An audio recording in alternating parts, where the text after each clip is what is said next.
Dun, dun, dun, dun, dun. Peace to the family. Hold on. Let's get this music going. Dun, dun, dun, dun.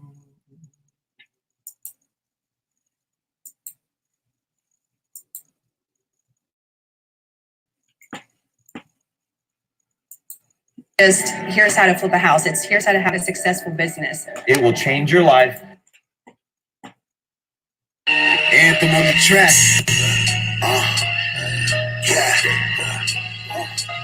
Yeah, hear it?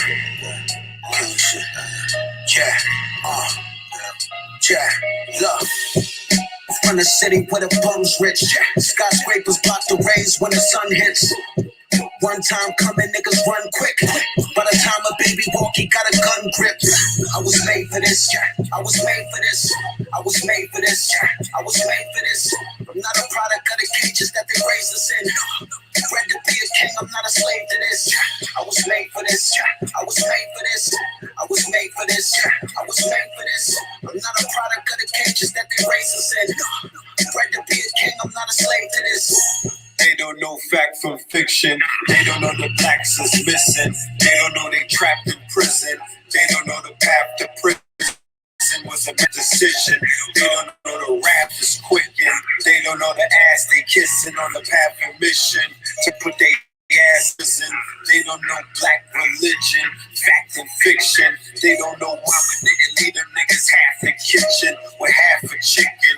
Fact or fiction. We still hot, we still noble. Red and blue pill global. No matter the language, we still moguls. We lost Gil Scott, then we lost Gil Noble. Exercise the right to live like it is. The revolution will not be televised, it's being digitized. On the come up, it's like watching the midget rise. Sleeping giants grow another 20 feet tall with each alliance. I can teach the science, I tear an instrumental down before I lay my pencil down.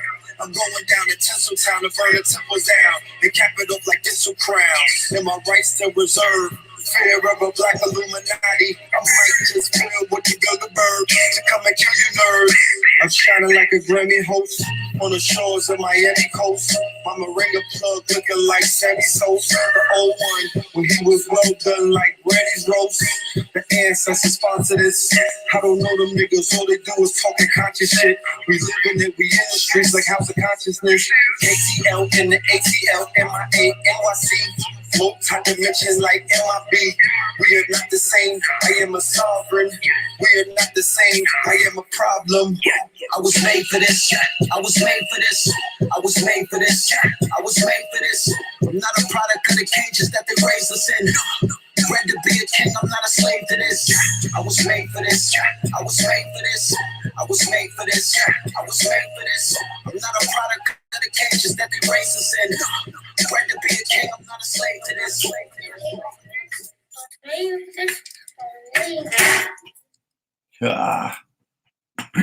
Bleh.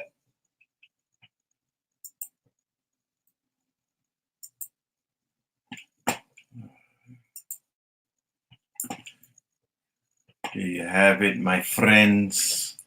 Made for this, featuring Kiambata and Mr. Red Pill of a Scorpion King album. I don't know if y'all heard that album, but if you never heard that album, go and listen to that album. All right, it's on Bandcamp. You know what I'm talking about? Go and listen to that album. That's a classic right there. All right, well, greetings, good evening, family. Peace to the chat room. Let's do the roll call before we tap in. That's mandatory. All right. Okay. So we have K-Town in the building. Shout out to the Texas famo.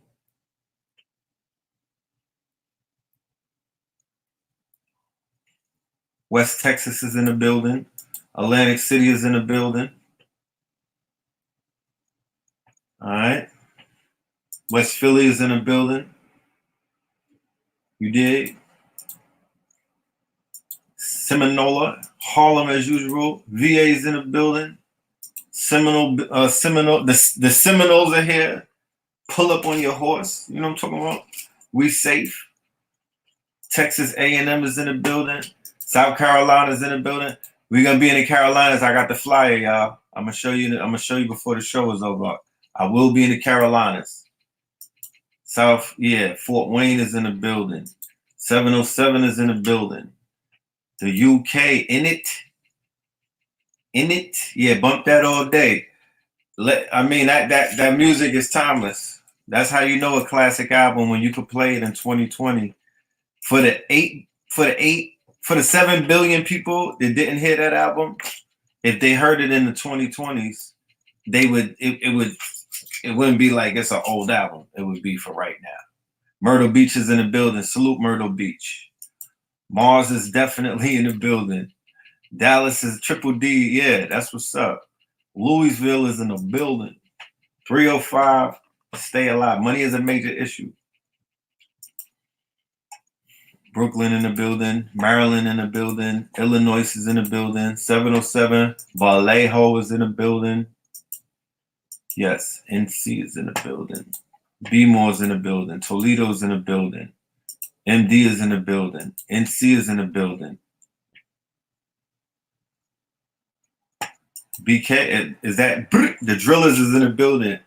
Pop Smoke is in the building. BK is here. The Woo is in the building. And New Jersey's in the building. Long Island is in the building. North Kakalaka. 916 is in the building. Detroit is in the building. 216, yeah.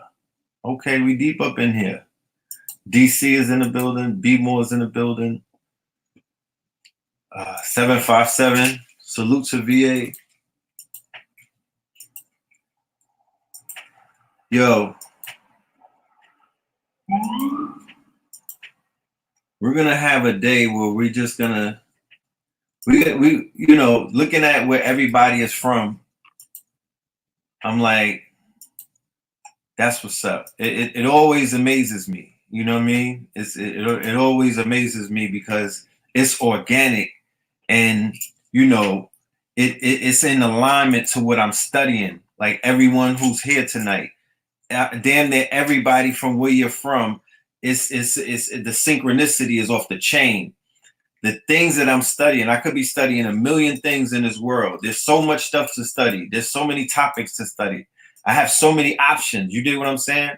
But the shit that I'm studying right now, dealing with American history, slave farms, the capitalization of the womb. I touched on it in the first part of Fear of a Black or More Messiah, the 2020 edition, called 2020 Year of Fear, which is available, of course, for video on demand for $20 only.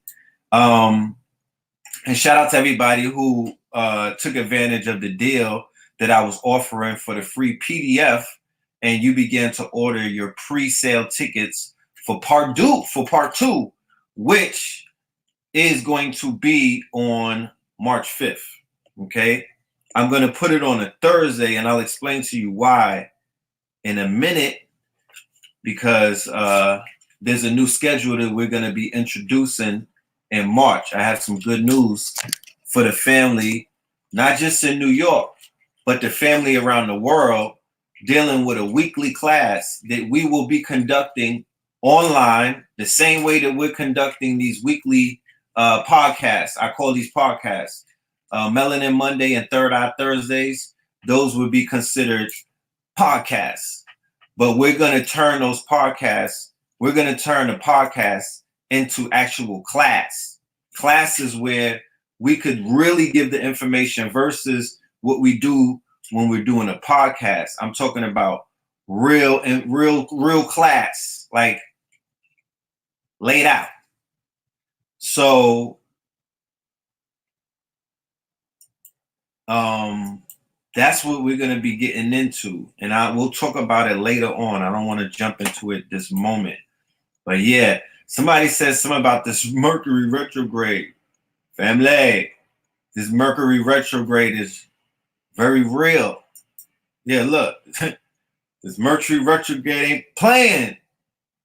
Son, this shit is not a game. I'm here to let you know this shit right here. Yeah, this one right here. 2020, you know what I mean? But this one right here, this Mercury, the shit that I'm seeing, even as I'm sitting back and the things that's going on around, I'm like, oh yeah, this is a real one right here.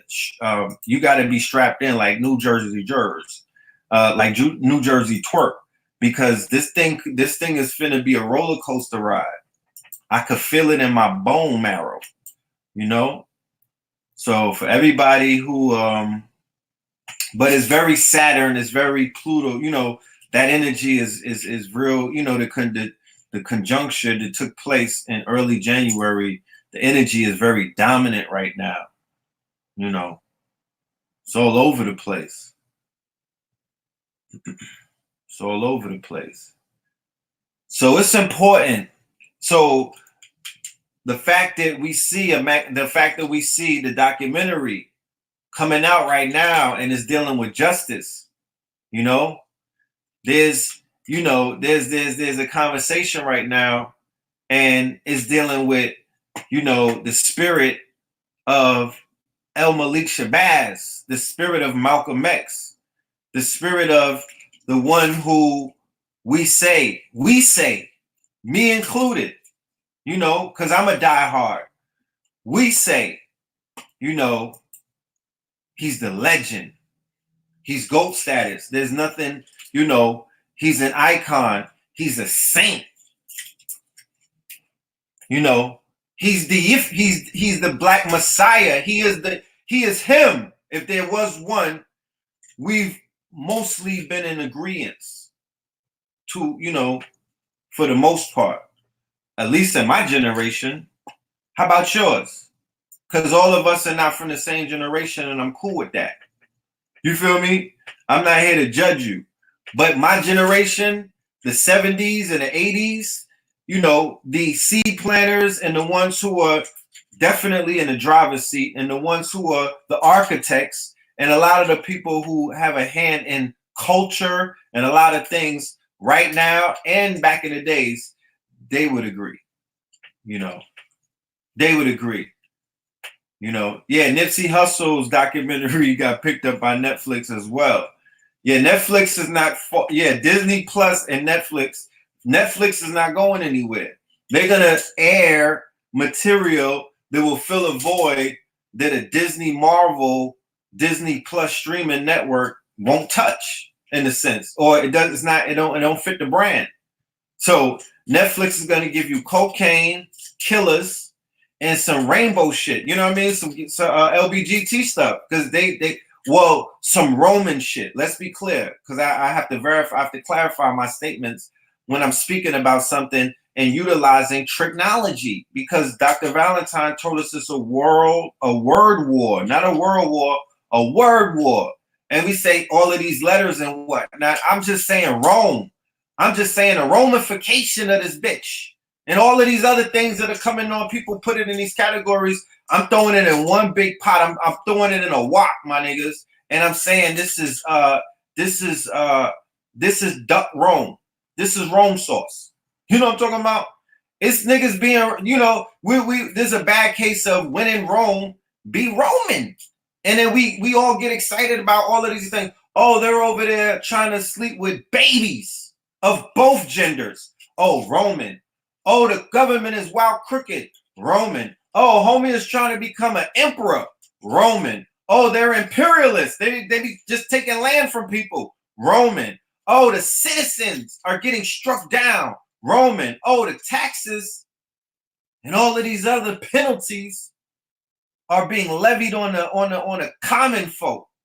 Roman. Oh, gentrification. Oh my goodness. You know, I can't. They're pushing us out. I can't afford to live in the hood anymore. You know what I'm saying? It's not, you know, it's not cheap to be in the killing fields. It's not I can't afford to be in the killing fields anymore. I can't afford to be near the bando. Roman. And I'm not talking about Roman Reigns for you niggas in wrestling. Roman. That's all it is when you really think about it. I did a lecture entitled Americana Nova Roma, American Gods 3. Americana Nova Roma and broke down in good enough detail. That not just in theory, not just in speculation, not just in heresy or heresy, none of these things. You know how we approached it though? With facts. Showing you the architecture, taking you to the sacred, taking you to the way that the cities are laid out, taking you to the actual architecture of the thing, the science of it, the geometry of it, the foundation of it. I'm under the impression that 98% of people that are viewing me at the moment are inside of structures that have been put together with foundations on them. You know what I'm talking about? It's only a few niggas surfing right now listening to me, but everybody else is in a foundational structure.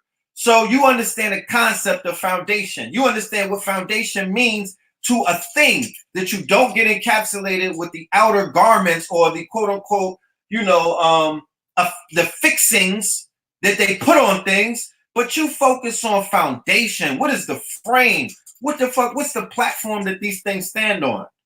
And that's how you can affect things. So the foundation of everything that we're seeing has a root.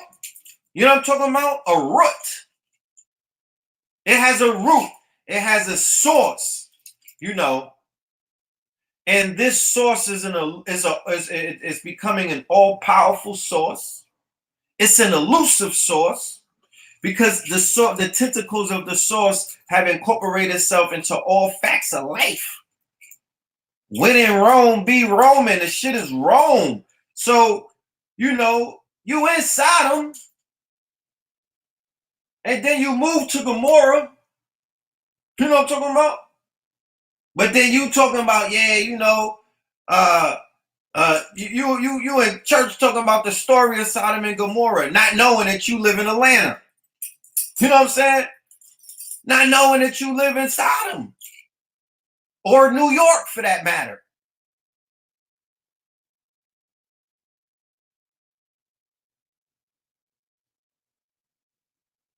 Do you know what you're living in, right? Do you know that maybe the shit that you're reading in the books is speaking of a time that hasn't even come about, that is about right now? If you know any evangelicals, Christian Zionists, and you go and talk to them, those people like Mike Pence, man like Bolsonaro in Brazil, man like, who's the other Christian Zionist? It's a whole bunch of them. Man like Donald Trump, all of these people, all of these fanatics. Talk to them. They'll tell you that biblical prophecy is taking place right now. And the curse of Ham is you niggas. Undeniably. You know what I'm talking about? These are on the American side, of course, because it's a global thing when it comes to that whole that body right there. But on the American side, those are the slave owners. Those are the if you hear anything that say founding fathers, if you ever hear the term founding fathers, you know what I mean? That's a wig, my nigga. That's a wig. That's a lace front to cover up slave owners, not masters either. Slave owners, human traffickers. And I'm going to say this term, and I don't want you to get offended, right? To saying that I'm calling our ancestors, our mighty ancestors, birds. But bird flippers, the original bird flippers, they were trappers, and then they start flipping niggas. I'm telling you, they were flipping people like birds. I'm gonna break it down. Give me a second.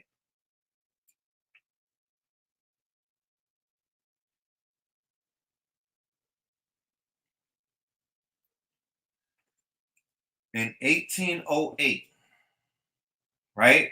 In the year 1808, There's two periods in America that are of the utmost significance for the reparation brothers and sisters that are out there, for the historians that are out there, for the Moors that are out there, for anybody out here dealing with heritage, civics.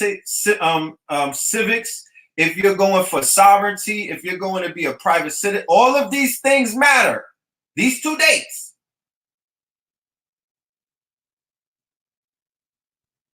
1619 and 1808.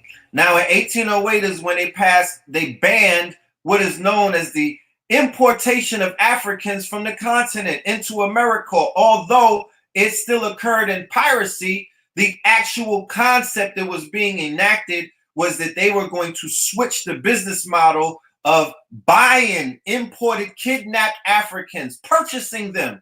And they switched their whole business model and they said, no, what we're going to do is we're going to become what is known as a slavery-making society, a slave-making society, a breeder society. This was the birth of what you know as the breeder society. This is when they closed off the borders inside of quote-unquote America, and they began to rape our women in numbers that are unseen in any time in history. I'm talking about Indian women, African women, what they would call Negro women, and they created what they know as birds. They created children who they sold as like a nigga in Narco, a nigga in Mexico like Pablo was flying birds across the goddamn Atlantic and Pacific.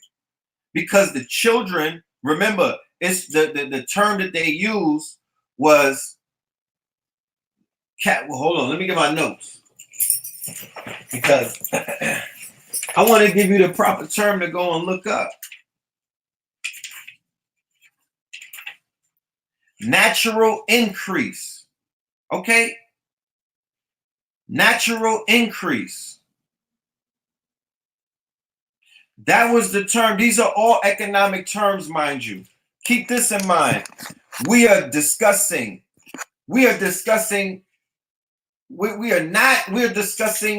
all of the bankers that they told you to look up to.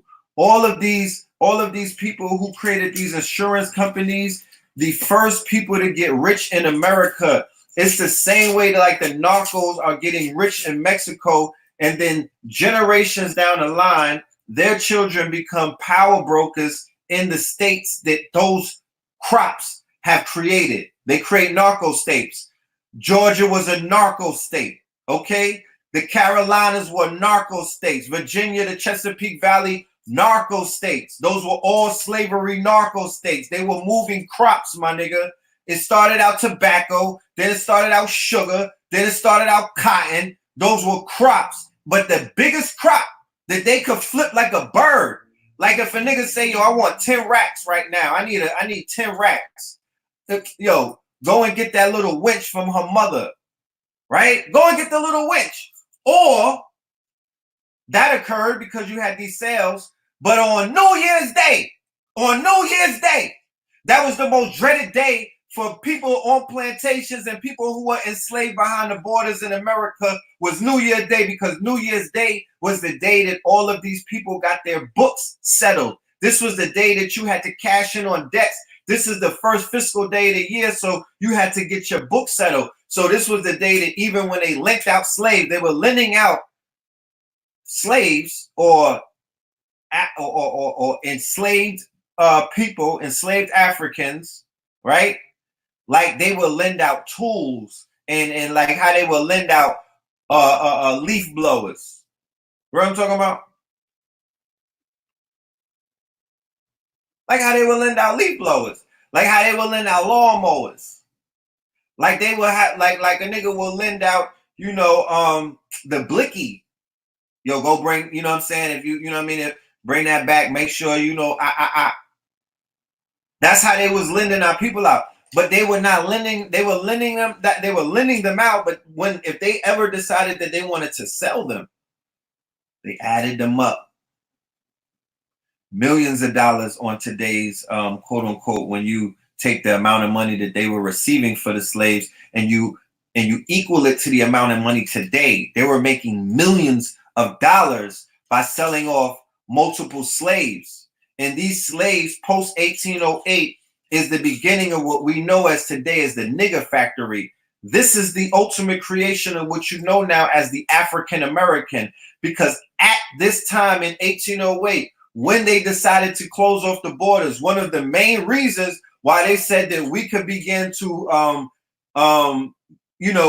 explode the numbers of slaves is because we are going to go to war militaristically. We are going to invade. We are going to push forward. We are going to push more into the interior and go to war against the Native Americans, the indigenous tribes, the copper tone, color complexion people, and all of these people. And what are we going to begin to do? We're going to take the women from these nations and whatnot, from these confederacies, after we defeat their men in war and slay their men and whatnot, and we'll take their kids and we'll turn their kids into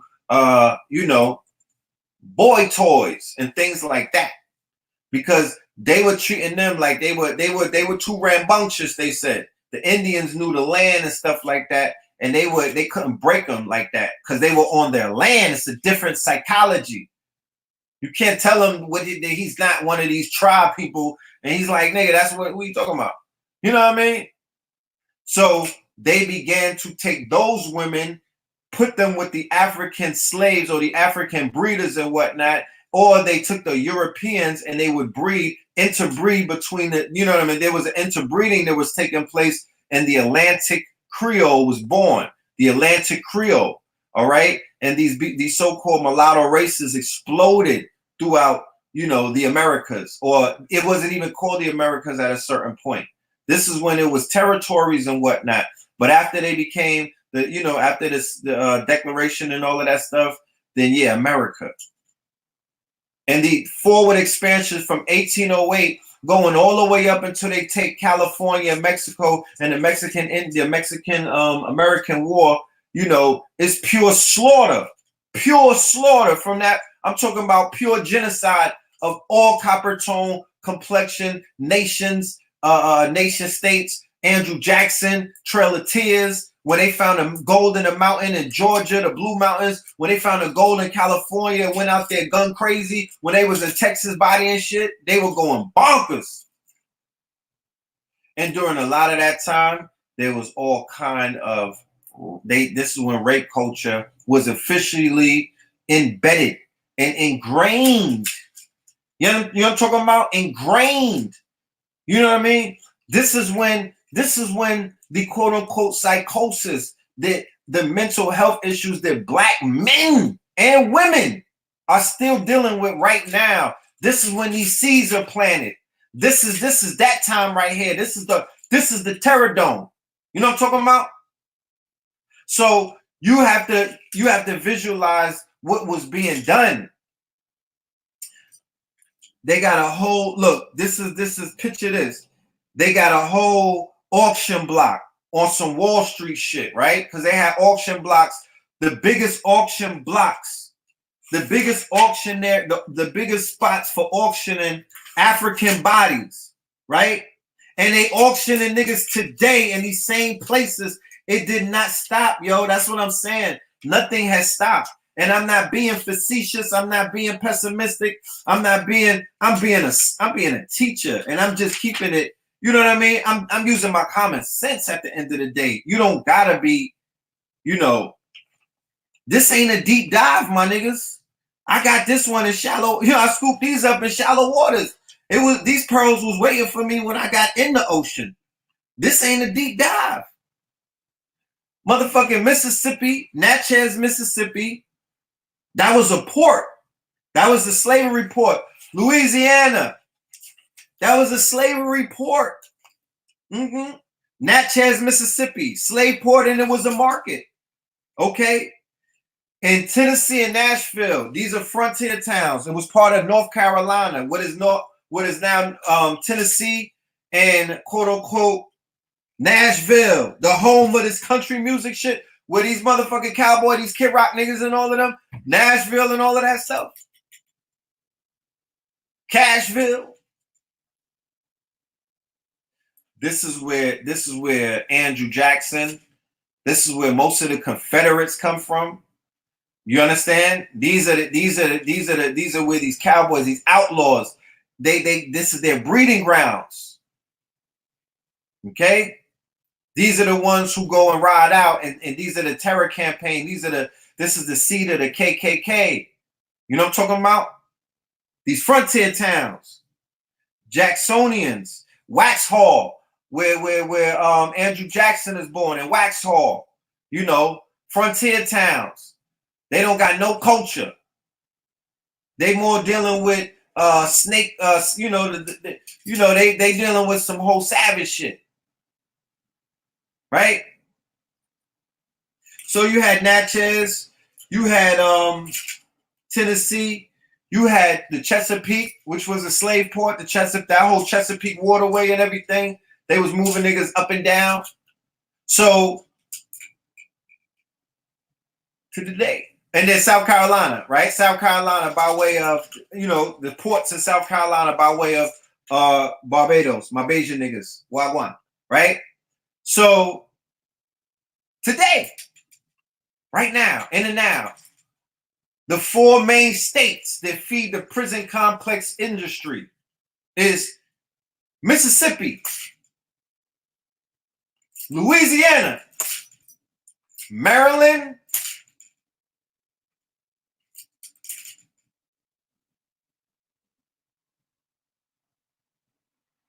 and North Carolina. They feed the prison system. And the prison system is the plantation. In Angola and Louisiana, it's the plantation is the prison. Like, they didn't change much, guys. They didn't change much. So the way that they are ushering our people inside of these jails, like cattle, and niggas is wearing that like a tattoo on the neck. Our people have been groomed and reared by these corporately controlled rap artists. Now you see that these niggas got strings on them.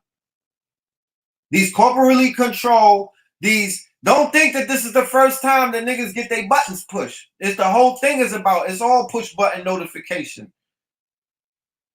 Certain people were told what to rap about. Certain people were told what to say. Did Snoop Dogg apologize to the bitches that he said ain't hoes and tricks? I want to know that. Did he bundle that in the Susan Rice apology? Because they still got their feelings hurt.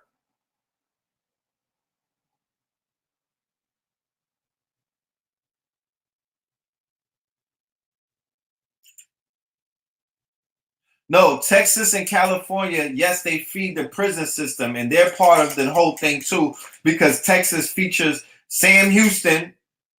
You know what I'm talking about? Is a Jacksonian. Okay, Sam Houston is a Jacksonian. Jackson was the president of Texas in the beginning, right? So I'm just saying, like, Texas, all of these states, everything that's going on right now, all of the states where they running our people into the motherfucking, into the grave and into the jail cell is the same places where they began to enact these curses centuries ago. Hands down. The killings of all of these people that they put in front of us is all part of a campaign. It's all of a psyop. How do I know? Because I'm doing the research. How do I know? Because I could just show you. Mike Brown, right? Missouri, right? Do you know what Missouri means to the whole civil rights slavery thing? Do you know what Kansas, who just won the thing, and we had the brother on the show, and he broke it down, right? Shout out to the Mo. Missouri. Thank you for the cash app. Missouri, right?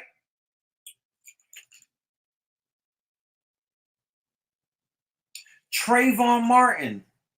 He gets killed in Seminole County, Florida. Seminole County, when you do the research about the whole slave history and everything, Florida is featured heavily. Florida was almost like Maroon City. right? Think about where the Jedis was at when Darth Vader and everybody. Think about Zion and the Matrix, where all of them was hiding out and they was going to regroup before they went into the Matrix to do licks and whatnot, and catch bodies and whatnot, and hit and paint houses, right? That was Florida, the land of flowers. The Spaniards, they were on St. Augustine and everything. They were on the exterior, on the coast and everything. But on the interior was the Seminoles, the Yamasee, and all of these other things. They've always had this hatred. They've always had this lust. They've always had this bloodthirsty lust to decimate and to destroy and to clap down and to crush the quote-unquote species of nigger that comes out of Florida. And to keep it even more interesting, to give you the connection with Zimmerman, the Cuban connection. If you know the history of America, you know they've always wanted Cuba. That is a crown jewel in the empire's crown. They are going to do everything in their power until it's over to get Cuba. They wanted Cuba since the 1800s. When Spain had Cuba. They wanted Cuba when Kennedy got in office. They want Cuba now. Cuba, I don't think people understand what Cuba is. America was infatuated with getting Cuba. And the Cuba connection to Florida and Miami is undeniable. When our people was putting in that work, we was going up in Cuba. You understand? So Florida, where they killed Trayvon Martin, where they set this whole thing off at. Charleston, South Carolina, where Dylan Roof put in the work. That's a slave port. That features heavily. Charlottesville, Virginia, that's a slave. That's dealing with this whole slave shit. It was a Robert E. Lee statue with a fucking marching of their army, the whole militia, and then they caught a sacrifice on a white girl named H.H. Okay? Stop playing with me. You don't see the rituals? And then, so he goes in a church in Charleston and smokes a senator in the whole goddamn church. And then you got Freddie Gray. He's in Baltimore. That's Chesapeake Valley. That's the whole Chesapeake. The highest concentration of black men incarcerated is in Maryland. Facts. That's that whole DMV area. That's the Chesapeake. To this day, the highest rate of what they call what's that shit where people sleep with their brothers and whatnot? Incest. The highest rate of incest is in Baltimore to this day. Why? Because that was a slave breeding state. And they would have little boys sleeping with little girls who were probably related to each other or cousins and shit like that. The hypersexualization of our race was enacted during these times by these people, and the buck breaking of our men, the planting of these viruses, these antibodies, these pathogens. They did it when they first came. They actually killed the people with some shit like SARS or maybe like the coronavirus. You know what I'm talking about? It was almost like, imagine if they put eight cruise liners, right? 18 cruise liners, fill them up with Chinese people from Wuhan, right? And we not talking about Wu-Tang. We talking about Wuhan from the epicenter.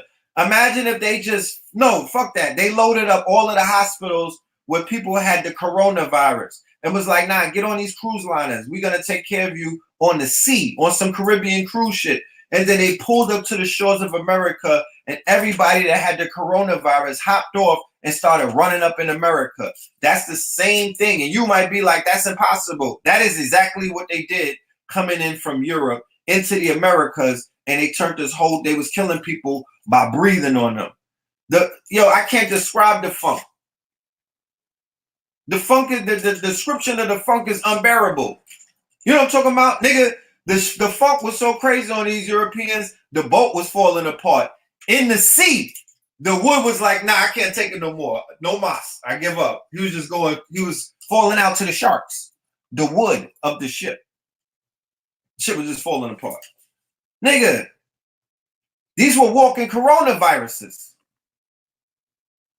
So it took them coming back like 3 times for the Indians to develop an immunity. They wiped out 2 consecutive waves of generations that they came into physical contact with. These are the same Puritans that when they came to America, I showed the article in the lecture. They would not take showers. The Puritans did not take showers. The Europeans thought taking showers was unholy. The Indians thought that they was crazy and was trying to get them to go in the creek and take their clothes off. They would go in the creek with their clothes on and just make sure that their clothes got clean. That's what we talking about. And it was an embarrassment probably because of what they're lacking and not packing. You know what I'm talking about? They probably didn't want to get dressed in front of, a nigga named Crazy Longhorse. You know what I'm saying? They didn't want to get undressed in front of him and take a fucking bird bath. So these niggas decided to stay dirty. You did? And they was sleeping with mad little kids. And that's the shit that was infuriating the Indians and had them turning on them. It's because of their pedophilia. They were not able to hide it. And the homosexuality. They were not able to hide the homosexuality amongst these people who thought that that shit was absolutely abnormal. So these people come here, they spread these diseases, then they come later on, they spread these sexual diseases, then they come later on and they start spreading these other pathogens. And you saying what now? You know what I'm talking about? The germ man. Yeah. Shout out Antonio Jones for that. That's what they used to call him on Rikers Island. Well, they would call the Spanish dudes Germans. We call them Germans. They didn't like that. You know?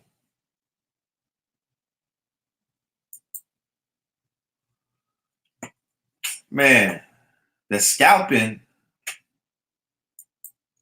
You know how many scalps they had of these Europeans, Joe? Don't ever.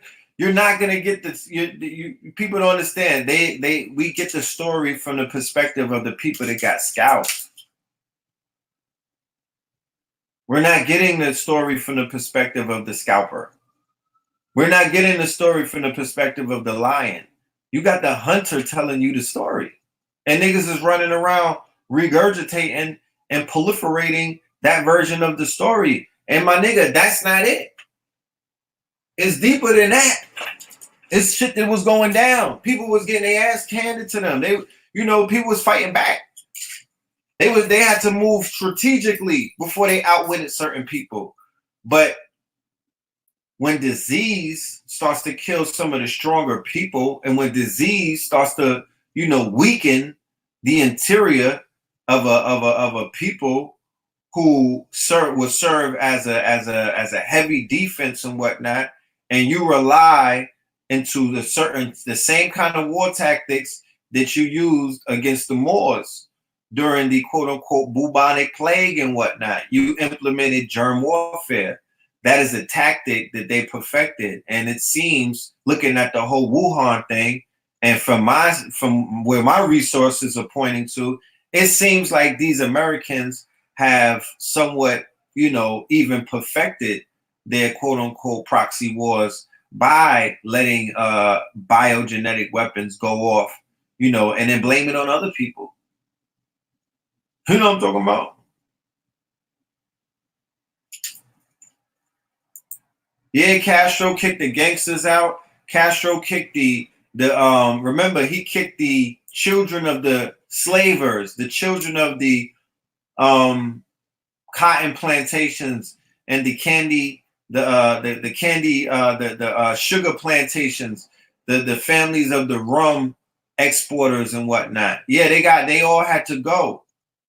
And the mobsters, but before the mobsters, it was these quote unquote, planters, the original mafia, the original mobsters, the original narcos, the original dope boys.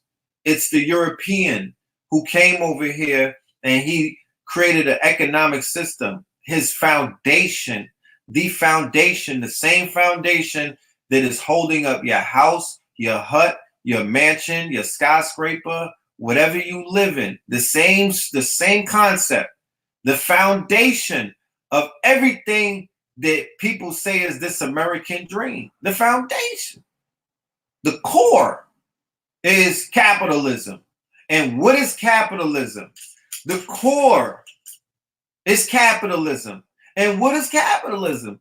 Capitalism is basically getting the most from your dollar with the cheapest amount of labor, getting your return on your investment, the amount of flips that you can make. It's about the bottom line. So the bottom line in America or in the colonies at this level, in the 17, 18, at this point, what was it? Well, it was free labor, right? It was free labor forces. Ooh, not just free labor. Something deeper than just free labor. They were able to practice cannibalism. They were able to practice terrorism. They were able to enact pure dominance. They were able to do what? They were able to sexually exploit. They were able to take out all of their quote unquote sicknesses that they came over here with in the form of pus and boils. Well, now these sicknesses is on the brain, and these sicknesses is a part of the genetic makeup. So Iceman inheritance, these sicknesses, like I said before, serial killings was taking place during the ages of slavery and chattel slavery. They were killing people. They were serial killers that would go inside of the quote unquote on plantations and kill slaves. There was free people. There were people who were not slaves being found in the woods and whatnot with their throats cut, women with their throats cut, and all kind of shit going on. The serial killing started the minute them ships pulled up. Let's be clear. That's why up until now, the majority of those people are of that descent. And the ones who are of quote unquote melanated descent, let me tell you something. Let me explain something to you so you don't get it fucked up. You obviously may not have been doing further research about the races and the quote unquote color of the quote unquote indigenous races or the color of the tribes and the nations that inhabited what you call Europe in the 1700s, the 1800s, and the 1600s. Because when you look at the Europeans that came over here as the immigrants in the second immigration wave, the whole Ellis Island things, the fucking Italians was olive, right? The Irish was dark as hell, right? And a lot of those Europeans, the Sephardic Jews and whatnot, you know what I'm saying? They had hair like this, Gene Wilder ass niggas. The niggas had curly froze. And some of them had schnauzers. And some of them had black noses. And then nobody talks about the mulattoes. Nobody talks about the mulatto races. Nobody talks about the millions of Bells. Remember the movie Belle, ladies? I know a lot of ladies seen Belle because, you know, that's for the ladies. You know what I'm talking about? Where you could fantasize being a fucking toy in one of these castles and whatnot, forgetting, you know what I'm saying? That nigga, we brought you into that party. You know what I'm saying? Stop it. Yeah, those was our castles. We was putting on all white parties before these niggas came up. So, you know, our coat of arms was flying higher than all of their shits. So even if you aspire to be on some Rapunzel shit and be a maiden of one of these fucking Dukes and Yorks, you know what I mean? Just remember when we had the throne, how we had this shit rocking, and you're marrying down. You're downplaying yourself. You know what I'm saying? Look at how Queen Sheba was moving. You know what I'm talking about? Look how the real African queens was moving. You want to be a fucking concubine? You know what I'm saying? You just want to be a concubine? Because that's all that is. That's all they was exporting. Remember, the highest selling slave was a fancy girl. and a fancy girl is a mulatto. Especially, they were mostly seen in the Louisiana regions. They fetch for the highest price. The fancy girl. The European man. This is on record. The European man considered the quote-unquote mulatto fancy girl and the mulatto woman to be the finest specimen of woman on the planet, based on the fact of her admixture and her amalgamation, and she was the most desired. Remember, women's suffrage. Think about that. Women's suffrage. If they were treating their women like fucking dogs, what were they doing to our women? Only two things could have happened. There's only two possibilities. One, they was putting, they had their bottom bitch really on the bottom, and they was putting their side chick above her, which would be the black shorty, you know what I'm talking about? Or they had their bottom bitch, which was the white woman that they were married to and having these children with or whatnot. They had them, you know, on some shit where she was dominating their quote-unquote side concubine. Right? It was either or. It was either or. It was either that he was shitting on the Becky like, bitch, are you crazy? You know what I'm talking about? Do you see what I'm rolling with? You know what I'm talking about? Dude, look at her and look at you. Because that comparison was being made. These women were of us. When I say stunning beauty, I'm talking about stunning beauty. I've seen pictures or paintings. When you look at our women in the 20s, when you look at our women in the 1800s, these women are of stunning beauty. So when you look at the pictures of Pocahontas and the Indian sisters, these what are you talking about? The fancy girls were the Indians. The fancy girls are Indian women, red bones. Some of them are Indian, some of them are mulattoes, Creoles and whatnot. But yeah, this is what they were doing. They were moving these women around like prostitutes. So and then I mean, that was one situation. But the way that my research is showing me, that was one thing. But that all women who are enslaved, from a point of 1808 when they were doing the Kafus, walking people through all of these towns. You had Kafus that had like 100 people on a chain gang. When I was locked up on Rikers Island, when I was locked up in Wayne County, when I was locked up in different places around the world, nigga, they still doing that. They got niggas walking on the chain gang. You gotta go left, right? You got a goddamn chain around your waist. You got the shit around your. You got the silver bracelets on, and they running you like the chain gang. They running you like a coffle when you in a pokey. When you in the Pokemon, and I ain't talking about Pokemon. When you locked up, when you're in jail. I don't give a fuck, ladies, if you got, you know, if y'all got caught boosting at Walmart, you know what I'm talking about? You was switching tags at fucking Burlington or something, or you had a DWI. You know, women get it too. They got y'all on the chain gang as well, but the chain gang ain't go nowhere. The same, they call them irons. The same irons that they had on our brothers and sisters. That's the same irons that the COs come and drop on the floor. If y'all watching this and y'all COs right now, y'all are there, y'all slave catchers. You are recreating some shit because they had our people doing that back then. Don't get it fucked up. Or they had a mulatto doing it. But they had somebody doing it who looked like us. Don't get it fucked up. This is not it was a color thing.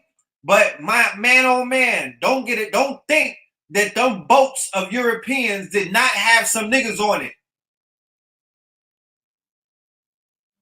The Moors got converted into Moriscos. The Jews got converted into some Christians. Niggas got European names, and then they made a lot of them go lay up with the monks. They flipped them niggas over the years. This was in the 14 going in the 15. So by the time the 1700s come, they got a standing army of mulattoes in Italy, and I mean in Spain and shit like that, and in Portuguese and whatnot. And yeah, they bringing them niggas in Florida and running up and down, and them niggas is fighting and killing for them too. Fuck is you thinking? Fuck is you thinking? In the same way you niggas is running on the front lines right now. Fuck is you saying? The same way that you was running on the front lines in the Civil War, the Revolutionary War, the Indian War.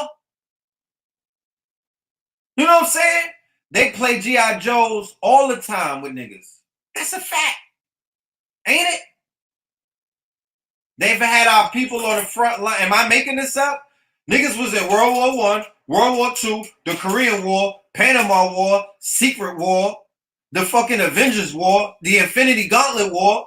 You know what I'm saying? And was coming home and they was hanging niggas. How about that?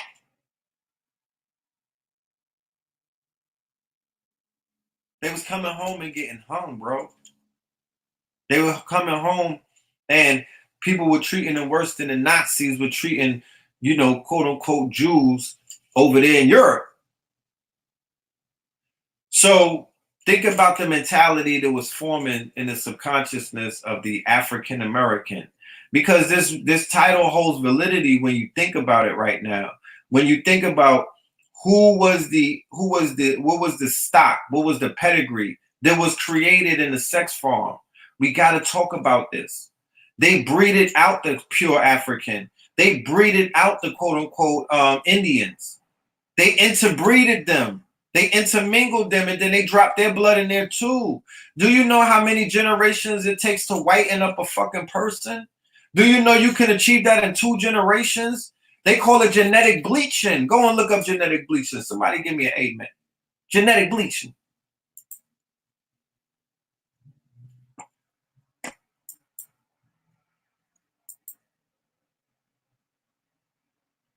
The Indians today are whiter. Nigga, the Puerto Ricans and Dominicans are whiter. Do you know it don't take long to whiten a nigga up? I could show you. It's on my Instagram, but it's on my inbox, and I can't go on my inbox from the computer right here, and I'm on the gram. I would have showed you. I got a picture right now of a black man from Sudan who had a white wife. They had a mulatto son. He married a white woman. The fucking child is white, bro. The little nigga looked like Justin Bieber.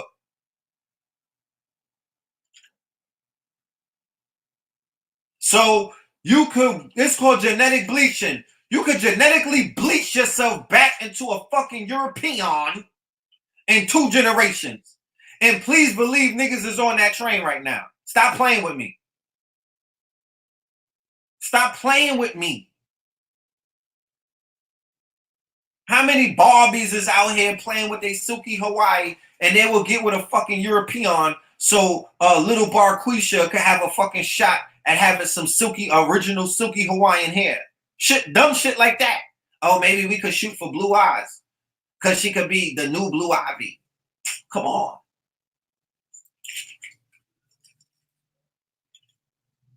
These niggas out here having Obamas. Yo, I want to mix, I want to create, these children in the middle. They're privileged, they could be the president of Mars one day when Elon Musk steps down. You know that nigga South African? Does anybody ask him how he feels about apartheid? Mr. Elon?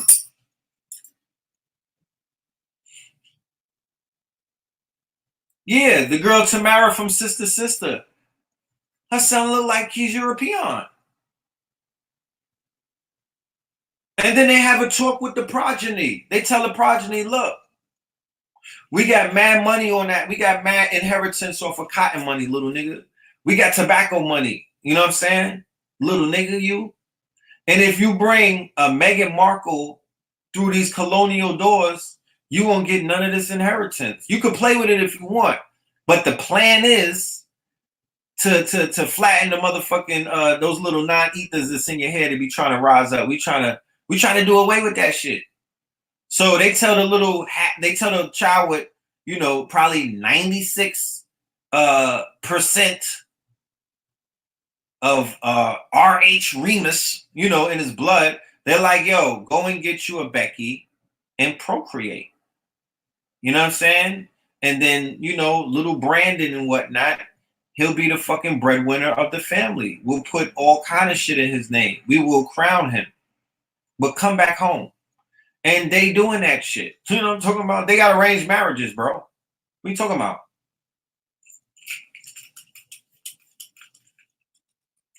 They got arranged marriages. Y'all hit that like button. Talk black to me. Y'all hit that like button. We didn't even get into the Malcolm shit yet. But this is the Malcolm shit. Why? Because they said it in the documentary. And I said it in my lectures that I want to make a documentary. So I'm going to let y'all know that I want to make Fear of a Black Messiah a documentary in the same veins that I'm seeing these documentaries on Netflix that they picking up. There's a formula, and I can make that formula happen. I am going to make Fear of a Blackamoor Messiah a documentary that the world will be able to see because I have enough evidence to prove I'm on my time. Well, who was my nigga? You can't handle the truth. That was Jack Nicholson. Yeah, I'm ready to stand in the court and give my verdict. I'm ready to take this shit to court. I'm ready to go to trial. Because I could prove in a court of law that the fear of a Blackamoor Messiah is a debilitating fear that will never go anywhere. You niggas is just waiting. I know it. You on your countdown. You're just hoping and praying. You waiting for that email from Jesus back so he could be like, you know what? I received your fucking 1 million prayers to make it all go away and make white people your friend again. And you know what I'm going to do? I'm just going to not grant you that fucking wish. Because you know why, scary nigga? Because you signed up for this shit. Yes, you did. You're just too fucking scared to remember. Little nigga, you too scared to take the initiation to find out. What the fuck did you come here for? Because remember, a lot of our purposes is hidden behind the door that niggas are scared to walk through. And we made it like that. Like Dr. Valentine said, on this planet Earth, everything that is considered to be priceless and precious is hidden. It's not in the open. It's not on the surface. It's not in plain view. It's not outside of yourself either, my nigga. So your instructions already come prepackaged. You just have to figure out what initiation are you going to take or what are you going to embark on to take you to a place in your mind, mentally. It gotta be mentally because all is mental. First and foremost, it can't be just physical. It has to be something that's going to be dealing with you tapping into your mind on some red pill matrix shit. And when you do that, when you take that initiation, when you are brave enough to make that step and go into that realm, then you will begin to see the basic instructions before leaving Earth. Bible, my nigga, church. You know what I'm saying? Tabernacle. Facts. Because that's where it is. You got to look within. You could do it in meditation, maybe. You could read a few pages. But if you really want to go in that room, there's some shit that you could do. And because of the new YouTube regulations, I can't even tell you what it is. You're going to have to catch me on Thursday classes when we're not on YouTube. That will be off of YouTube, mind you. It'll be a live stream just like this, but it'll be in a private, it won't be public YouTube. Because public YouTube, they're censoring all of this information. All of this information is being watched. When I watched the documentary, right? And they brought up, I watched the episode called Black Messiah, right? There's an episode called Black Messiah on the Malcolm X documentary, Who Killed Malcolm X? There's an actual episode, and it's called Black Messiah, right? Where will it be at? It will be on my app.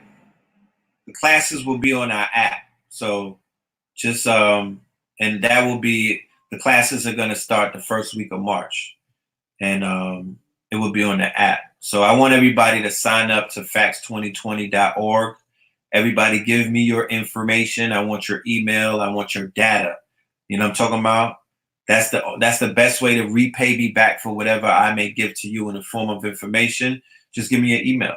You know what I mean? Link up with me, because when the app is ready, I'm going to need to send it, you know, the information or the quote unquote notification through the email. That's the best way to communicate with you, or through your phones, you know, which would be, to me, the phone is better than the email, because you would check your phone SMS message before your email. You dig what I'm saying? And, you know, I'm not no fucking robocaller. Like, I don't be spamming people with all of this dumb shit. If you get a bat signal, it's because some shit is going down. You feel me? So facts2020.org. I'll pull up the site right now. Hold on. It's going to be on the banner right here ticking. You feel me? Look at the banner right there. You see it ticking? That's all of the information for anybody that's inquiring on how to do business with us, on how to link up with us, on how to get down with the movement, and on how to be the patrons of these arts and sciences that I'm bringing to the family, and that, you know, that I've been and I will continue to bring. But bringing us back to the documentary that we're speaking about, which is the Who Killed Malcolm X, they showed you and they explained, they were interviewing the actual FBI agents who were surveilling him, right? They were interviewing the FBI agents who were surveilling and tracking Malcolm X.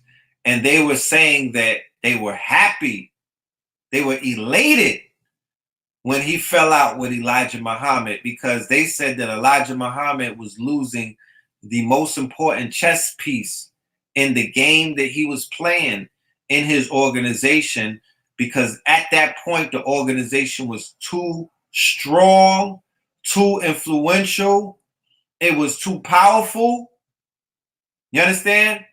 And it was too dangerous to the national interest of America. Those Europeans couldn't sleep at night when Malcolm was in the nation. That's a fact. The way that they was turning up, the way that they had, the way that they were bringing in celebrities like Cassius Clay and flipping them to Muhammad Ali, the way that they were influencing the influencers, the same thing that you see going on right now in this community through social media. That's why we're being censored. That's why we're being clipped. That's why they're stepping in and they're putting all of these the woke people, you know what I mean? The woke puppets in the place of actual frontliners and teachers and scholars and whatnot that are really on some messianic shit. Real talk. The real messiahs, there's a fear of those messiahs and what those messiahs can do when those messiahs get into the matrix, and the potential that those messiahs have for breaking that shit completely down, just based off of what they're doing on this realm right here, right now, in the free economy, without budgets and whatnot, without quote unquote, you know, multimillionaires and whatnot funding your operations, without that assistance, just with a Wi-Fi connection, you know what I'm talking about, and a goddamn cannon. We took shots and we let off the goddamn cannons. You feel me? We let them cannons off, and those cannons were in the versions of clips that you see on YouTube. Now, you might call them YouTube clips, but there's a military term for those clips. There's a technological, socio-economic term for clips like that. They're called disruptors. You call them clips, I call them disruptors. You know? You call them clips, I call them disruptors. Because certain lecturers, and I'm not talking commercial consciousness. Let's not confuse commercial consciousness. Let's not confuse, consciousness. You know what I'm saying? Let's not confuse consciousness. You know what I mean? With consciousness. What I'm speaking of is an invisible university.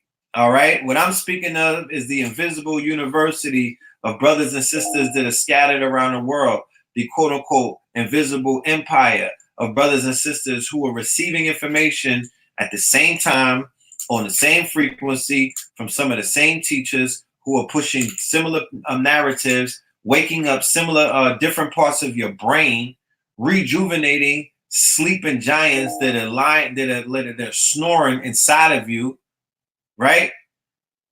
And collectively, we all like, that person did it for me. Yo, that person did it for me. Yo, I listened to that person. Yo, this person woke me up. Yo, I rock with this person. No, I rock with that person. There is this thing is a league. There's a league of extraordinary gentlemen and women. There's a league of extraordinary gentlemen and women. There's an uncanny X-Men, X-Force out here, a pantheon of quote-unquote intellects that are engaging in intellectual warfare, going all the way back to Frederick Douglass, Booker T, going all the way back to W.E.B. Du Bois, Marcus Garvey, and his writings. We're speaking about those people who were working the pen, because the pen is mightier than the sword. Revolutions were started with a pen. You understand? Governments, coup d'etats, governments were overthrown with the stroke of a pen. I promise you. So the pen is mighty. And brothers and sisters have been using that to their advantage. And then you had the orators, the ones who could speak it, the ones who could say it, the ones who could, quote unquote, interpret it. Because the power to interpret a thought, the power to interpret what one can write on paper, the power to indict, the power to make it plain and to make it simple is a power that our good brother, El Malik Shabazz, a.k.a. Malcolm X, a.k.a. Detroit Red, a.k.a. Malcolm Little, that's what he possessed. In the streets, they called him Red. My grandfather called him Red. Dr. Sabi called him Red. They didn't call him Detroit Red. They called him Red. That was his name in the streets. And he was in the streets for real. I'm in Harlem. He was in the streets for real. And you didn't need to, some people see the depiction on The Godfather of Harlem. That's an interpretation. That's everything is not accurate in that series. It's not 100% accurate, but it's a depiction of.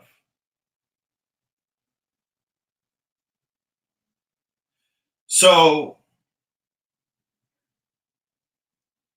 the power that this messianic force was able to galvanize, keep in mind, when Malcolm came into the nation was not what it was when he left. When Malcolm came into the nation, the fire, the magnetism that Malcolm possessed made the numbers explode. He appealed to the killers and the $100 billers. He spoke the language. He was a familiar name and face. Why? Because he got stamped by the streets.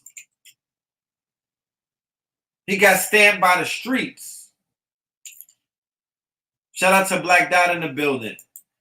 David Walker's Appeal. Great book. Make sure y'all go and get that. If you have a video about Marcus Garvey and the Indians, I would like that. I would love to get that video if you could get that to me. Right? So our brother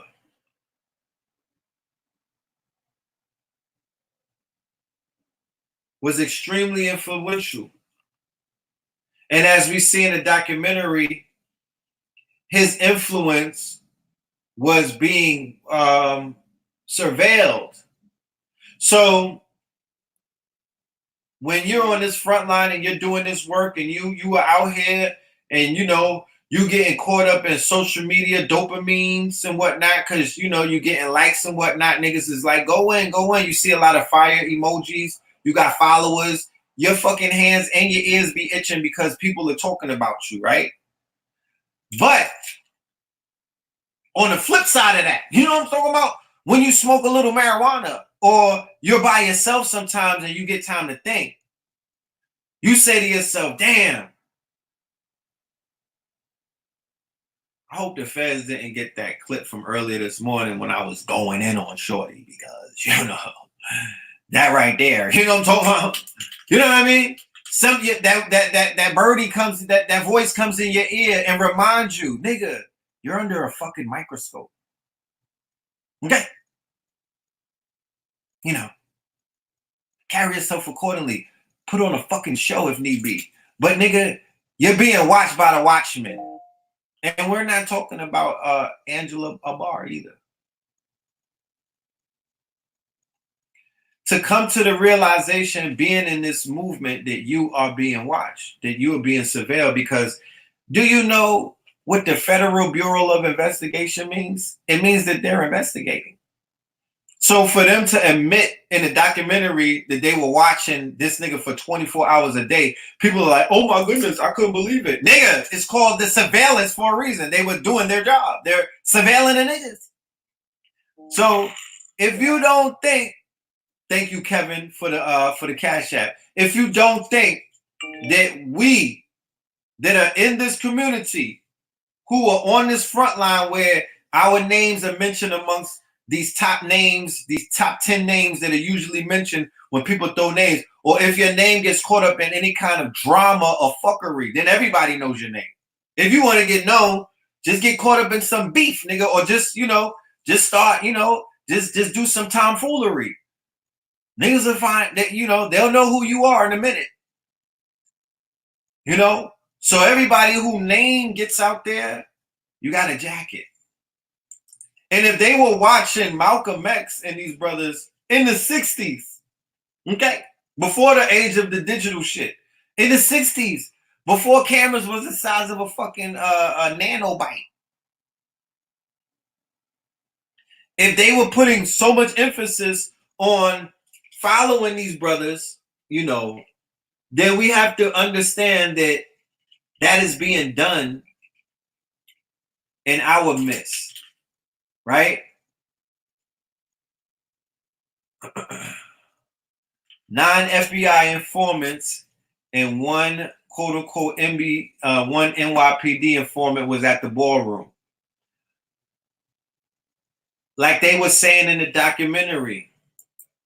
That time that Malcolm was assassinated was a very tumultuous time in his life. He just had his house firebombed. He had death creeping on him. People were saying that he had it on his face, that they could see that he was not who he was a shell of himself at a certain point.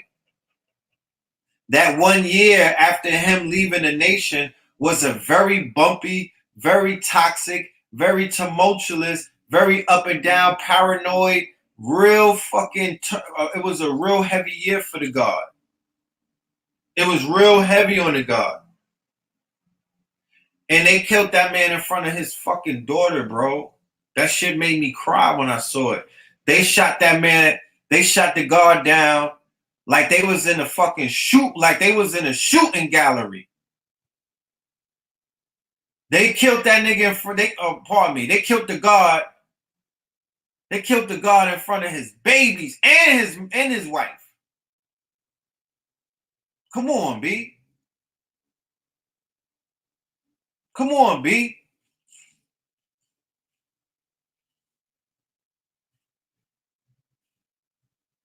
That shit hurt, man.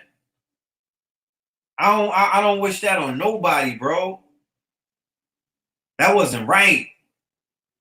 That was not right, yo. When I saw the brutality that took place and and just how cold-hearted that was, man. I'm like, God damn. Yeah, bombed the house with the babies in it. So it was like,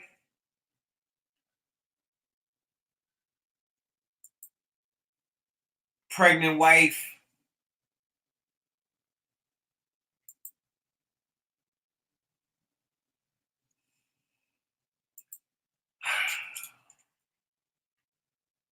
Bobby Hemmett told us coming into this thing when we were in student mode. Gotta always be able to reflect back to when you were in student mode. I don't care how far you get into this shit. Anybody, there's somebody out here probably watching me right now that's gonna be the next Malcolm X. I don't care how far you get into this thing. Always remember what you were learning in student mode and the gems that you got, because you got them for a fucking reason. You're always gonna be able to use the wisdom and the jewels the pearls that you was motherfucking draped with, that you didn't have when you was ashy, my nigga, before you got classy. You became classy because niggas putting pearls around your fucking neck every session. You getting outfitted with jewelry, nigga. Niggas is dropping gems on you. You get icy, nigga. You classy because you came in this bitch ashy. We all did. And I sat at the feet of the ancestors, and Dr. Sabi was hitting me with the motherfucking with the Eric B. You know what I'm saying? With the Flavor Flav clock. He was hitting us with jewels like that. And then Valentine hit us with the jewels. And then Bobby hit us with the jewels. Hakeem Bey, Tariq Bey, Taj Tariq, I mean. C. Freeman L. I could go on for days. Mama Pill, Dr. Francis Crest. It was all of these jewels, all of these pearls. And then next thing you know, niggas is looking like Mr. T. You got a neck full of jewels. But you better look back and remember and be able to recollect when you got the jewels. That's all I'm saying. I remember when Black Dot was giving us jewels. And I'm getting all of these pearls and whatnot. And now when I'm stepping into the building, and now when I'm stepping outside, I'm more confident because I'm adorned. I'm adorned, my nigga. What am I doing? I'm dripping. Talk black to me, okay? I'm dripping now. So I'm dripping in jewelry, and I'm confident, and I'm cocky. So when I hear the bullshit now, and when somebody try to introduce a lie to me, I'm like, I'm chopping that down.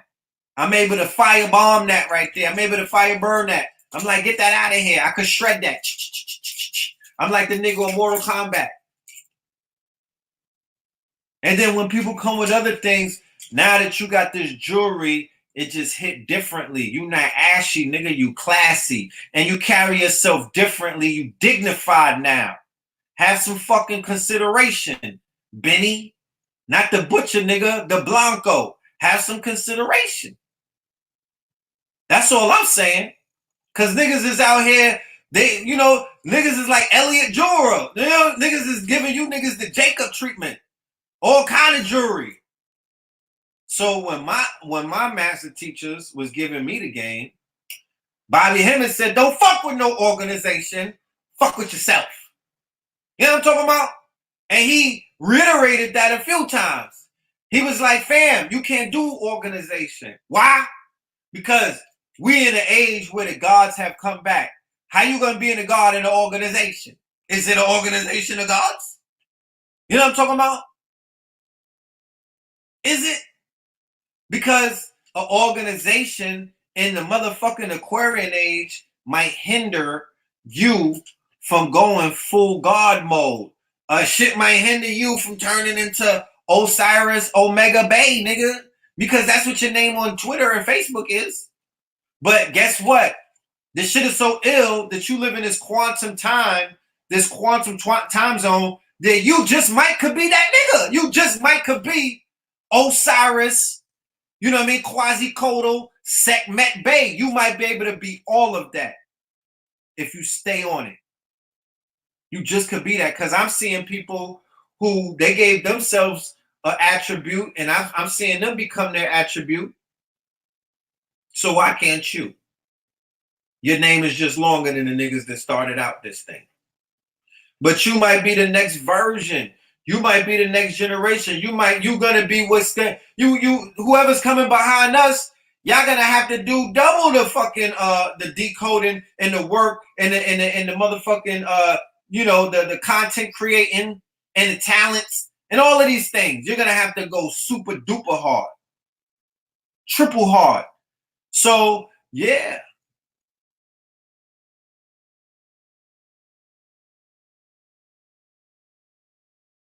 You know,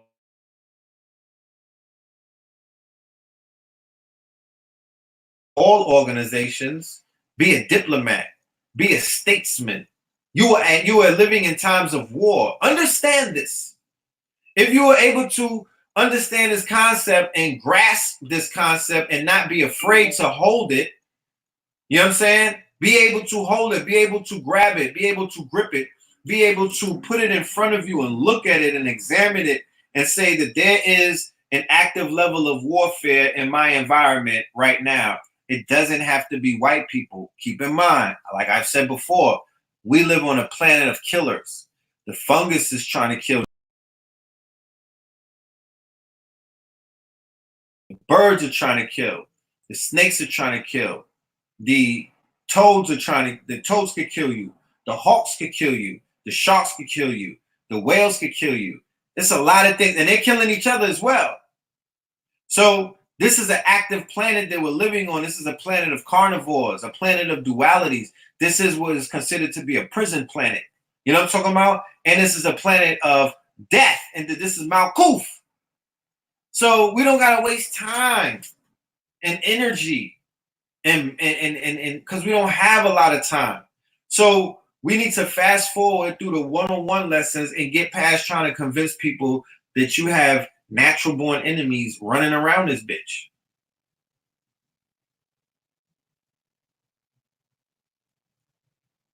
So your natural enemies that are running around, you know what I mean? Your natural enemies that are running around, those enemies, you have people who you're going to have to ally yourself with or align yourself with or ally yourself with. Why? Because my enemy's enemy strategically in the world of strategy, because our people are strategists, the ones who survived. It was a lot of our people before, but it was a lot of us that didn't make it to this point where we at right here. This is not a lot of us. You know what I'm talking about? This is not a lot of us. It's a lot of us that didn't make it. So we have to be strategic to make it to where we're at. So you got to be able to strategize. And good strategy is that sometimes you're going to have to align with people who you might not naturally be, magnetized to, or, you might not be, quote unquote, friendly with these people all the time. But because these people are strategically, allies, then you rock with them during times of war. This is not times of peace right now. There's an economic war going on. I live in New York City. There's a man running for mayor right now by the name of Michael Bloomberg. Michael Bloomberg helped to officiate what we see in New York City, which is a meltdown of a society that is bending under the weight of excess, quote unquote, rent, excess living expenses, a dwindling employment market. He created Silicon Alley, and he created a techno hub and whatnot. And this techno hub, by bringing this techno hub into New York City and infusing it with all of this money, he successfully was able to start rising up the property value and justify $3,000 and $4,000 rents because you're bringing in these young these young techies and whatnot who, instead of going to Silicon Valley, they come on the East Coast into Silicon Alley. Silicon Alley is where the Flatiron District is. It's in Lower Manhattan and whatnot. On paper, in 2015, Silicon Alley was only second behind Silicon Valley in terms of gross domestic product or combined valuation of companies inside of a specific area in America. They have Foursquare, Twitter, and a whole bunch of other things. So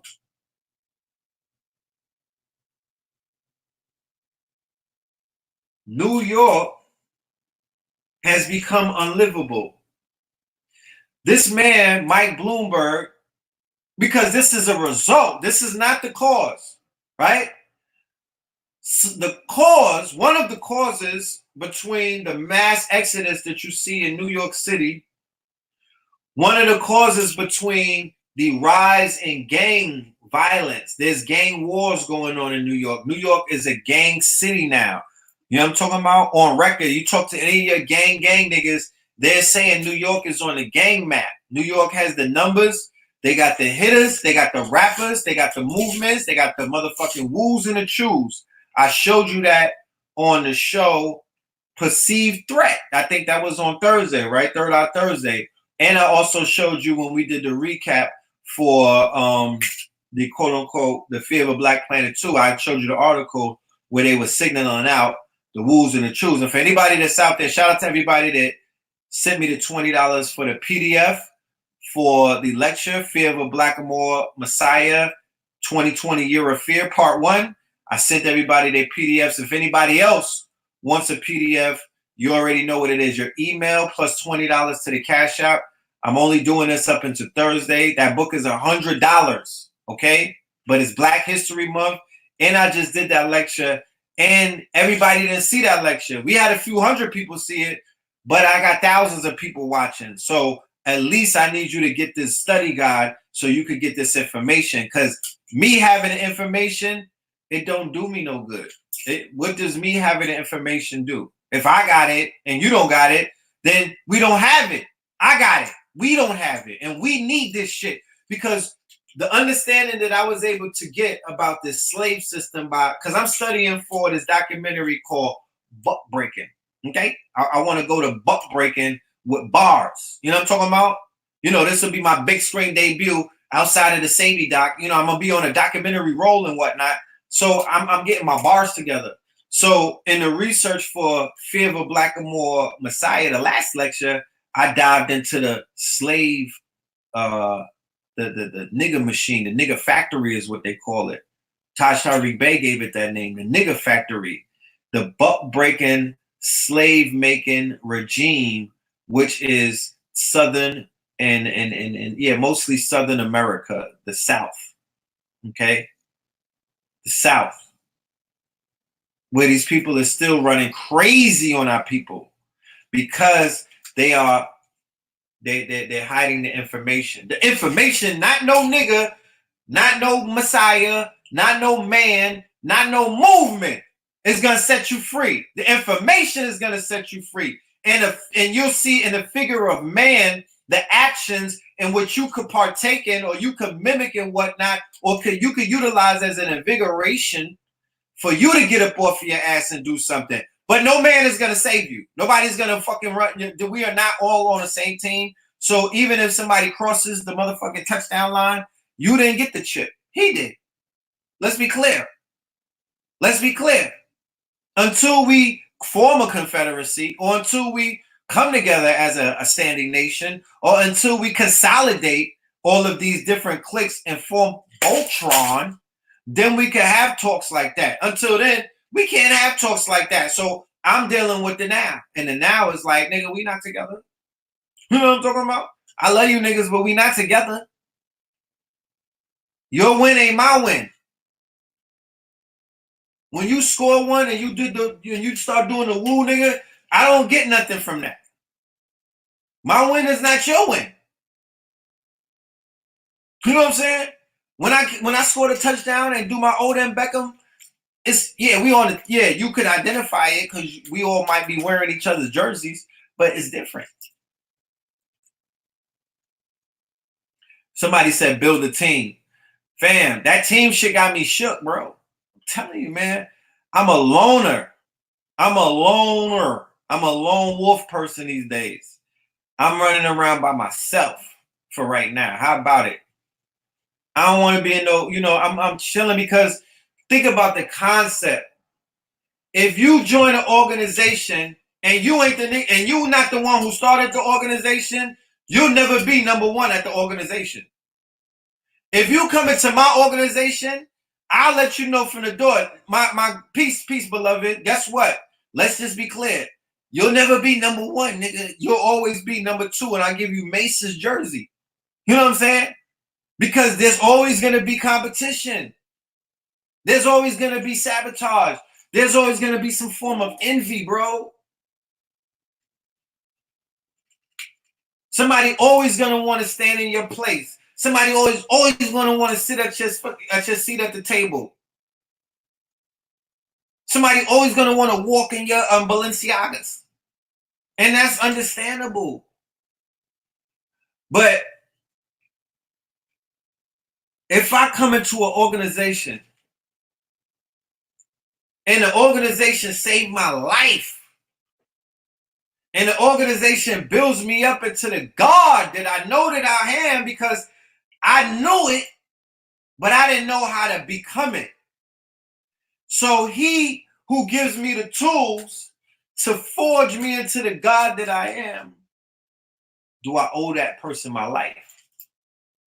How important is your person who red pilled you? How important is that person who is your Morpheus? How important is that person to you? How far will you take it for that person, my nigga? Where is your loyalty to said person who clean you up?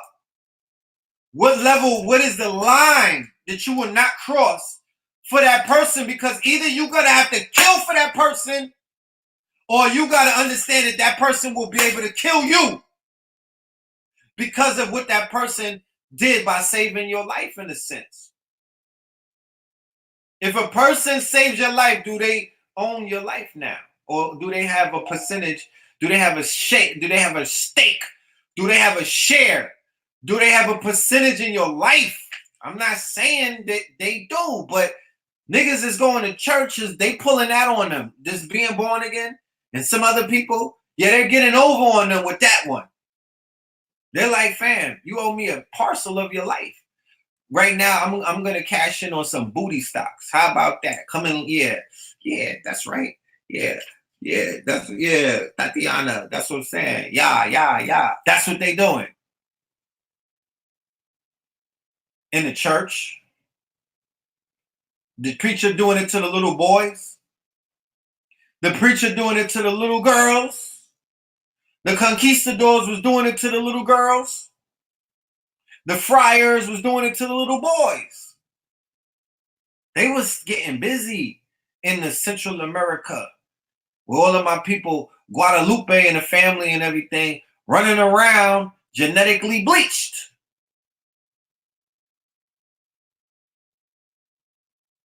Like they running around in the South, genetically bleached. Like they running around in the East, genetically bleached. This wasn't that long ago. 1808, that's like 4 generations. That's not long ago, family. That's not that long ago.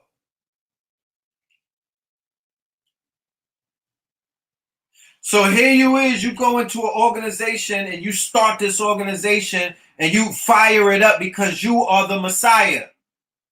There's no denying that. The proof is in the men lie, women lie. The numbers don't. When they coming out and the numbers is like that.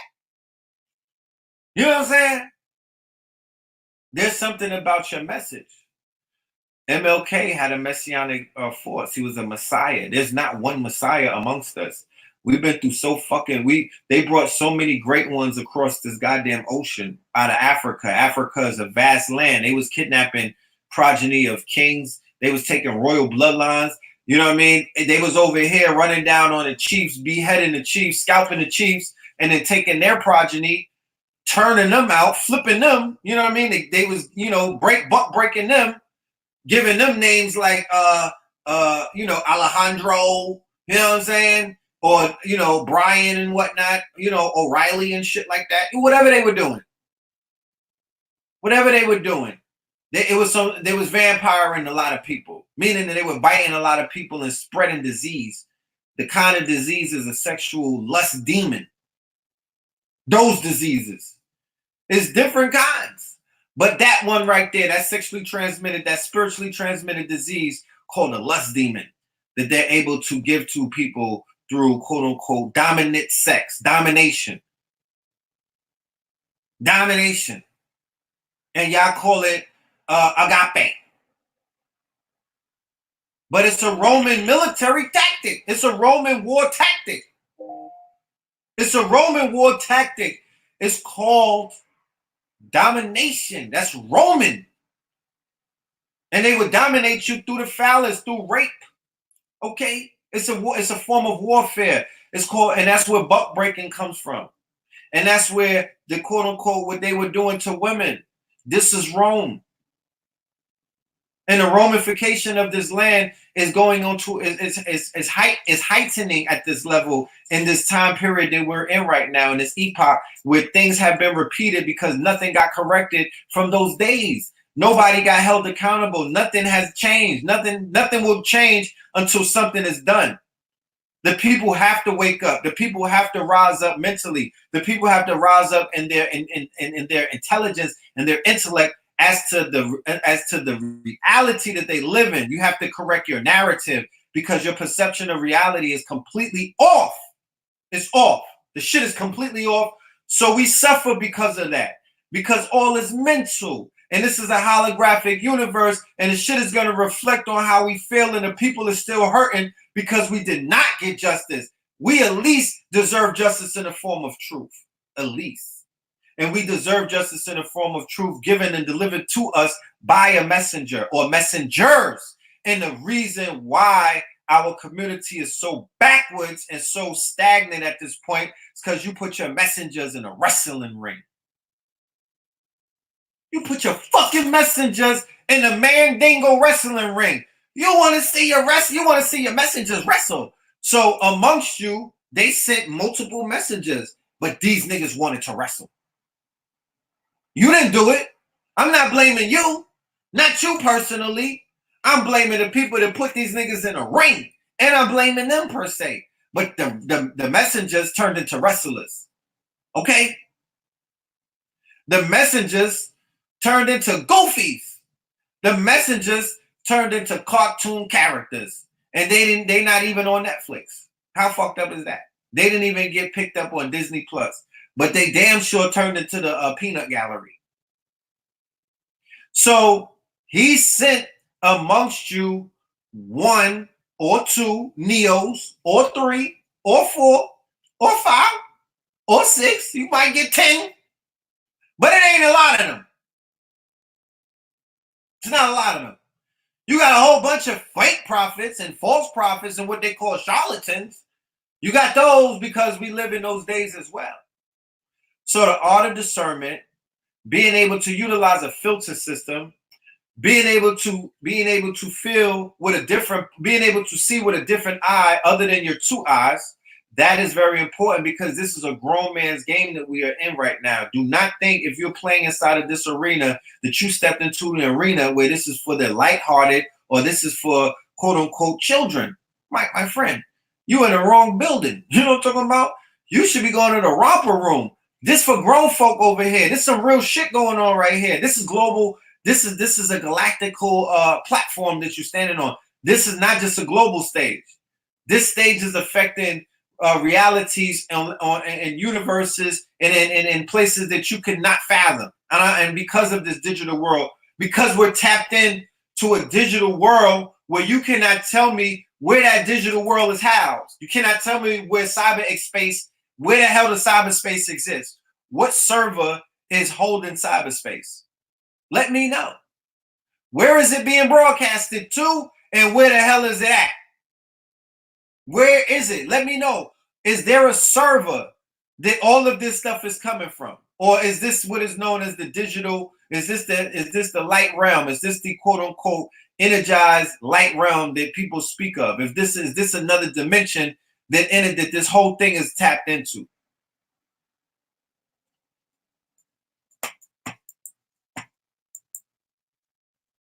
This digital shit is spiritual. This ain't no regular. This is just this digital reality is some other shit. We living in two realities at once. You living in a world of bits. You living in a world of atoms. You living in the internet world. You're living in the physical world. You exist in different places at once, at the same time, on different in tesseracts, on squares, on people's phone. I'm in the Bronx, but I'm in the Netherlands. But I'm in the UK. But I'm in Jamaica.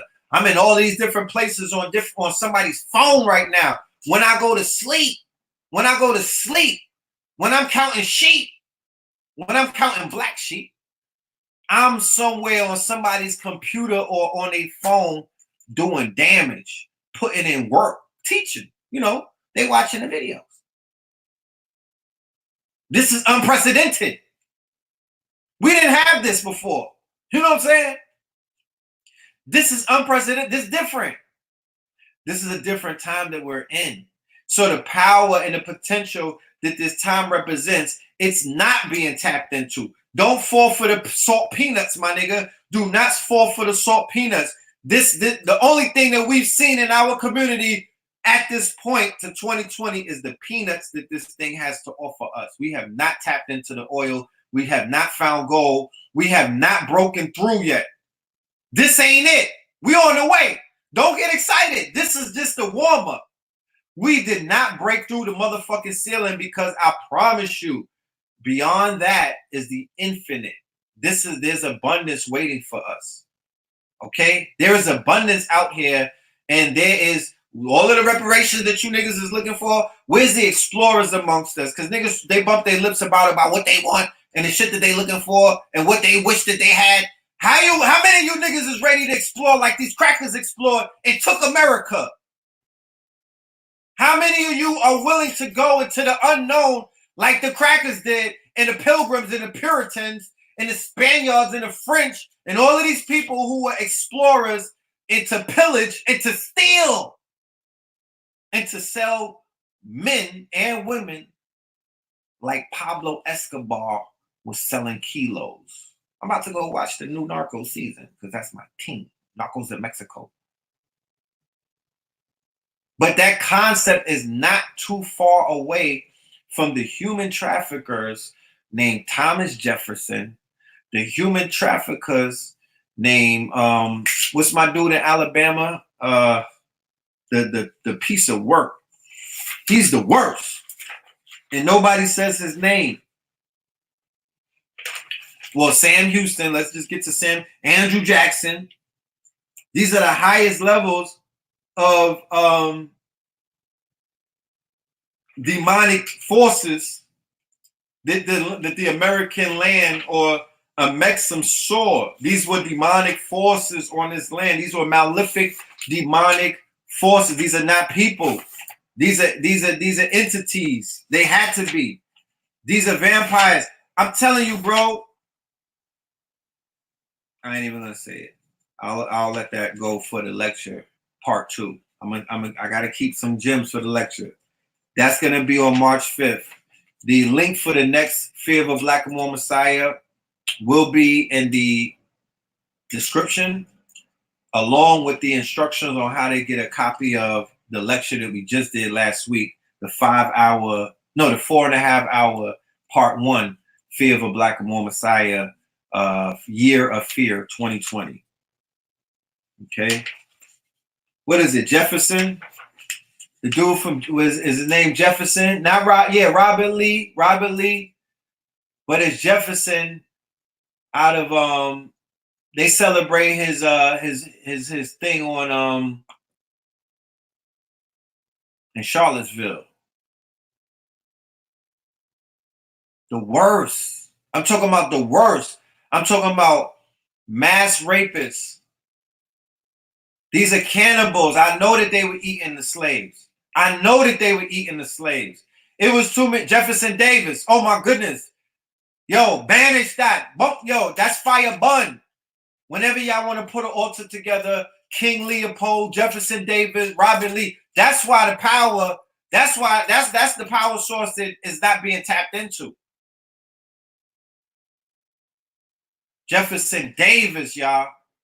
He was the Confederate. He was the president of the whole Confederacy. He was allowed to ride off into the sunset. He was the worst. They still celebrate his. They have like how they got Martin Luther King Day. They got his day in Tennessee. That's what I'm saying. Keep your eye on Tennessee. Keep your eye on Tennessee. A lot of shit came out of Tennessee that was detrimental, but a lot of things good too. The black people in Memphis, the black people all in Tennessee, y'all all legends, y'all mound builders. Y'all come from a very rich ancestry. You come from royalty. You understand? Y'all are magical. Jefferson Davis and Nathan Bedford Forrest. Do the research. Don't ever allow your children to come home saying their names. Don't ever allow it to come home on their homework. Don't allow nobody to go to no school named after that.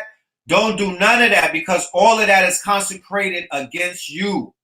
All of that energy is consecrated. Whenever they put them buildings together, they got some Africans in the cornerstone. They got some skeletons and skulls, some babies that they put in the cornerstone when the Masons were building that building to consecrate it, to have an energy. They got gargoyles on the roof probably to consecrate that energy, to make that place another dungeon where they spirit cook you.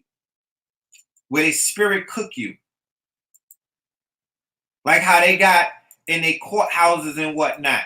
Spirit cooking niggas. You go into the courthouse, outside the courthouse, it's like a picture of a cowboy stepping on a nigga.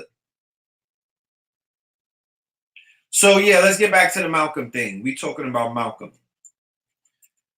So Malcolm exploded the membership of the nation. Malcolm brought the killers, the dope dealers, the jack boys, the dice shooters, the jostlers, the pickpocketers, the dope fiends, the coke fiends.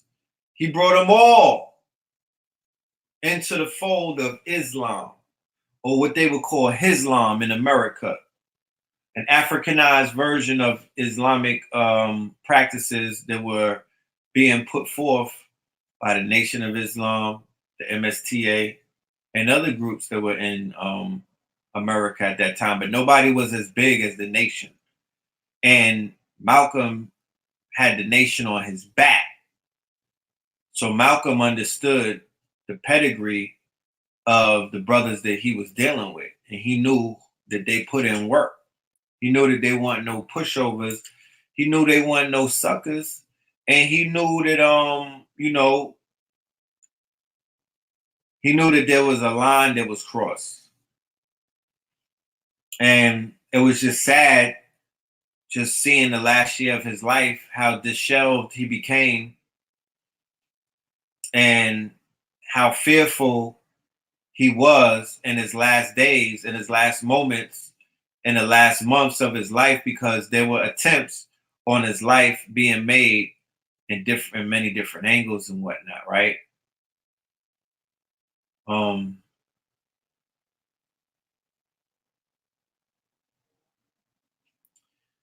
The agents,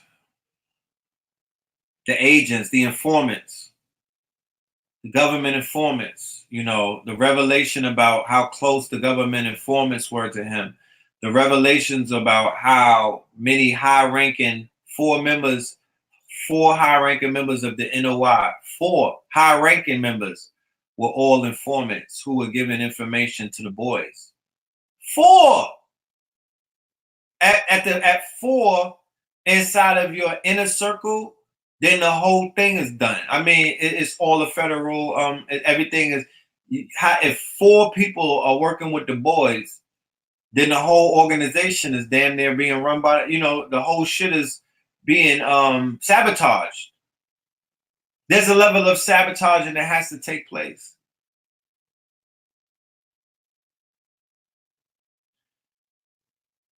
When the brother was excused from the nation and he had to leave and he was not reinstated, and he had to leave behind everything that he built up, right? Keep in mind, Malcolm was a lot of the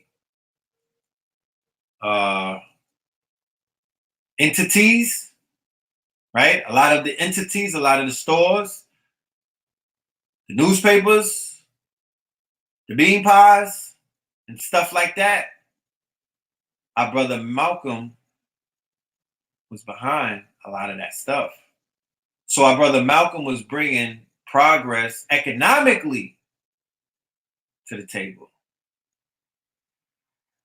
And the pain of being excommunicated from an organization that has your fingerprints all over it, that you are definitely, if not the one of the succeeding, one of the runner-ups to succeed your master teacher, the Honorable Elijah Muhammad.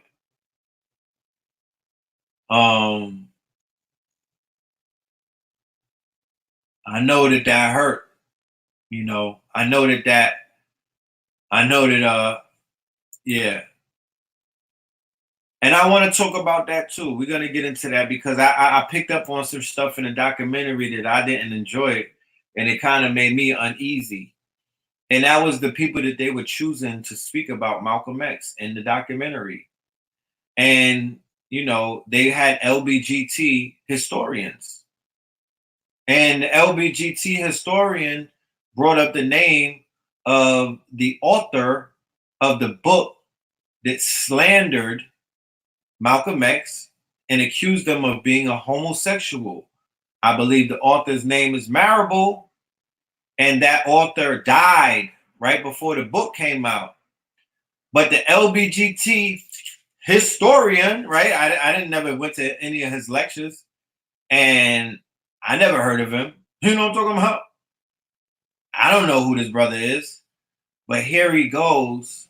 It was two of them, and they're speaking about the nation, and they're speaking about Malcolm, and they're speaking about it as if they knew him in a way, but they're speaking about it in a way where they're being like catty in a way, like, yeah, when he left the nation. I'm like, wait a minute, that don't even look right. That don't even look right. Manning Marable is the author's name. Go and look it up. Put out a book. And this brother Manning Marable is in bed with Louis, right? Gates Jr. Y'all know Louis Gates Jr., right? Louis Gates Jr. is a boule operator. And he's the one behind the DNA test and whatnot. So here's the page. Here's the IMD page for Who Killed Malcolm X, right? So the series is heavy in Jewish, small hat.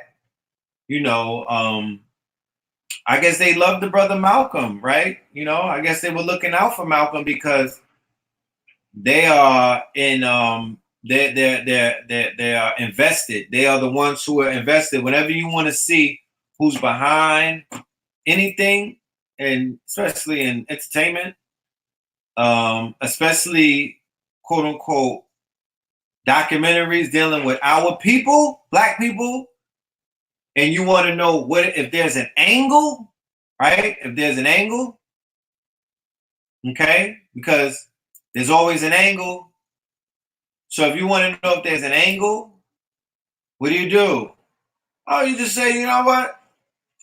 Best way to know if an angle exists is you find out who cut the check, because the check cutter is the ultimate angle. That's 90 degrees. He who cuts the check, my nigga, is the fucking angle. Nigga, you don't got an angle if you didn't cut the check. You gonna try. You're gonna try to fit an angle into you're gonna try to fit an obtuse square into an angle. But if you didn't cut the check, if you're not the executive producer, if you're not the producer, if you did not produce this, if you're not the producer, if you're not into the production of said idea, you were just a fucking help. Let's be clear, man. So nobody gets it confused. So you know where to look. It's not even a goddamn director. He's not in charge of this shit. He's not the one calling the shots. You know what I'm saying? Follow the fiat. Exactly. So the series is directed by Phil Bertelsen and Rachel Dretson. Who are these people? Siri. Let's see. Let's see what's up with Phil. Phil is a director and producer known for The African Americans, Many Rivers to Cross with Henry Louis Gates Jr., Through the Fire, The Legacy of Barack Obama, and Rock the Paint. Okay, there goes Phil. Hey, Phil. Pleased to meet you, guy. You do a lot of stuff with black folks, I see. Yeah, guy. Let's go see what's up with Rachel. Is she one of our friends? Is she on the cast of Friends? Does she have a picture? Oh, she works for Frontline. Oh, she had a thing for Frontline. The African Americans, Many Rivers to Cross, Black America since MLK, and Still I Rise. She's an abolitionist. Is this Rachel Dortz? Is this the one who was black? Is this her with no picture? Is she hiding from us? So it's produced by the two directors, also produced it, right? For all of the episodes. Wyatt Stone, who's Wyatt? I want to see pictures, Wyatt. You gotta get your picture up there. Somebody named Olsen. Everybody works with Henry Louis Gates, right? All of that is Henry's people, right? Rachel, Daniel Berg, Elam Berg, another Berg. Okay.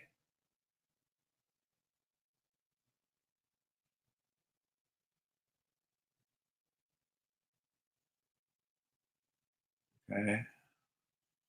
So this is a small hat runner. And then we got, of course, Henry Louis Gates, right? He works at Harvard. Okay. It's a smart man. Let's be clear. Henry is smart. You know, but Henry is in the house for real. Okay. So the people behind a documentary is pointing the Nation of Islam in an extremely negative light. Who was able to sell their product, right, to Netflix, the same platform that took away a project that they had with Farrakhan. Remember that? Remember that? Remember Netflix had a documentary that they were going to put out that was going to make the Nation of Islam look favorable last year. And it was like, nah, you know what? Nah, we're not fucking with you. You know what I'm saying? They folded under their own pressure. Don't fall for that. You know, they had outside pressure. Nah, nigga. They went and binged that shit and watched it and was like, yeah, I don't think we're gonna put this out. They was all in agreement. Like, yeah, don't fuck with this. We can't afford that. Okay. Trailer.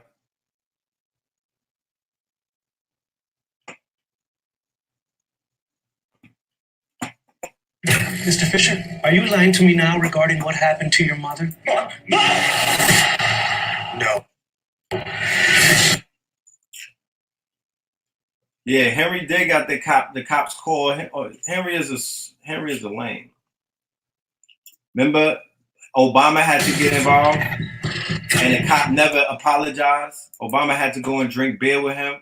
Got sunned. That's the first time. That was the first indication. Because we're Muslims. We're brutalized because we are black people in America. The power of this man's courage to say this stuff. It changed the entire trajectory of my life. He was becoming a figure that transcended the Nation of Islam. It was politics that really started the rift between Malcolm and the nation. The right man is the greatest hate teacher ever lived there. The FBI was definitely afraid of someone like Malcolm X. What kind of democracy is that? People had to start wondering if something happened to Elijah Muhammad and Malcolm becomes the leader, it's over for all of us. And just then the gunfire went off. Malcolm's death never sat right with me. The investigation was a failure. Asking who's guilty is a dangerous question to ask. What is the real story? It's in the history book. Leave it there. Leave it alone. Elijah Muhammad told everybody, do not raise a hand against Malcolm X. He didn't have to get deported. Someone would take care of him. The FBI should have known. Why doesn't someone want to get to the bottom of this? They never had any intention of seriously investigating that assassination. That is my mission. I'm not going to stop until I get justice. Because the official count of who killed Malcolm X, it's not true.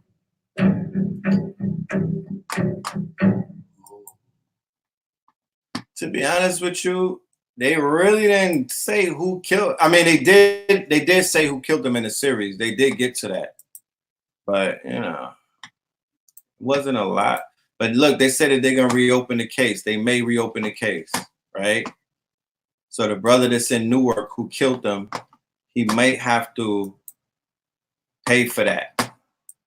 You know what I'm saying? Because they did reveal that his killer is still in the streets. I said it before. The official count of who killed Malcolm X, it's not true.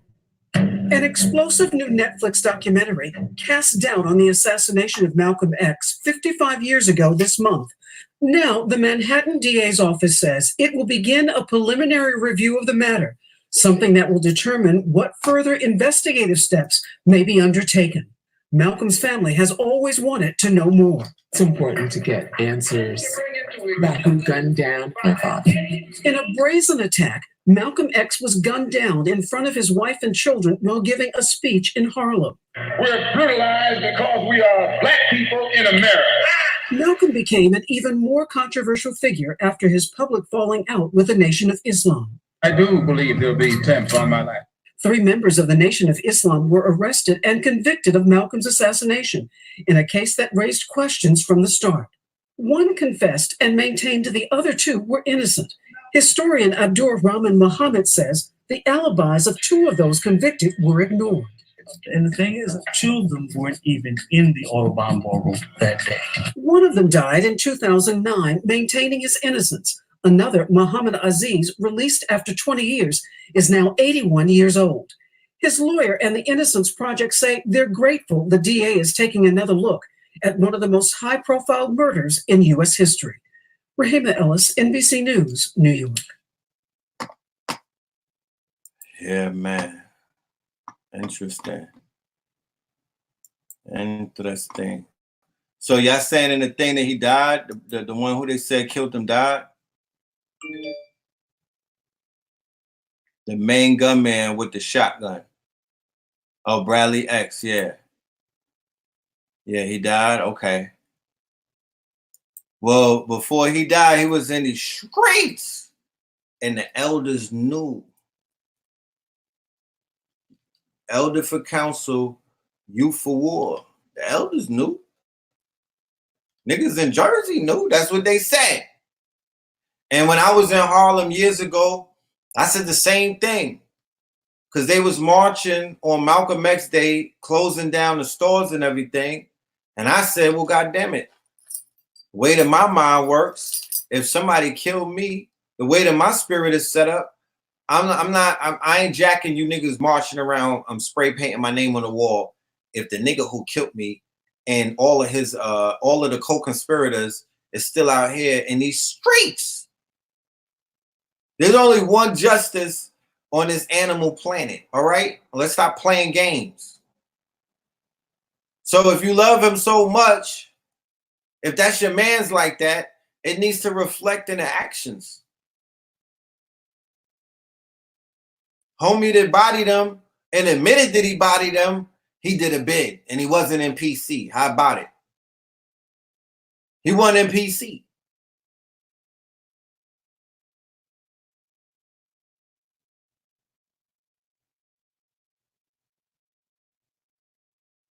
All that love. And he died with $20 in his bank account.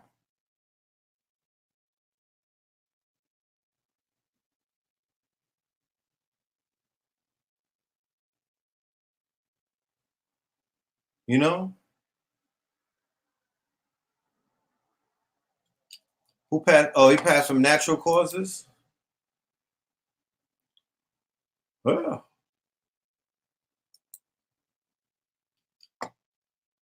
Yeah.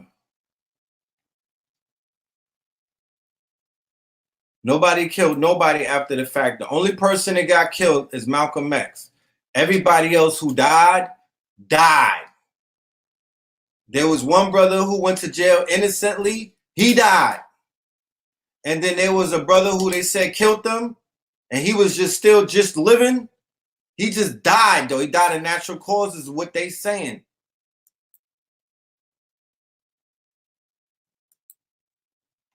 And he was in the Cory Booker ad campaign. Yeah, I heard about that. And they say he's a Newark legend. They say he's a Newark legend.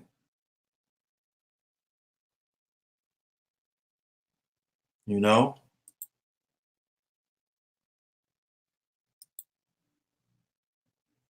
Oh, of course. Man. A hero. He's a G.I. Joe in certain circles. He's a G.I. Joe in certain circles. In a city where that thing go off like that, and they got love for the big homie, you got to remember, and don't get in your feelings, y'all, but we have to apply a conceptual lens to these situations when we really examine it without putting our emotions in it. What you had was a big homie and a little homie issue. When it boils down to it, you had a boss and a captain or an underboss bumping heads. You had management and talent going at it, man. I'm just putting into a context that you might be uncomfortable with looking at or feeling or seeing, but when you really think about it, I'm not being facetious at all. I'm just really saying that that is what you see taking place with Elijah. And I'm speaking about the overall falling out. I'm speaking about the overall conflict. It was the big homie. Like if Big Meech, like if Blue Da Vinci fell out with Big Meech and Blue got his niggas that's running around called instead of BMF, they CMF. But then there's original Big Meech. There's the Big Meech clique. The majority is still rolling with the big homie. And then one of the big homies clips the little homie. They're gonna be like, damn, that was fucked up, but that's the big homie. I mean, if y'all not ready, that's what I'm saying. Don't go into an organization, don't go into a lodge, don't go into a fraternal order, don't even jockey for power. Don't do it. Stay in the fucking square lane, stay in your Prius, my niggas. Don't hop out, don't hop off your porch, don't come outside. Don't do it. Don't do it. Because it's just a certain rule book that these streets abide by. And not just these streets, these teams and organizations that certain people take oaths to die in. Gotta remember what's going on. If you become, if you take an oath to come into my clique, nigga, you're mine now. That you're not your mama's son no more. You just took an oath to be inside of the fucking family, fam. You just took an oath. You took a death oath to be with the you know, with the coke boys. You took an oath to be in the cartel. You took an oath to be gang. You took an oath to be in the Illuminati. You took an oath to be a Masonic brother. You took an oath to be in a union. You took an oath to be in a posse. You took an oath to be in a crew. You took an oath to be in CMB, Cash Money Brothers. We all we got. We all we got. And there's repercussions that come in that. That's like I said, this is not YouTube for the YouTube censors. This ain't a kid show. It's some grown man shit right here. This is not for the weary-hearted. And when people join organizations, although the public loves them, they're not, you don't own them anymore. The organization does. They are property of the organization and not bigger than the organization. They are part and parcel of the organization, which is bigger than any man, woman, or child in the organization. And the organization is a body unto a body politic unto itself, and its bylaws and its rules. It has penalty systems. It has quote unquote, it has penalty system, reward systems, and loyalty systems, and it's death before dishonor. So if you're not willing to live that life, because once you take that oath, you have a fucking gag order on your mouth. You don't talk crazy about the family, and if you do, we're gonna cut your tongue out. We could deal with these niggas outside of the circle, but if you violate from within the circle and you become a cancer, you're gonna get cut out the circle. And if you niggas can't live with that, then you might as well stay on the plantation, because that is a tenet of power. And if you're not ready to deal with that, you're not ready for power. You just ready for 50 Cent and Tommy and these niggas and St. Patrick and the prequel and all of this stupid shit. And that's not power. Power is organization. Power is discipline. Power is powerful men following some fucking rules. Because I don't care how powerful you are. I don't care how powerful you are. That's what make you powerful. If you could be the most littiest nigga in the world, 10 times platinum, you got women fainting when they see you. But if you got a big homie, my nigga, you got a big homie.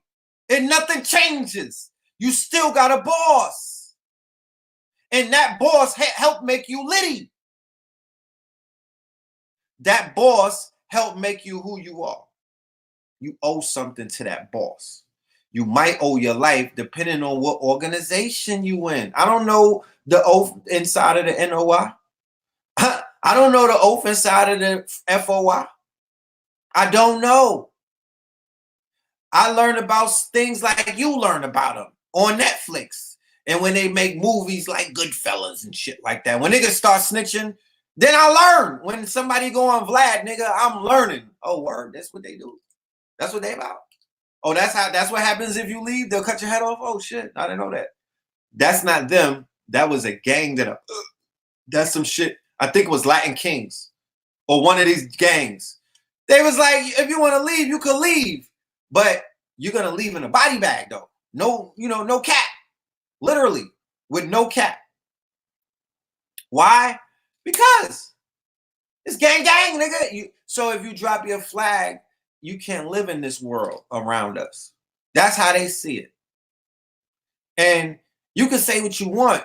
You should blame the niggas who went and took the oath, knowing that they wasn't going to live up to it. You can't blame the oath givers, because it's your inalienable rights.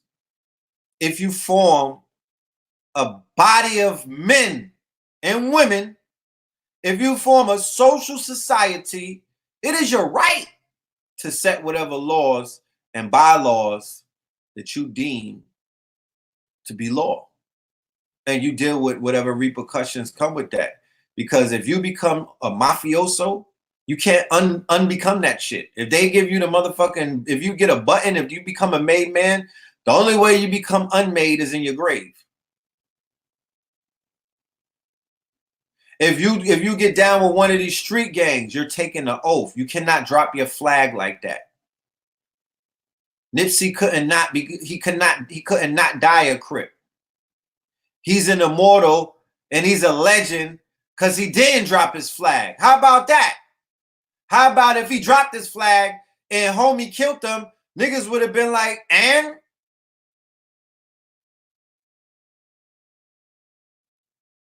What that got to do with us? He cool and everything, but nah. Nigga, that's not part of the bloodline.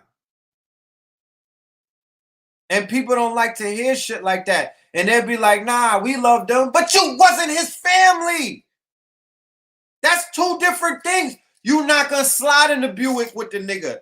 He's not calling you up because you fucking like all his pictures. You're not going with him to bust niggas' heads open if they violate you. They're not on the front line letting them things go. So the people who say that they love you from the bleachers, nigga, that's not your family. They're fickle. If they wasn't, they'd be on the floor with you. Fuck is you saying? That ain't your. So if you give up your neck, if you give up your fucking head for these niggas against the family, who they gonna kill for you? They're gonna shoot for you. And if you don't got nobody to shoot for you, if you don't got nobody to kill for you, and if you don't got nobody that's ready to die for you, you should not be on these fucking stages. Do it because this is a grown man stage. If you in a rap game right now, if you on the conscious stages right now, these is grown man stages. You could get your shit pushed back. And if you don't got nobody to ride with you, nigga, what are you doing? Are you fucking dumb? You just want to be a poster. But you're going to have to stand on your 10 toes. You're going to have to stay 10 toes down. However you came into this bitch, however we met you, should be the way that your ass leaves. Don't be switching up on us. Stay disciplined because we will respect you if you could follow some fucking rules and you not above the law. And you ain't nobody, you can't answer to nobody. We can't use you if that's the case. You're dispensable. So you got to answer to somebody in this motherfucker. I answer to Jesus. I answer to my Lord and Savior, Jesus Christ. He got the will. Well, you do that then. You do that then. But I don't think our people understand the concept of loyalty. And when you take these oaths and when you align yourself with certain people, this shit is not a game. And I will not penalize. I ain't gonna sit up here and be like, yo, people who are feeling a certain kind of, because man feel violent or man want to bust another man head or man want to hurt a nigga because they inside of a fucking body. They're attached to an egregor. They're part of a gang that they're killing for right now. Niggas got blood on their hands. This not the Boy Scouts. This not the Boy Scouts. That kind of behavior is expected of them. What are you talking about? That kind of behavior, that shit is not surprising. If the fucking gang go out and slide on a nigga and wipe their nose, slat, how the fuck am I gonna be surprised? This is what they do. It's in their repertoire. It's in their repertoire.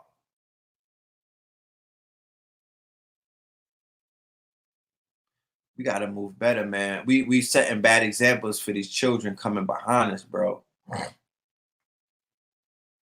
We gotta do better. You know. It was down that JFK statement. It seems like that started a downward spiral, man. And yes, I love the fact that Malcolm was able to go around Africa as an ambassador and talk that shit and meet them leaders. That was a beautiful sight. You know, Malcolm should have stayed in Africa. You know, Malcolm should have stayed in Africa. You know, they were going to put him up on the continent. They was going to take care of him. Kwame Nkrumah and all of them should have stayed in Africa and got strong.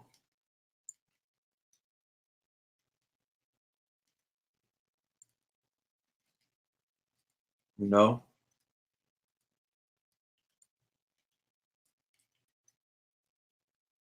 But know what you joining before you join an organization. Know what it entails. Know the history. You know the facts. Question everything. You know? I got people I got to answer to. I don't live in an unanswerable society. I got a mama. I got to answer to my moms. She called me up about that Gayle King shit. You know what I'm talking about? She just wanted to know, was I all right?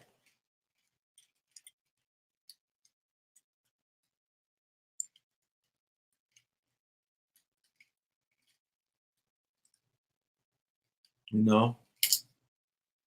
But I feel like the ghost of Malcolm or the spirit of Malcolm, you know, the fact that that we're in Saturn and whatnot, and you know, justice and all of these things are being revealed at this time. You know, it's interesting. But like, if I ever make transition, this is my protocol, and I'm putting it on YouTube. Like, don't ever have nobody with a broken wrist reflecting on Red Pill in a documentary. No disrespect to the brothers out there with the broken wrist. You know what I'm saying? But I want people who I rocked with. We don't need niggas outside of the sphere of my circle to talk about my impact or what we were doing, you know, on YouTube and in the community during this time. That to me is not what's up. Watching the Malcolm X documentary and the dudes that were talking about Malcolm X was Wild Moist.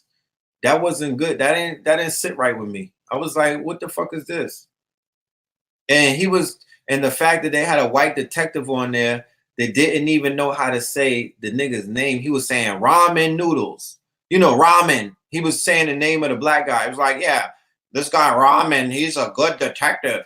The nigga name is Rahman. How you don't know how to say that? What's wrong with you? What the hell? He said it like 3 times. It's like ramen. I'm like, Rahman. The fact, if a white person say ramen and your name is Rahman, they don't have no fucking respect for you. How about that? How about they shouldn't be in a goddamn documentary? There was too much creepy white folk in there. They was talking to the detectives. The detective said we were mad happy when he died. We were joyful when he died. They were celebrating at the precinct when he died. And when he got kicked out of the Nation of Islam, they were celebrating because they said J. Edgar Hoover was elated that the chess piece, one of the strongest chess pieces on the board of the Nation of Islam, was taken off the board.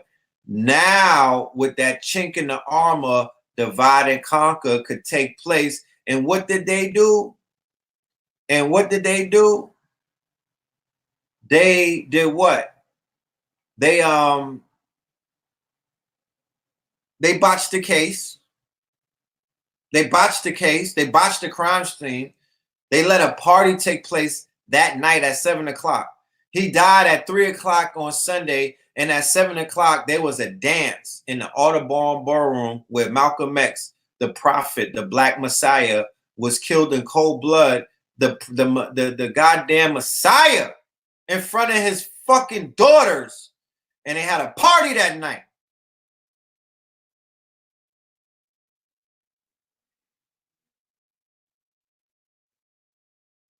And I'm like, the people supposed to love us.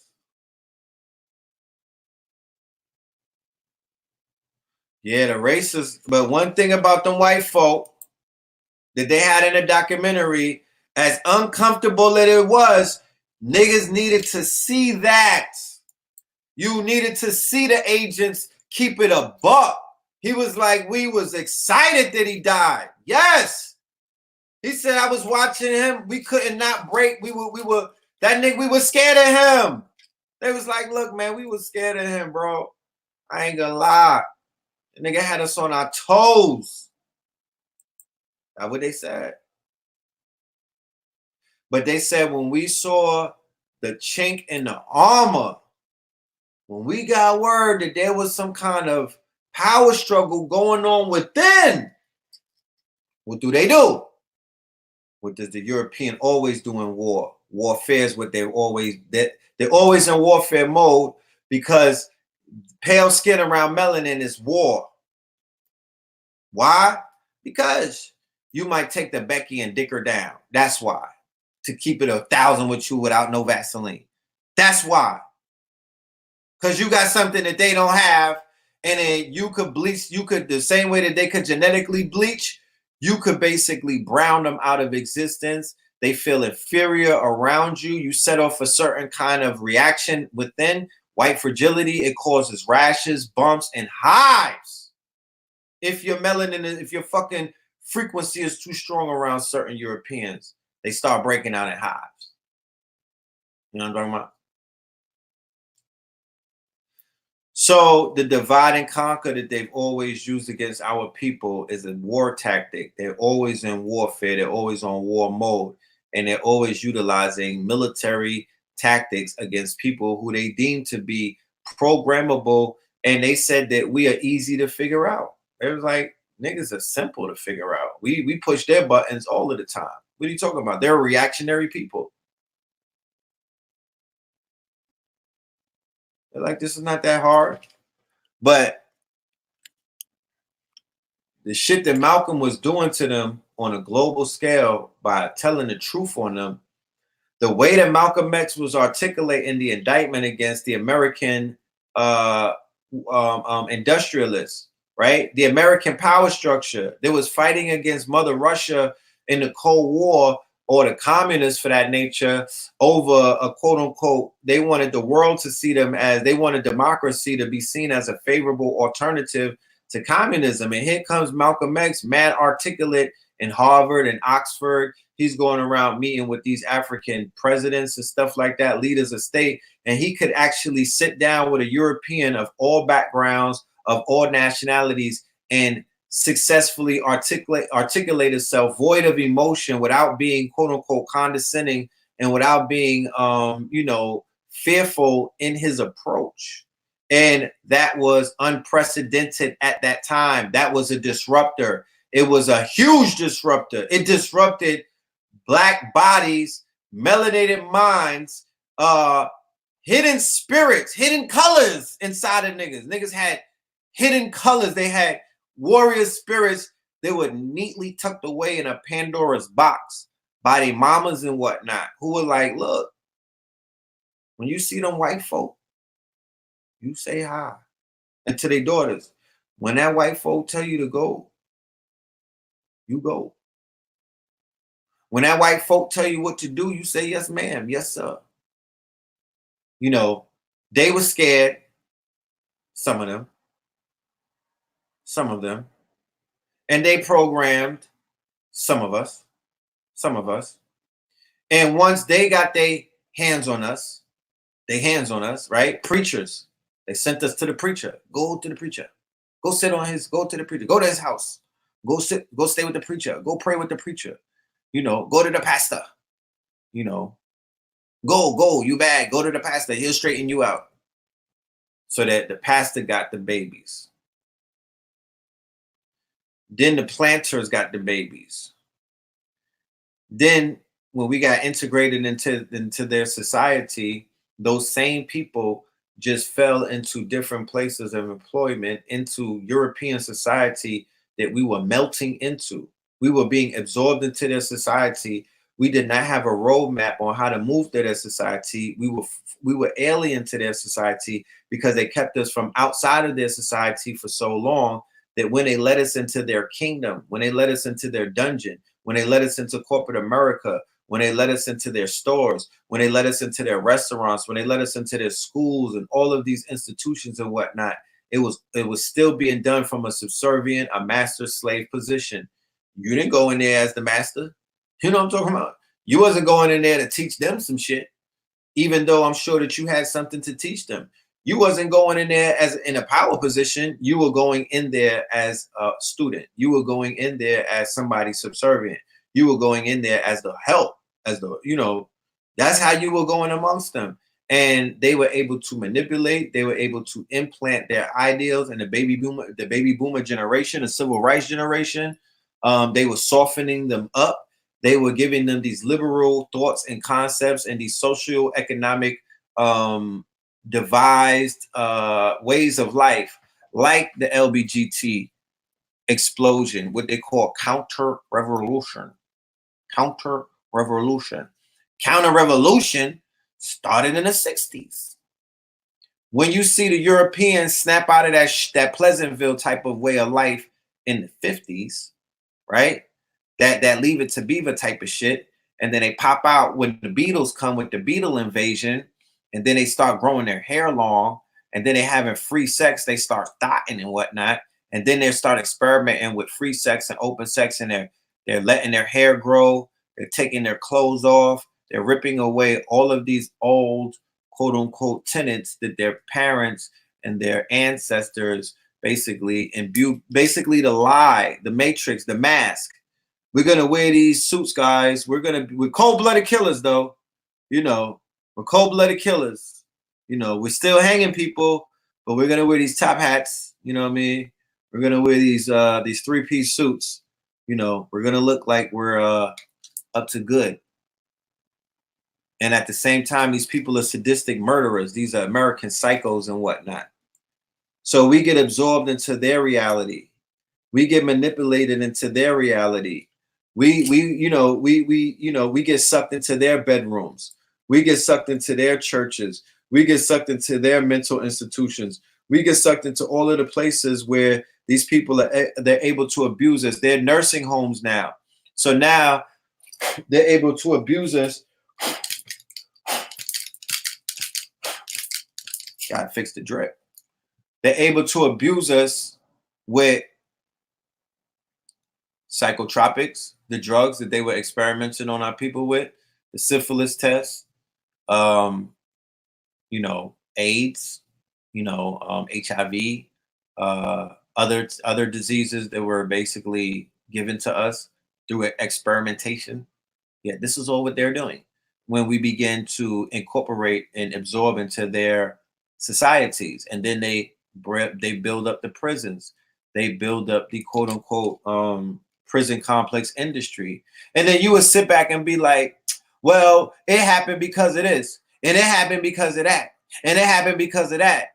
And I'm here to say, what if it happened and it was planned from the 1960s? What if it was planned from the 1950s? What if the Cultural Revolution is a social engineering construct? What if this is a plan that they were always behind? What if this whole drug experimentation thing, what if all of this stuff with them absorbing your culture, because the whole hippie culture is them absorbing Indian culture and all of these indigenous cultures and things like that, them running with yoga, that's them absorbing somebody else's culture, them running with the mushrooms and all of the weed and stuff like that. That's the hemp for you. That's the mushrooms, the psilocybin. That's all you. Right? So what if they've been planning this all along? What if they've been steering these cattle? What if they knew when to put the crack in the neighborhood? What if they knew when to begin to pass certain laws and whatnot to incarcerate these super predators and these young innocent black babies, these sisters, these brothers and sisters that were manipulated through the entertainment industry? What if they knew that they were going to put billions of dollars between artists and whatnot and concepts and images that they were controlling with their purses and their pocketbook by way of Viacom, MTV, VH1, and all of these corporate entities, Seagrams and whatnot, Universal, where all of them are in bed together. They work hand in hand like a well-oiled machine and things of that nature, because remember, everything is connected to the stock market. All of these movements, all of these products that people are selling, all of these things like alcohol, all of these things like cars and brands like Louis and Moet and Hennessy and all of that, they're all being traded on the stock market.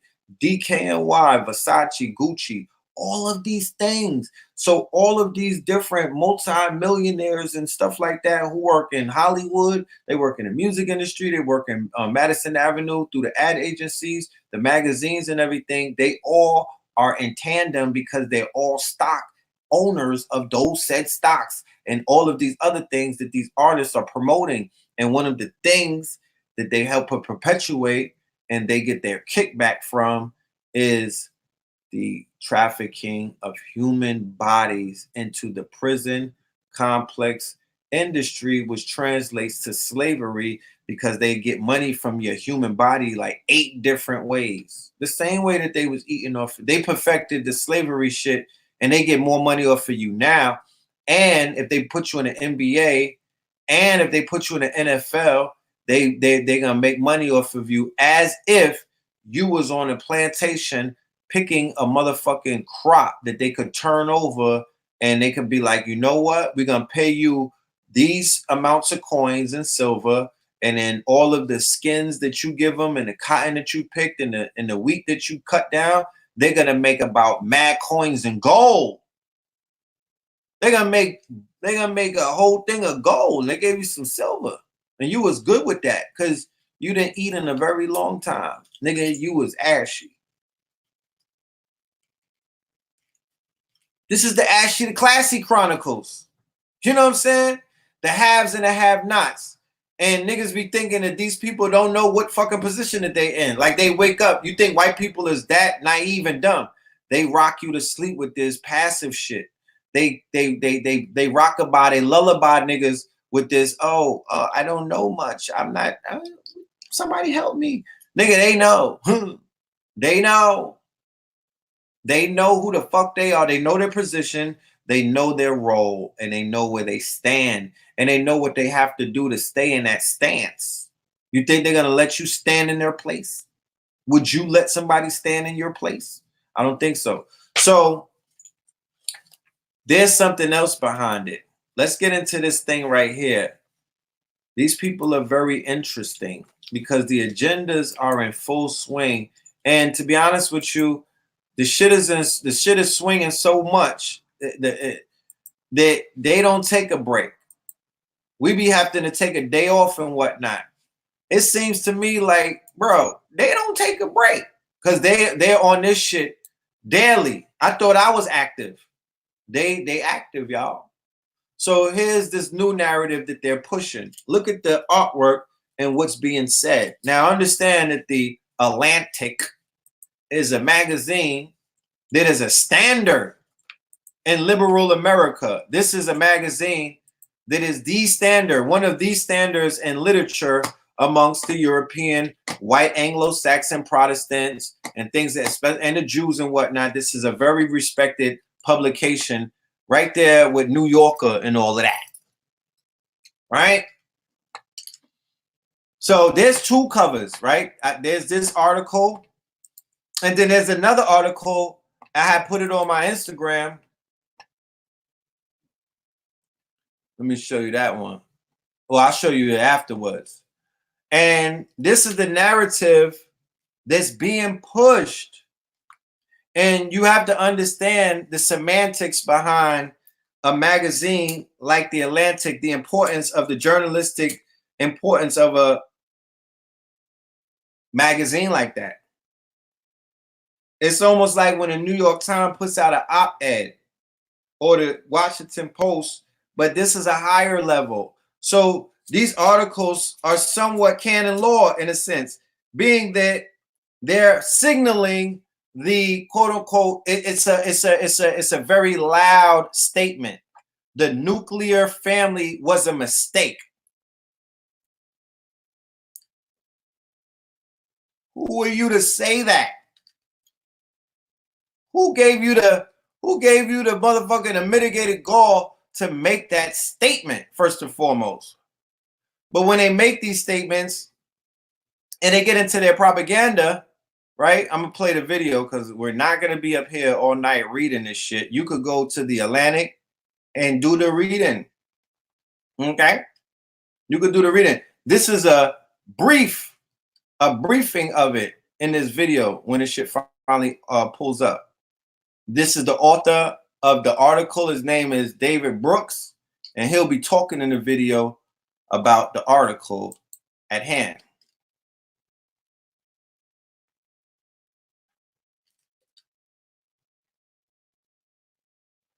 And as with this, as with everything that they're doing, there is an agenda always attached.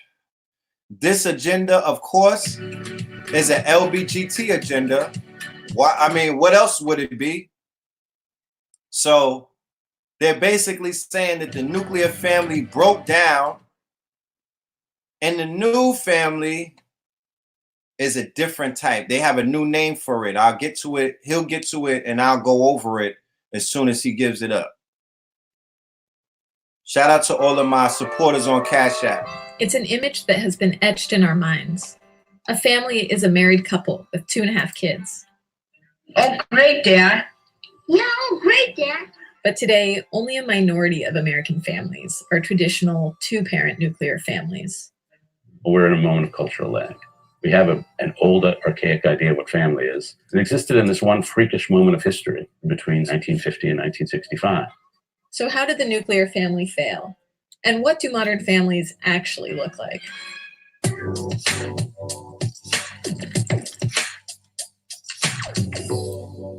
Propaganda, peep it. This is David Brooks. He wrote this Atlantic cover story about the history of the family in America. Through most of history, family was an economic unit. It was for making the farm work. In 1800, 75% of American workers were farmers, and most of the other 25% worked in small family businesses. In the South, of course, slavery separated many Black families. Duh. But across most of society, people lived in big, extended families. It's called plantations. Nieces, nephews around. If a relationship failed, if somebody died, there were plenty of other people to pick up the slack. During the Victorian era, the family reached its peak in the US and Britain. I hope you are behaving very well. The number of people who lived in extended families was higher in the Victorian era than ever before or ever since. The world that people had known was falling away. And they felt not only economically under threat, they felt morally under threat. So the extended family functioned as a moral unit. In it, children were taught right from wrong, and traditional values were preserved.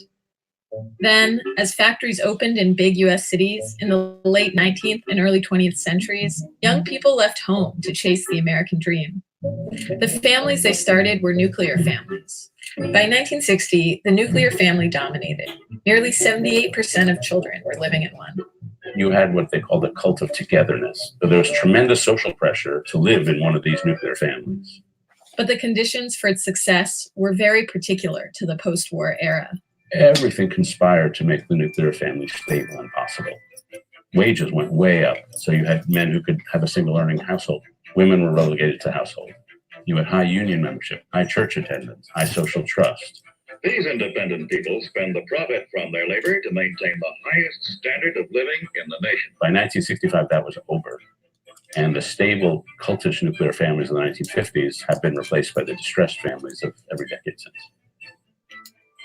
Over the past half-century, the share of people living alone in America has doubled. People are marrying later and divorcing more. The general fertility rate is dropping. And the stress from this change has fallen disproportionately on less affluent households who must perform all the work that was once done by members of an extended family. This burden isn't evenly distributed. Women still spend significantly more time on housework and childcare, according to recent data. Affluent people can afford to buy extended family. But the switch from an extended family to a detached nuclear family has been great for those who are privileged. It's given us way more freedom. It's been sometimes cataclysmic for those who aren't. But around the globe, 38% of people still live in extended family units. In Gambia, the average household size is 13.7 people. 13. In Mexico, many live within kinship groups of up to 70 people. 70. There are disadvantages to the extended families of the past. Sometimes you're never alone. You don't get a lot of privacy. And in the old days, one of the disadvantages of extended family, the women were stuck in the kitchen cooking for 25 people. And so they have real downsides. It was 5 women cooking, though. The most interesting trend of the past few decades is the creation of chosen families. And this phenomenon really came to prominence in the 1980s in San Francisco in the gay and lesbian community. Here we go. People who have been cast adrift by the breakdown of the nuclear family. They've lost touch with one or both parents, and they're sort of floating, and they come together and say, we'll be a family together. Sure. A chosen family can help to share the challenges and the rewards of modern life and make it more equitable. We need to extend love to others. And if we don't have a chance to do that, something goes really wrong. A family is a place where you offer care, you offer unconditional love. The bond between you is no longer transactional, it's no longer even voluntary. And we're seeing that spread not just in biological ways, but in non-biological ways too. It's one of the more hopeful things I see in society. Hi, it's David Brooks. Thank you for watching, and I hope you read my piece. And if you want to experience other fine conversations of this sort, go to YouTube and subscribe to the Atlantic channel and do it right away. So as you see, propaganda is clear to see. They got right to it. You know what I'm talking about? They're like, look, this old shit don't work. Basically, what they're saying, nuclear family is man and woman. Nuclear family is the nucleus. Proton, neutron, electron.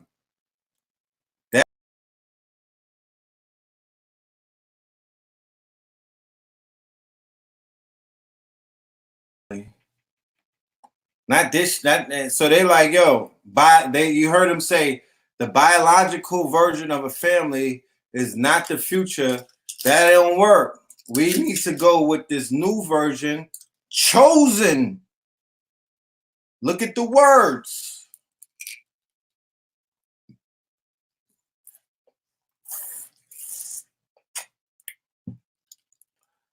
There's monuments to Jefferson Davis all through the South.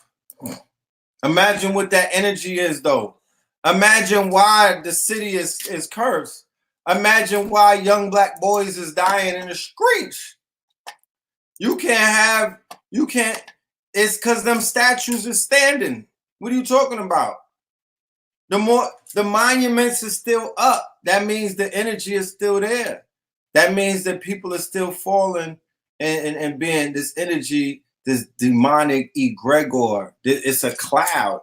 It's a whole cloud. It's a spell. It makes dope fiends. It makes coke heads and crack heads and bass heads and smokers and jays and homeless people and crazy people. They on the grid with these bronze statues that are consecrated. They probably done sacrifice some babies to them things. Not probably. They have, because they out there shedding blood and doing sacrifices in the slaughterhouses all day. And I promise you, if you do a Google reference cross on slaughterhouses and where these statues be standing, coincidentally, they'll be in alignment. They'll be in the same places. The slaughterhouses in the Carolinas and all of those places, the slaughterhouses where the chickens die. So you mean to tell me if I'm in a church of Satan and the people who are in the Orisha church, in the Cuban church, in the Haitian church, and all of these places where they do the magic and the arts and whatnot, you mean to tell me though, if they are killing one rooster, they getting busy at night on 1 or 2 roosters, right?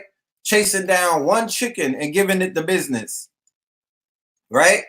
They sending up one chicken talking about a leg bar. A leg bar like, look, my nigga, I needed a chicken meal. I'm out here looking for some Popeye buckets. You know what I'm talking about? You niggas is sending up a leg. You know what I mean? Like, you got ancestors, they got bellies out here. How about it? What is the white man doing? The white man is like, yo, start the machine up. We're going to say our prayer to Beelzebub. We're going to say our prayer to Odin. We're going to say our prayer to all of these people. Aleister Crowley, Alex Pike, who do they pray to? Right? Whoever they pray to, you niggas got to find out who they pray to. These people, that's the shit that they, that's the unwritten history that they all know. They don't have it in a book.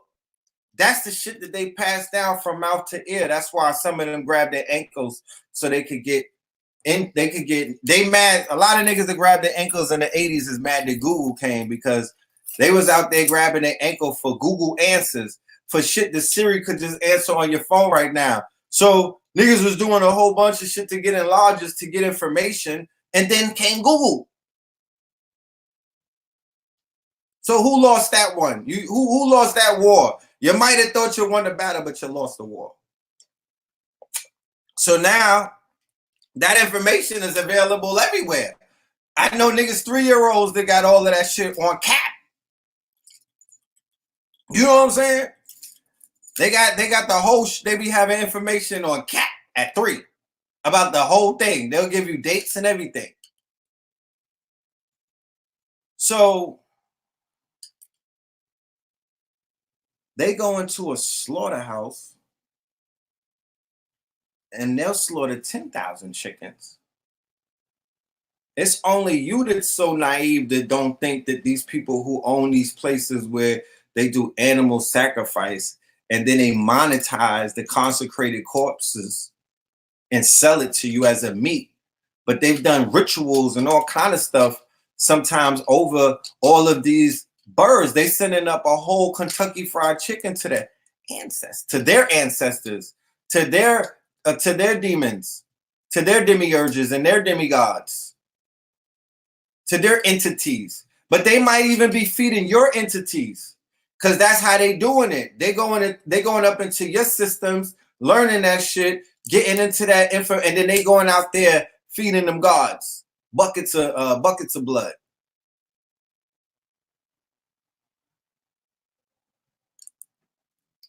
You know?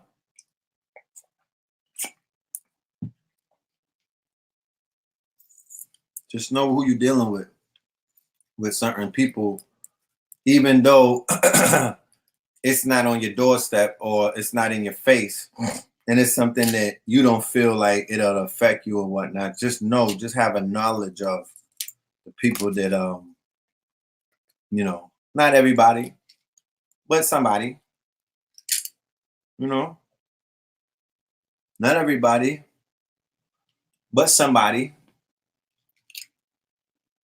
They out there doing some things. So, as you heard in that video, right, talking about chosen family, okay. But when I was saying earlier about social engineering and whatnot and how it works and what we don't get it, we don't really get it, because I don't really think, to be honest with you, enough of our scholars really touch on the they don't touch on the social engineering aspect of a lot of things that are going on. Shout out to Naeem Akbar, shout out to Amos Wilson. They were real good in being you know, teachers about stuff like that. They helped me see psychology behind a lot of the stuff going on. Even W.E.B. Du Bois with the whatchamacallit, with double consciousness and all of that. Souls of Black folk. All right, so this right here is the Moynihan Report. We speak on the Moynihan Report. Me and Blue Pill, we included this in a lecture that we did called The Three-Headed Monster. All right.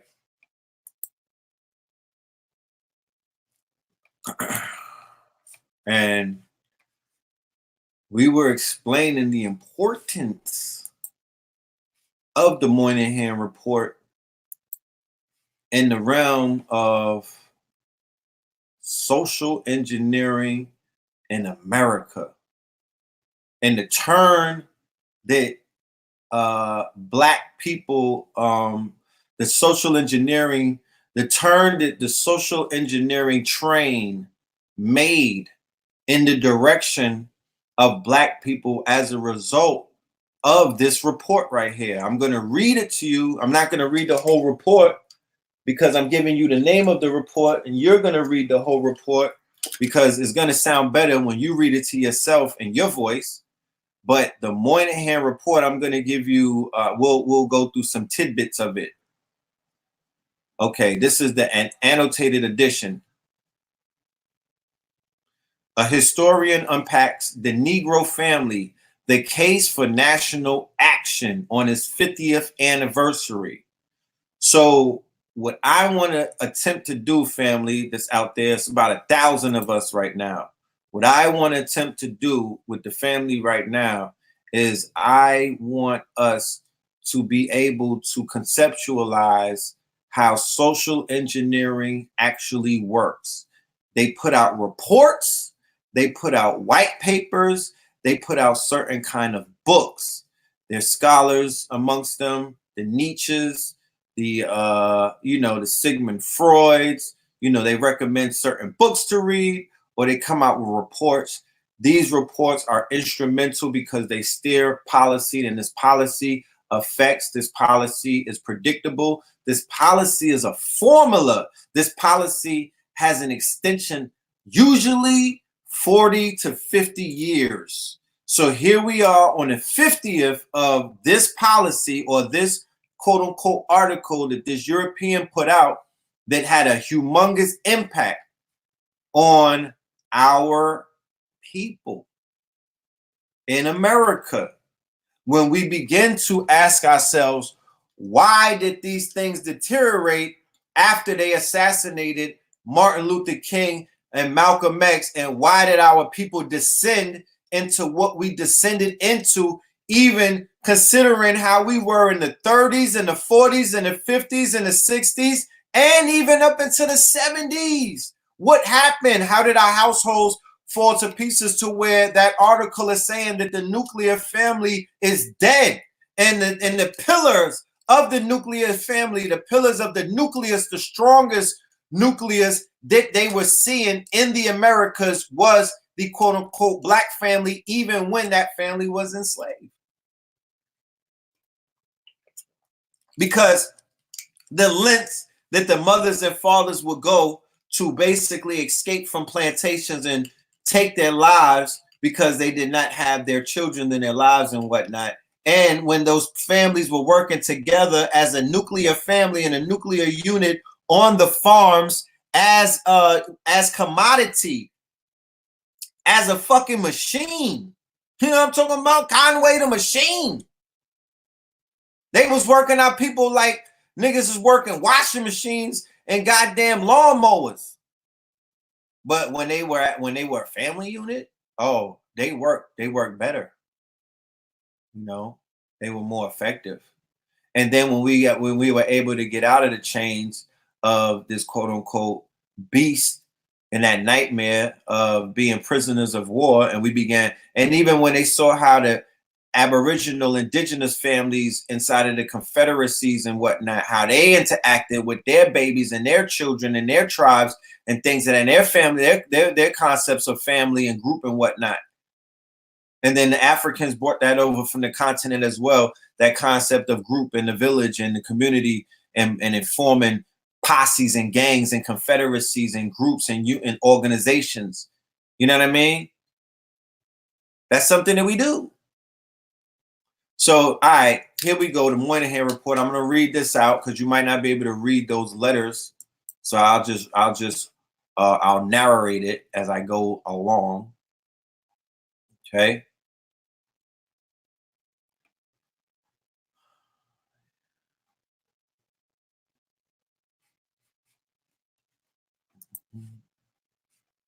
On New Year's Eve 1964, Assistant Secretary of Labor Daniel Patrick Moynihan, who was born in Tulsa, Oklahoma, y'all, in the 20s. Okay? He was born in Tulsa, Oklahoma. This should show you how we are not far removed from this chain of events. This shit is an ongoing series on somebody's Netflix. Because what they did in the 60s and in the 50s have a direct effect to the reality that we find ourselves in right now, attempting to change. On New Year's Eve 1964, Assistant Secretary of Labor Daniel Patrick Moynihan assembled his staff in his office to announce that they were going to help him write a report on African American families. The Negro Family, the Case for National Action, completed in March 1965, became one of the most controversial documents of the 20th century. Best known as the Moynihan Report, it launched the career of its author, who became a professor at Harvard University, a top advisor to President Nixon, and a four-term U.S. Senator representing New York. That's why, and then you wonder why New York is what it is. You had this nigga in the seats. Moynihan wrote the report on his own initiative, hoping to persuade White House officials that civil rights legislation alone would not produce racial equality. He succeeded in getting President Johnson's attention. On June 4th, 1965, President Lyndon Johnson gave a major address at Howard University based largely on the Moynihan Report and co-written by Moynihan and Richard Goodwin. Echoing civil rights leaders of the time, Johnson declared, "Freedom is not enough. Equal citizen for African American was incomplete without the ability to make a decent living." However, the Johnson administration quickly disowned the Moynihan Report when it sparked heated debate after becoming public in August 1965. Distracted by the Vietnam War, Johnson never followed up in his stirring rhetoric at Howard with significant new policies. The Moynihan Report became a lightning rod for civil rights activists frustrated with Johnson's inaction. Moreover, the report's ambiguities and contradictions, as well as Moynihan's decision to discuss racial inequality primarily in terms of family structure, produced confusion over its aims. Many liberals understood the report to advocate new policies to alleviate race-based economic inequalities. But conservatives found in the report a convenient rationalization for inequality. They argued that only racial self-help could produce the necessary changes in family structure. Some even used the report to reinforce racist stereotypes about loose family morality among African Americans. Meanwhile, left-wing critics attacked Moynihan for distracting attention from ongoing systemic racism by focusing on African Americans' family characteristics. Moynihan's leading critic, William Ryan, famously charged him with blaming the victim. Okay, so this is some of his hold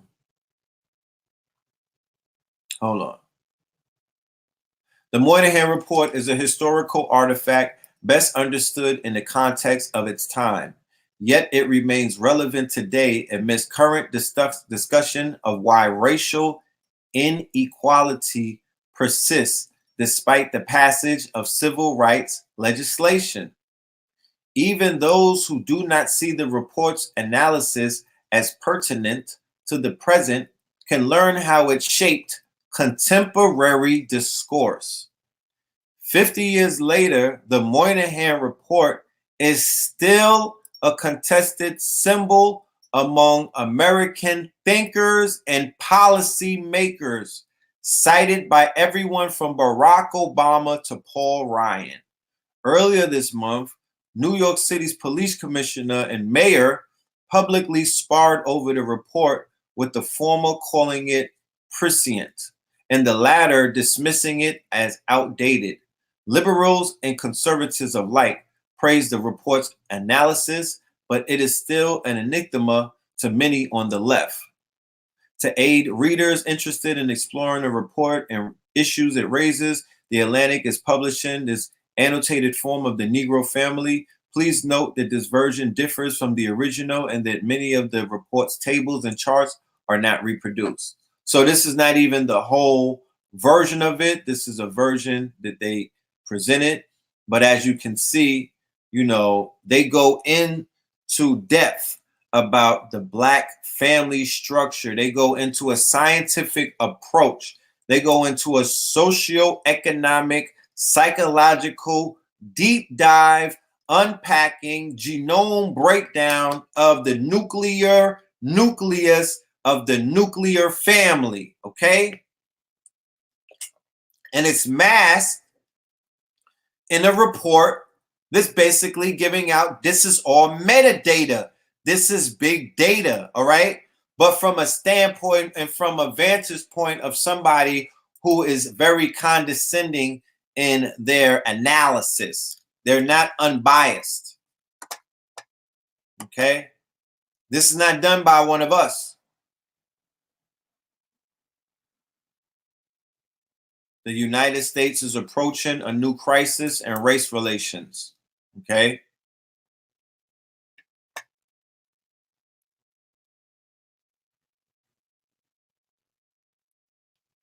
Chapters, the Negro American Revolution, the Negro American family, the roots of the problem, the tangle of pathology. That's the most famous one right there. That was the controversial thing where he went in on the Black woman. The tangle of pathology and the case for national action. So this is the white paper that got the policymakers and the quote unquote lawmakers to weaponize their arguments. It justified their arguments and it gave them the quote unquote ammunition that's needed. You quote from reports like this. These are the reports that you quote from when you make your case, when you state your case, when you basically stand on something. You're standing on reports like the Moynihan report that's being, you use it as a basis and a foundation in which to launch your attack or your narrative, right? Or your propaganda. Okay, so this is how this thing works, or your law, or your bill, or your policy. It works like in that sense.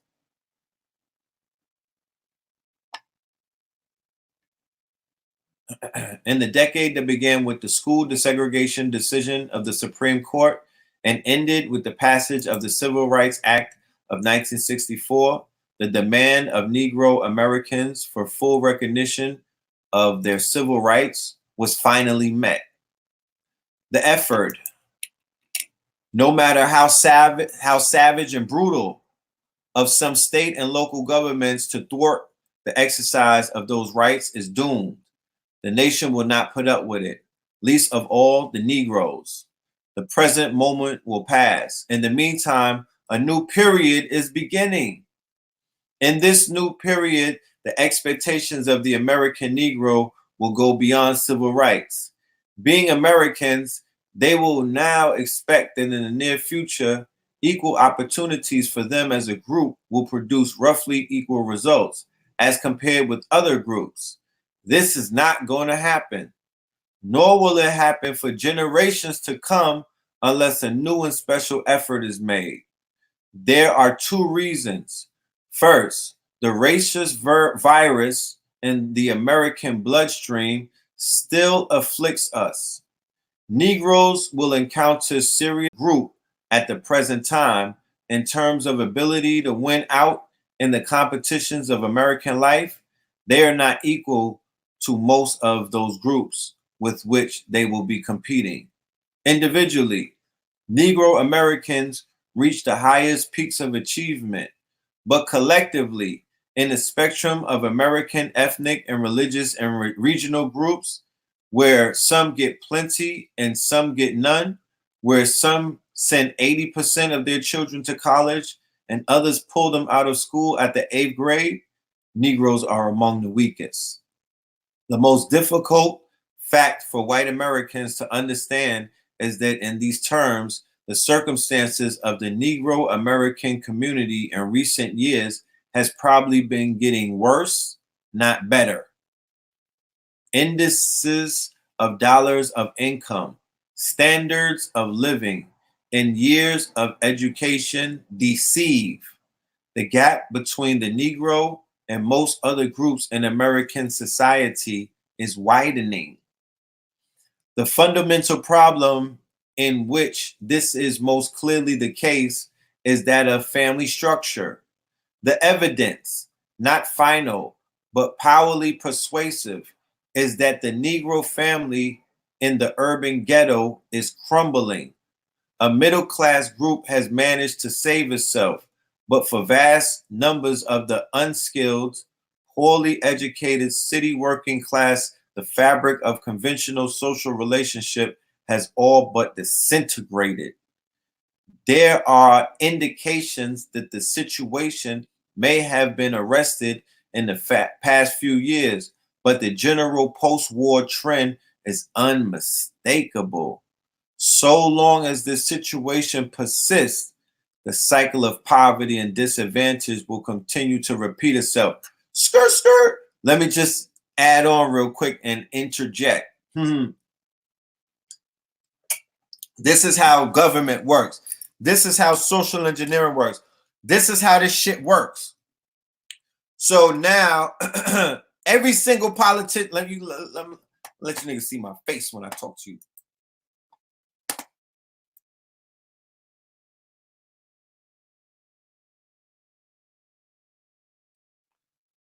Every single politician,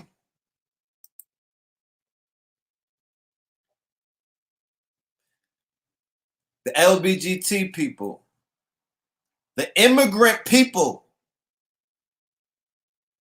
they read the Moynihan report. Everybody on the liberal left has read it, and everybody on the right is required to read it.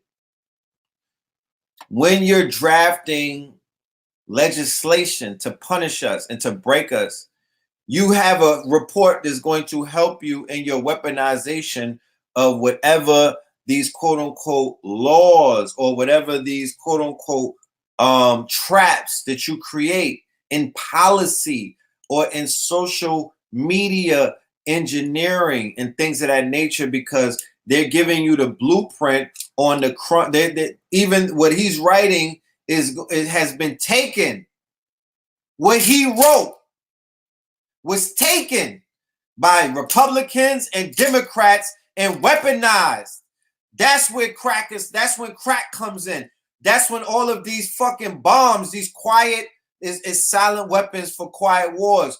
So the report is giving them the resources that they need. Remember, this is all big. This is big data before what you have now in the form of big data. But big data spits out reports like this now, and they tell them, look, this is the woke marketplace. This is the conscious community. This is how you infiltrate. This is how you break them down. This is how you know what I mean? That's what they were doing in the 60s with Malcolm and them, and you see in the documentary, he's going into the Library of Congress. He's going into rooms where the shit was non-ending with files on people and information. That's what they do. And create psychological reports. And they put out these reports. And what the Moynihan report represents is a source material. The source material, it would almost be the quote unquote playbook that the coach would utilize if that team wanted to win the war, because they're looking at all of these stats, they're looking at all of these plays and whatnot, and they're figuring it out like, all right, so we just gotta infiltrate. We could intercept right here. If Moynihan is saying this is where they weak at, and this is where they're crumbling at, and this is where we hit at, then through the policies of the budgets, through the policies of the food, through the policies of the social programs, by taking them away, by putting them in, by taking them away, by non-funding them and underfunding them, by robbing them, by doing all of this, by sending corrupt people here, by sending corrupt people there, by putting the child service there, by taking the people to family court, by taking the child support. All of these tactics and all of these tools are now being put into the system by legislators who sit in schools and think tanks and they study stuff like that. And you like, damn, why these police are so cold-hearted against us? Nigga, they're on Terminator assignment.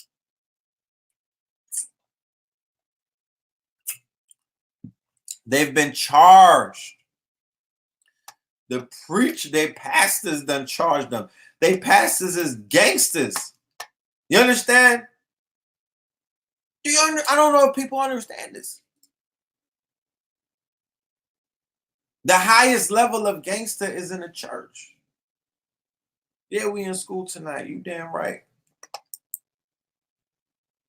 The highest level of the gangster underworld is in the church. It stops there. That's the big homie. They try to show you it in The Godfather, but you need to look around and pay attention. That's the highest ranking. They get niggas knocked off too. That's the big homie. In all of them Latin American countries where them things is flying, guess who know which way them doves is flying? When the doves cry. Thank you for the Cash App. When the doves cry. Guess who's flying them doves like Prince? Nigga, Pope John Paul and them. Yeah, you better. Yeah, Powder, nigga. Pope John Powder, nigga. They got them doves flying.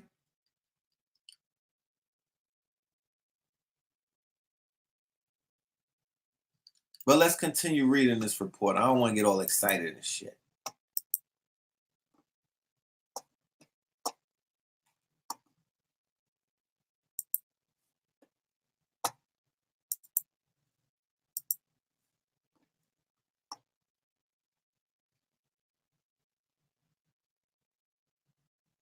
The thesis of this paper is that these events in combination confront the nation with a new kind of problem.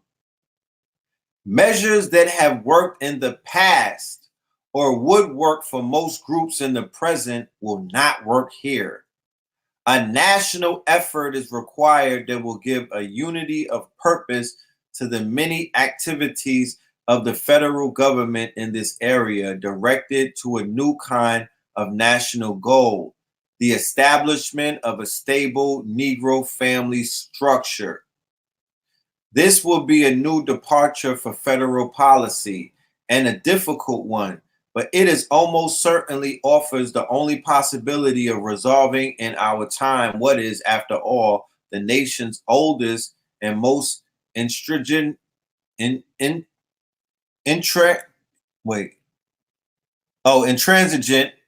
now its most dangerous social problem. Let me bring that back. But it almost certainly offers the only possibility of resolving, listen to the language. He's writing in code. He's writing in open code. It ain't even Morse code. He's writing in open code and open contempt, and trying to mask it as if he's doing somebody a favor. But as you can see, he's speaking about the black family as an adversary, an adversarial sense, as the quote unquote op. This is op language, my nigga. This is a fucking kite. The nation's oldest and most intransigent, and now its most dangerous social problem. What Gunnar Myrdal said in An American Dilemma remains true today. America is free to choose whatever the nigger shall remain her liability or become her opportunity. Chapter 1, the Negro American Revolution. The Negro American Revolution is rightly regarded as the most important domestic event of the post-war period in the United States. Nothing like it has occurred since the upheaval of the 1930s, which led to the organization of the great industrial trade unions, and which in turn profoundly altered both the economy and the political scene. There have been few other events in our history. The American Revolution itself, the surge of Jacksonian democracy in the 1830s, the abolitionist movement, and the populist movement in the late 19th century, comparable to the current Negro movement. Okay? There has been none more important. The Negro American Revolution holds forth the prospect that the American Republic, which at birth was flawed by the institutions of Negro slavery, and which throughout its history has been marred by the unequal treatment of Negro citizens, will at least redeem the full promise of the Declaration of Independence. Although the Negro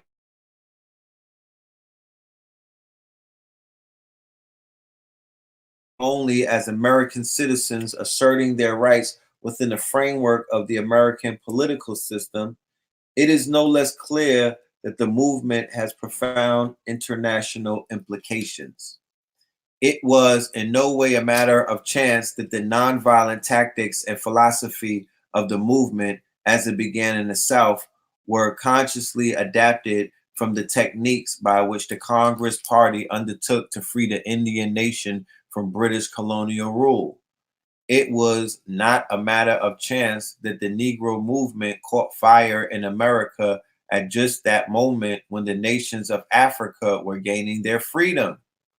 Nor is it merely incidental that the world should have fastened its attention on events in the United States at a time when the possibility that the nations of the world will divide along color lines seems suddenly not only possible, but even imminent.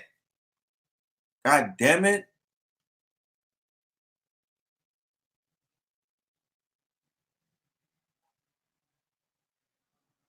And I just want to speak about something real quick. The law of correspondence. Look it up. What they're doing in Africa, what we're doing here, what they're doing on islands, and what we're doing here. They're drilling in Ireland. They're drilling in Australia, my nigga. They drilling in the UK. They drilling in Brooklyn with the woos. So the law of correspondence, like they drilling in the UK, but they also lit. They also on they hotepping out there in the UK as well.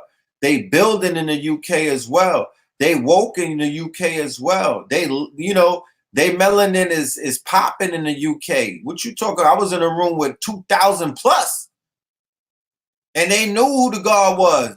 That shit felt like I felt like I was in Wakanda. In Birmingham, I don't say, we call it Birmingham veg. We don't say Birmingham.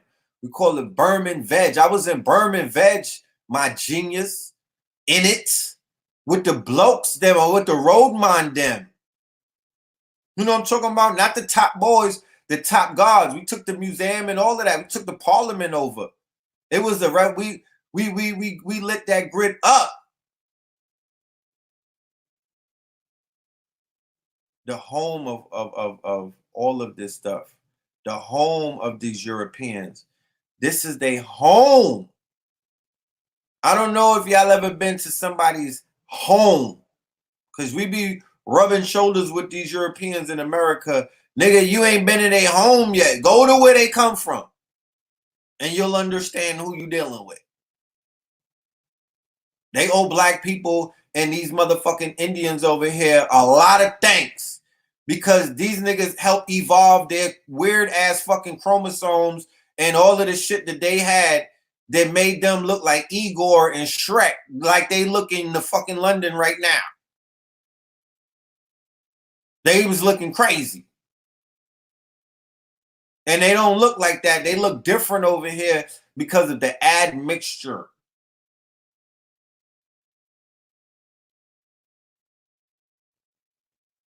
and amongst other things.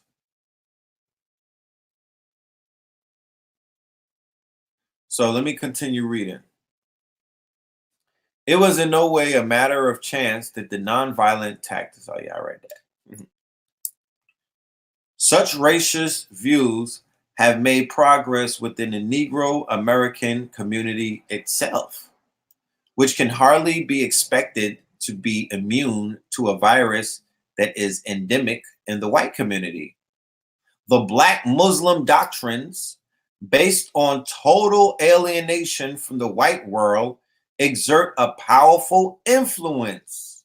On the far left, the attraction of Chinese communism can no longer be ignored. Remember the Black Panthers carrying around Mao's book? It is clear that what happens in America is being taken as a sign of what can or must happen in the world at large. The course of world events will be profoundly affected by the success or failure of the Negro American Revolution in seeking the peaceful assimilation of the races in the United States. The award of the Nobel Peace Prize to Dr. Martin Luther King was as much an expression of the hope for the future as it was recognition for past achievement. It is no less clear that carrying this revolution forward to a successful conclusion is a first priority confronting the Great Society. Now I want everybody to go and put on your notes, or if you're on Google or Siri, some people got Alexa, you got toys that you talk to and they answer questions. Go and look up Great Society for me, please. Anybody who's interested in MAGA, Make America Great Again, and you want to do more research on it, anybody who just came to America, coming to America, anybody who just got here is first generation, meaning that you was born here, but your people came from somewhere else. Go and check out Great Society. Especially when people want to know the story about what is the policies that shaped the Black community and took it from one place to another place. What are the policies?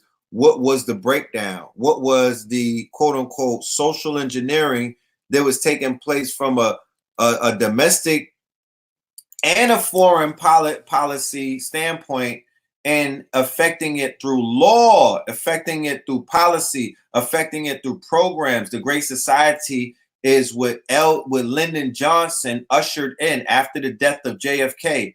Lyndon Johnson brings in the Great Society. The Great Society brings in Social Security. The Great Society brings in welfare. The Great Society brings in a whole bunch of shit. It wasn't that great, though. It wasn't that great. A Dixie Democrat, LBJ, a good old boy. He was lining us up. The major events of the onset of the Negro Revolution are now behind us. The title of that says The End of the Beginning. The major events on the onset of the Negro Revolution are now behind us. The political events were three. First, the Negro themselves organized as a mass movement. Their organizations have been in some ways better disciplined and better led than any in our history. They have established an unprecedented alliance with religious groups throughout the nation and have maintained close ties with both political parties and with most segments of the trade union movement. Secondly, the Kennedy-Johnson administration committed the federal government to the cause of Negro equality. This had never happened before. Third, in 1964 presidential election was practically a referendum on this commitment. If these were terms made by the opposition, they were in effect accepted by the president. The overwhelming victory of President Johnson must be taken as emphatic popular endorsement of the unmistakable and openly avowed course which the federal government has pursued under his leadership. The administrative events were threefold as well. First, beginning with the establishment of the President's Committee on Equal Employment Opportunity and on to the enactment of the Manpower Development and Training Act of 1962, the federal government has launched a major national effort to redress the profound imbalance between the economic position of the Negro citizens and the rest of the nation that derives primarily from their unequal position in the labor market. Second, the Equal Opportunity Act of 1964. You got to go and get that. Go and research that, please. Both of those acts, the first one that I mentioned, the Manpower Development and Training Act, but definitely the Equal Opportunity Act of 1964, because this is where you'll begin to see the things in our community that that everybody is familiar with. All of the quote unquote dysfunction. A lot of this is ushered in after the Negro Revolution. The Negro Revolution shakes America at its core. It scares them. It puts the black world is waking up around the world. There's a fear that another Haiti might come about. There's a fear that the Cuban Revolution is going to spin out and affect people in the States. So they like, you know what? We're going to have to capitulate and start giving these Negroes these fancy ass acts and whatnot and lining them up with jobs and getting them up in these buildings. But there's these, they got codes.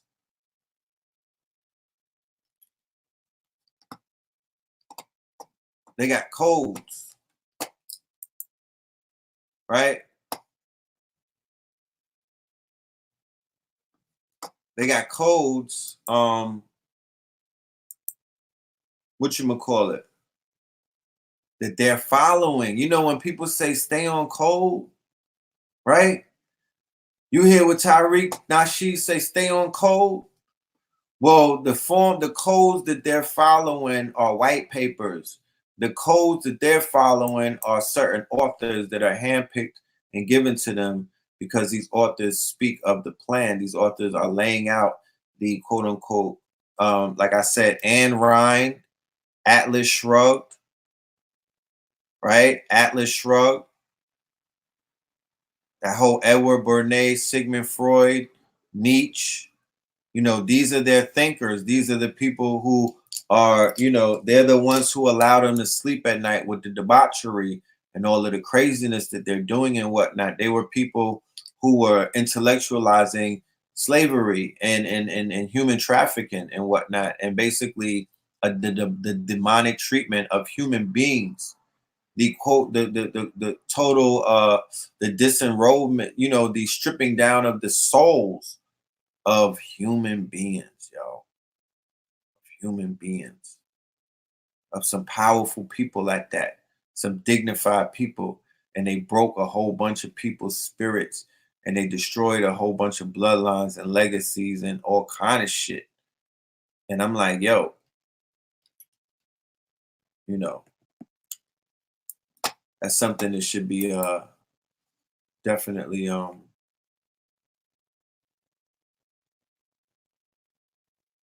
taken into account. Don't worry about the spam. You know what I mean? I'm gonna clean it up, but I'm gonna keep on going because this information is going to, it's gonna help. It's gonna help. You know, people are like, oh, these niggas are so lazy. Oh, these niggas is out here. They was in America for so long. Why they couldn't put themselves together? Oh, these niggas is so lazy. Oh, these niggas is always complaining and you know, and you know, there's some validity to that statement, of course. You know what I'm talking about? You know, there's validity to all statements. But what we should be able to do is dig a little bit deeper and get into the code. You know, I want to take you and show you the code. What's the code to the program that's running. What is the code? What's the HTML? You know what I'm talking about? What's the JavaScript? You know, take you behind the scenes and show you what's the foundation that all of this shit is standing on. So you would have a better chance at toppling it if you were to see the foundation. If you could dismantle the foundation, if you could break down the foundation, if you could rebut the foundation, if you could propagandize and, you know, take the foundation that they've created and build your foundation off of the foundation that they're standing on, you may have a chance. You might have a chance.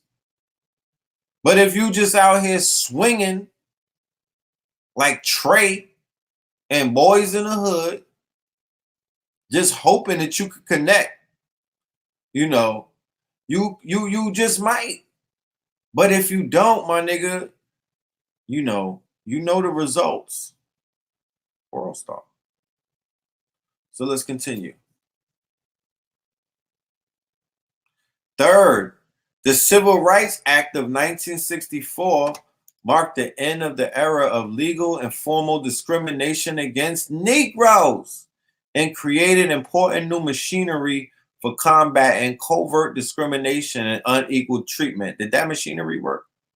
The act does not guarantee an end to harassment in matters such as voter registration, but does make it more or less incumbent upon government to take further steps to thwart such efforts when they do occur. The legal events were no less specific, beginning with Brown versus Board of Education in 1954 through the decade that culminated in the recent decisions upholding Title II of the Civil Rights Act. The federal judiciary, led by the Supreme Court, has used every opportunity to combat unequal treatment of Negro citizens. It may be as a general proposition that the laws of the United States now look upon any such treatment as obnoxious and that the courts will strike it down wherever it appears. All right, so I'm not reading this whole thing, but we're going to just breeze through it. Prospect for equality. The time, therefore, is at hand for an unflinching look at the present potential of Negro Americans to move from where they are now to where they want and ought to be. There is no very satisfactory way at present to measure social health or social pathology within an ethnic or religious or geographical community. Data are few and uncertain, and conclusions drawn from them, including the conclusions that follow, are subject to the grossest error. Nonetheless, the opportunities, no less than the dangers of the present moment, demand that an assessment be made. You know what I'm saying? He's saying it's not going to be accurate. We don't, at this point, then they were not able to gather the data needed. They have it now, though. They could do it now. They doing it in quantums at now. They got it now. Back then they didn't. But it was like, but still, with all that being said, I'ma still shoot, my niggas. You know what I'm talking about? I just might hit the shot. And here they go. And you know, and don't, you know, they'll have shit in there where he's like, we're trying to help the Negroes. You know, don't get on your Negro lapdog shit. And every time you hear that, you niggas is like, he was trying to feed us. No, he wasn't. This is from 50 years ago, niggas. You know what I'm saying? It was a trap.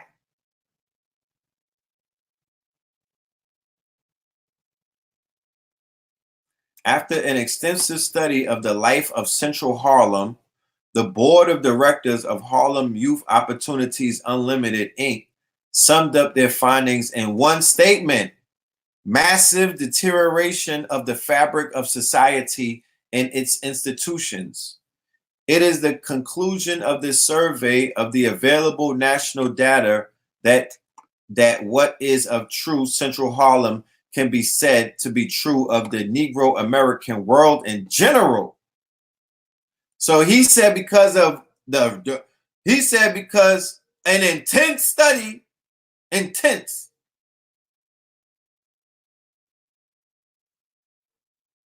of the life of Central Harlem, not East Harlem, the Central Harlem, the board of directors of Harlem Youth Opportunities Unlimited, Inc.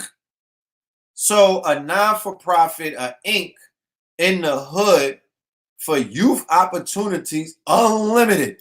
I never heard of them, but I'm sure that somebody has. And they're giving what the fuck do they know? If they were doing their job, it wouldn't be a massive deterioration amongst their students. But yeah, I'm not negating that they were not correct with their assumptions. I'm not going to say that it was not a massive deterioration of the fabric of society and its institutions. That is correct.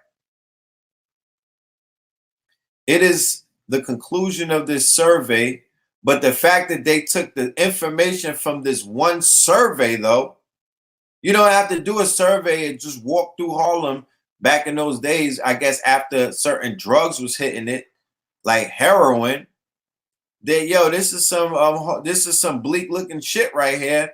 It don't look like a utopian society. It doesn't look like bright tomorrows.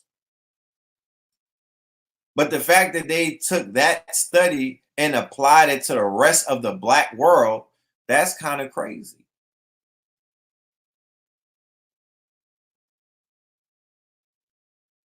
He said, what is true of Central Harlem could be true of the Negro American world in general. If this is so, it is the single most important social fact of the United States today. As much as possible, the statistics used in this paper refer to Negroes. However, certain data series are available only in terms of the white and non-white population. Where this is the case, the non-white data has been used as if they referred only to Negroes. This necessarily introduces some inaccuracies, but it does not appear to produce any significant distortions. Come on, man.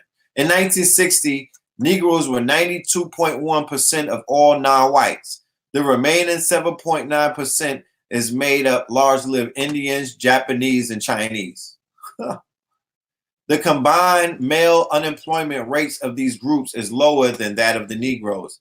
In matters relating to family stability, the smaller groups are probably more stable. Thus, 21% of Negro women who ever have married are separated, divorced, or their husband are absent for other reasons. The comparable figure for Indians is 14%, Japanese 7%, Chinese 6%.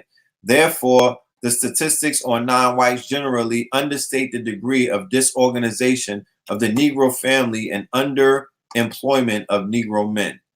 All right, well, I'm not going through all of this, but you'll get the point. You'll get the point. He's intellectually shooting. Okay? He's intellectually shooting. This is the lecture that's coming up where we'll be talking about all of this stuff. Hold on. You glad I don't got a commercial on you niggas? Because I was finna, I'm ready to rinse the commercial. Okay? But this is the lecture, Fear of a Blackamoor Messiah, Part 2. Okay? Part 2. That's going to be on Thursday. I believe that's March 5th. I'm putting it, that's the first class that we'll be doing. I am going to change Third Eye Thursdays into an online class. I will be taking Third Eye Thursdays that I've been doing. I think I'll be up to show 100 very soon. I'm going to be doing Third Eye Thursday starting in March as my weekly class. And my weekly class is going to be to the world. How about that? How about I don't have to do it to just New York? How about niggas in the Netherlands want some of the cloth? So I'm going to be doing a weekly class to the world, around the world, right here through your phone. Okay? And that will be on Thursdays. And those will be lectures. I'm doing what I'm doing right now, but we'll be doing weekly classes. These classes is going to have a syllabus. So you're going to know what's coming up for the month. And you're going to know what we have broadcasted for the year. You'll have the ability to have a membership of a weekly membership. If you want to just view one of the lectures, you'll have the opportunity to have a monthly membership, and you'll have the opportunity to have a yearly membership. And we will be in the building, and we will be getting information that you'll never get on YouTube, because you can't give this certain information out on YouTube anymore because of the fact that we are being successfully censored. I'm successfully censored. They're not trying to censor me. I'm being successfully censored. Understand that. And I don't want to get into the specifics of the successfully censoring, because, you know, I don't need niggas to cry for me. Don't cry for me, Argentina. But understand that these people are they on their shit. They on their shit for real. This whole, because you got to remember, the censoring thing is like book burning. And all of these companies are working. If Facebook come after you, if Google come after you, Facebook is coming after you. PayPal is coming after you. You understand? Then your Gmail starts acting up. Then your iPhone slows down. Like, these people work together. They call FANG in the stock market. But please understand that there's a connection on the highest of highest levels. What we're teaching is considered to be it's a threat to Patrick Moynihan's report. It's a threat to what these people stand for. It's a threat to the agenda that they're not even hiding it. They just showing it that they don't really care at this point. They're not hiding it. They're not hiding it. Look at these agendas. I know it's late and we've been here for a minute, but we cooking tonight. Y'all make sure y'all leave a tip on the table for all of this food. But look at the agenda, so y'all don't think that I'm tripping. Check this out. Well, first of all, before we even get into that, this is my commercial real quick. News alert. Like, I'm going to be finally, I told y'all that I will be in the Carolinas. All right. And here it goes. I will be in the Carolinas. All right. Sanford, North Carolinas. 507 North Steel Street. Sanford, North Carolina. Go to Eventbrite to purchase the tickets. All right. It's going to Know the Ledge Juneteenth lecture starring Red Pill. June 19th, 5 p.m. to 10 p.m. All right. I'm going to be in the Kakalakis. I got information about the Carolinas that you already know. Like, I don't have to, I'm not trying to sell myself to nobody, but I got some cloth. If you from the Carolinas or from them surrounding states, please come and get this information. That's all I'm going to say. Look at this. Fashion is changing a little, really blurring the lines between like women and men clothing. Like, a lot of times in these shows, you see something you can't tell if it's men's. I love unisex, bro. It's crazy, I really respect that movement. Yeah. I see women's stuff and I'm like, wow, that's hard. It's fire all the time. I like going to women's shows more than men's. Nah, for real. For sure. The women's clothes is crazy. So that helps you see what's inevitably about to happen within the men's. What can happen, right? So like now I can see something from a women's line, and I go to that designer and be like, yo, I need you to make me something like that, and boom, boom, boom. Like, you know what I'm saying? Like, you can see it all like really evolve, like literally at the shows. And that's what I love about it, because you can see like what they bringing next. How fashion is changing a little bit, like, and a lot of people are like really blurring the lines between like women and men clothing. Like, a lot of times in these shows, you see something you can't tell if it's men's. I love unisex, bro. It's crazy, I really right? respect them.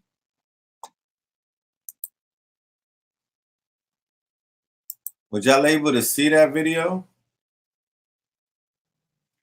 I was able to see that, right? All right, so check this out. This is my guy, too, on the show Atlanta. I started watching that a few years ago with your boy. What's his name? Glover, Donald Glover. I like Donald. And Paperboy, you know, He seemed like he was a stand-up dude. You know what I'm talking about?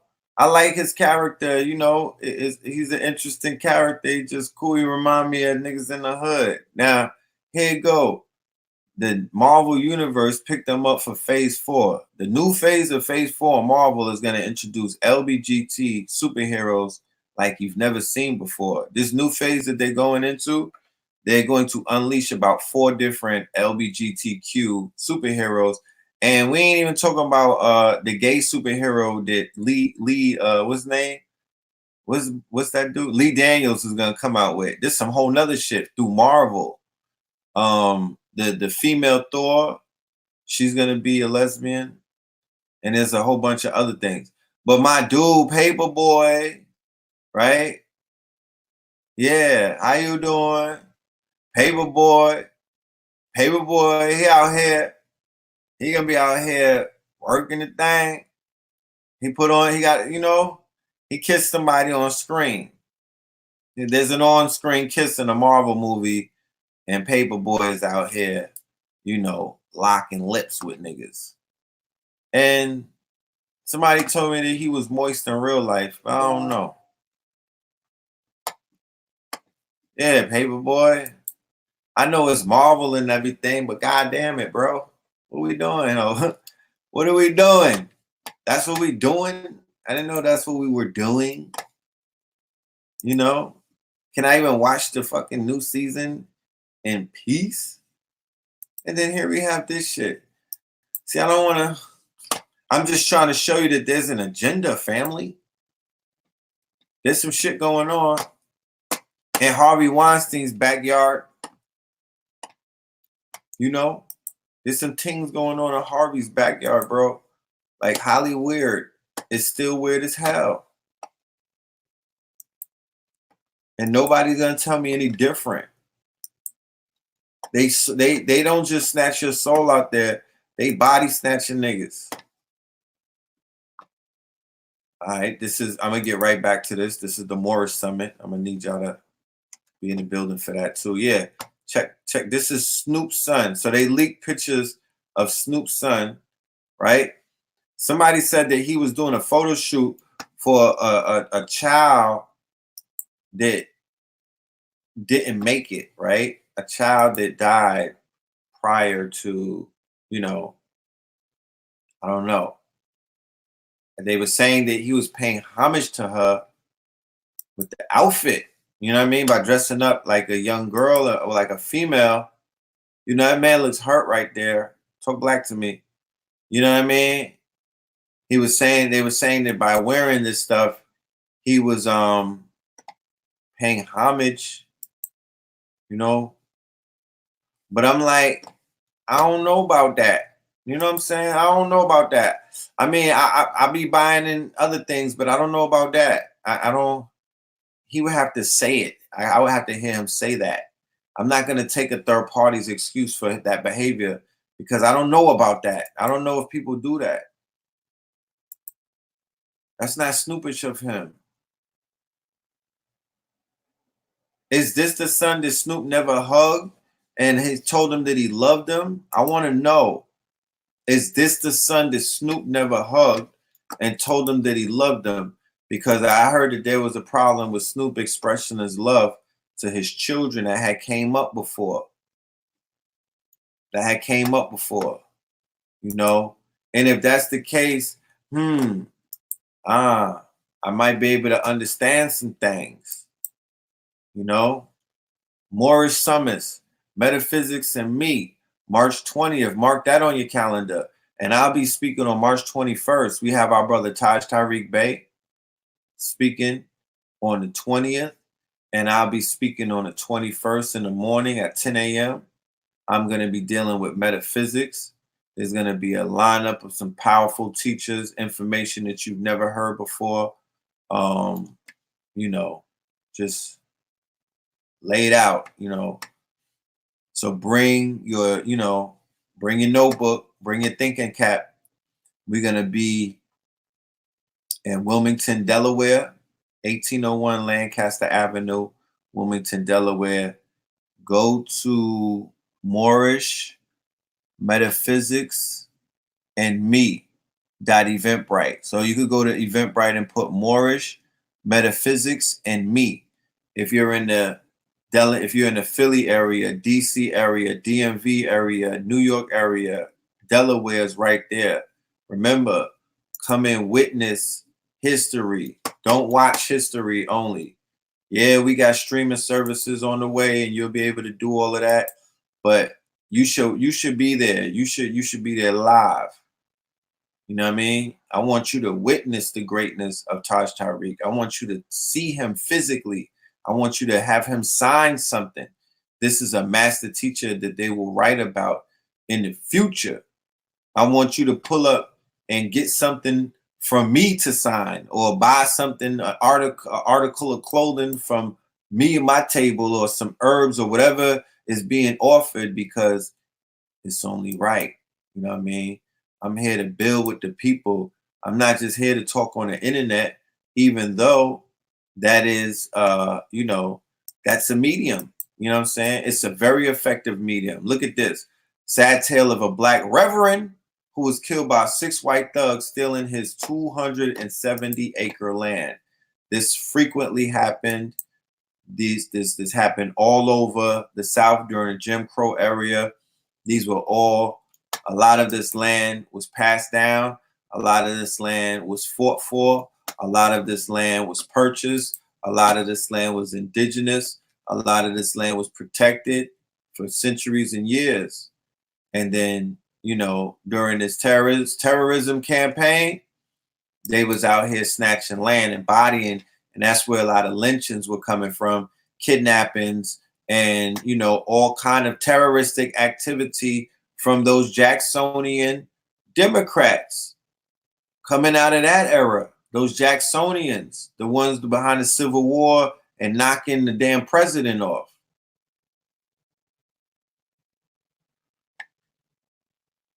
Okay. During the Jim Crow era, he had the infamy of recording many lynching cases. And on March 26, 1944, 6 whites set upon Reverend Isaac Simmons, shooting him 3 times, snuffing the life out of him.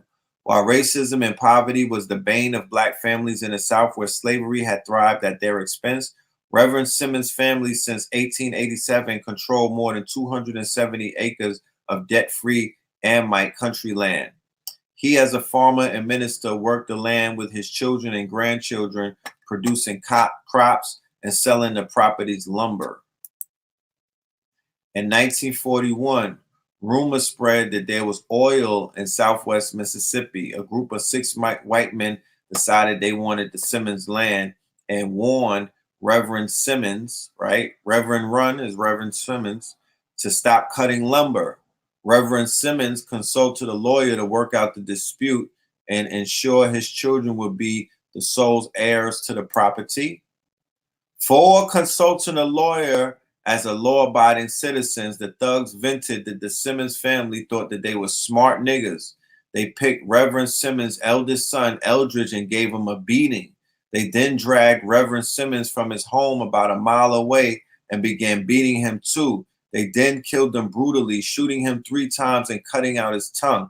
The men let Eldridge Simmons go, but told him he and his relatives had 10 days to abandon the family property. After Eldridge and the rest of the Simmons families buried Reverend Simmons, they fled their land in fear. The white men who committed the lynching took possession of the land. Only one of the 6 men was ever prosecuted for the murder and was ultimately acquitted by an all-white jury. Talk black to me. Shout out to Cyrock. This is a throwback right here. That's a goddess gang right there. That's me and her in 2011 in Atlanta. That's Cyrock. She's on tour with Rhapsody. Go and look it up. For everybody that y'all be wanting people, these are throwbacks. This is Blue Pillar, the god of sea moss. Give him his give him his crown. That's the god of sea moss and a whole bunch of other things. Check this out. There is a God, my niggas. I told you, Allah is the best of planners. So, Jay Electronica's debut album to feature a large amount of Jay-Z. Rumor has it, I think the article is here, 7 songs. On Smash has caught winds of details to the album, stating that Hove will be on multiple tracks for the album. Over 7 is a safe measure. The report states the album is not being dubbed a joint album because Hove is not on every track. The album is set to drop next month, but in the meantime, we have to look out for more details. So, Jay Electronica, right? The reason why Jay-Z is where he's at consciously and the way he is who he is, right? Hands down. Jay Electronica being the teacher, right?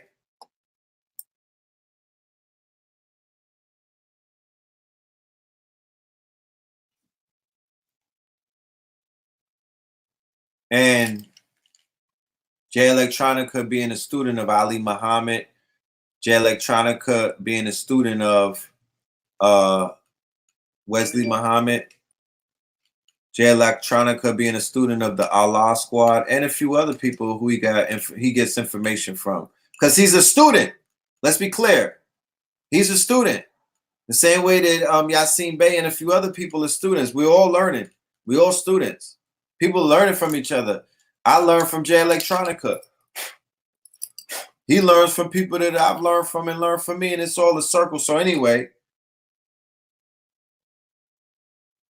everybody who know me know that that's one of my favorite artists. I rate him at top 10 of the top artists ever. There's a top 10 list that I have. Jay Electronica's in there, in one of the slots. So here we have Watch the Throne, the first one with Kanye. Kanye is where he's at. Kanye's a preacher now. Kanye is singing gospel music. He's singing versions of his music in a gospel tone.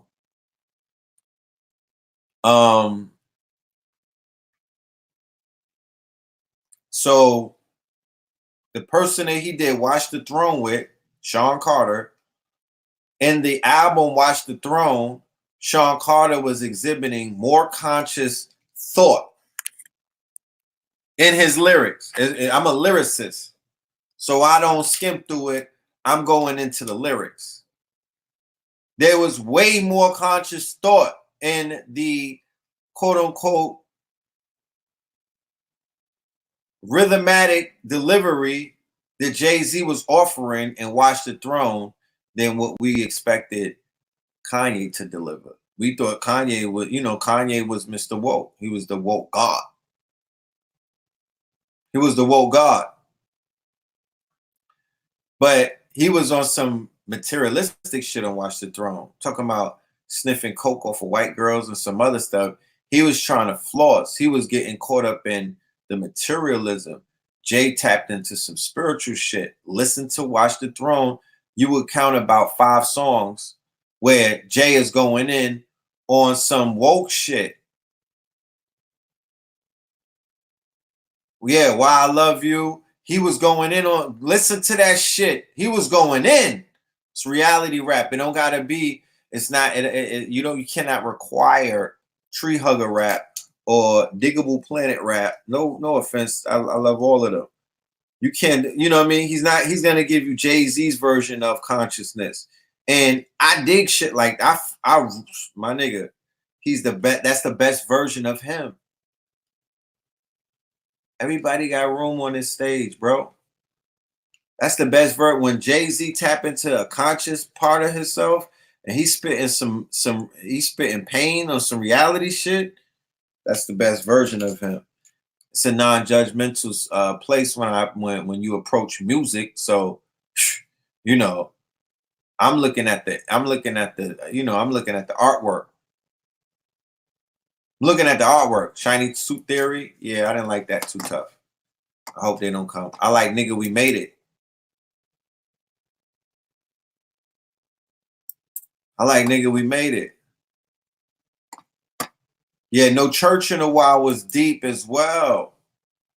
No Church in a While. That was bars, bro. I remember being in Atlanta in the A. And I was going through my shit right at that point. And I was in the trenches. I wasn't in they didn't even, Atlanta wasn't easy in the beginning. That was a journey, bro. That my Atlanta story. That's a whole movie right there. I need to contact Donald Glover. I need a season. I just need my own season of Atlanta. Because that story, that's one of the greatest stories. The whole shit is the greatest story, but that's a dope ass chapter right there. You know? But I remember being in the A and listening to that album, and like I was experiencing the streets, and I was experiencing the clubs, I was experiencing the hood shit, the trenches. You know what I mean? You know, Atlanta got some trenches. And I was experiencing the consciousness at Tassili's. You know, I was in a relationship with a goddess, and we was rolling together, and I was experiencing that shit, and that was magical. So that album meant a lot to me. You know what I mean? That album, that I have memories attached, you know, to that album. I have memories attached to that album. You know? But what these brothers is about to bring with this combination, bruh, you can't fuck up 7 songs. You know what I'm talking about? You can't mess up 7 songs. And I know that we got J haters out here, but like I said, I'm here to celebrate the best version of everybody, however they rapped. You know what I'm talking about? I'm here to celebrate the best version of you if you deliver that. And we could be, we have the opportunity to be the critics in these days and ages. We could determine what's lit and what's not. You was in Atlanta at the same time? Okay, so you know what it is. I was in the A from 97. I'm a fucking legend in Atlanta. Let's be clear. Like I'm a, I don't push that envelope because it's not that important at the end of the day. I'll let the streets tell it. But the work that we did in Atlanta is Atlanta right now. Like, you know what I'm saying? Like, let's be clear. All of that designer, all of that party, like that like a lot of that shit, not to say that it started in the minute, but there was a lot of work. Let's just say there was a lot of work put in by me and my people from New York, Brooklyn to be Bed-Stuy, Flatbush. Think about that. Ask about that combination right there. Bed-Stuy, Flatbush, Burger Billions, G Young, Twin, whole bunch of people played a part. And there was a whole bunch of seeds that were planted. And when you go back, the trees have grown. And it's Black Hollywood now. Son said that I'm sleepy. Nah, I could go. We could go. I didn't need an album from him. I heard about 10 joints and I was like, yeah, that nigga's my top 10. It didn't matter. It's about impact with me. It's about impact. It's about and it's personal. You know, I know when a certain artist makes me feel a certain way, and it makes me examine the whole writing process. When you got me in that bag, nigga, you're an artist. You're an artist.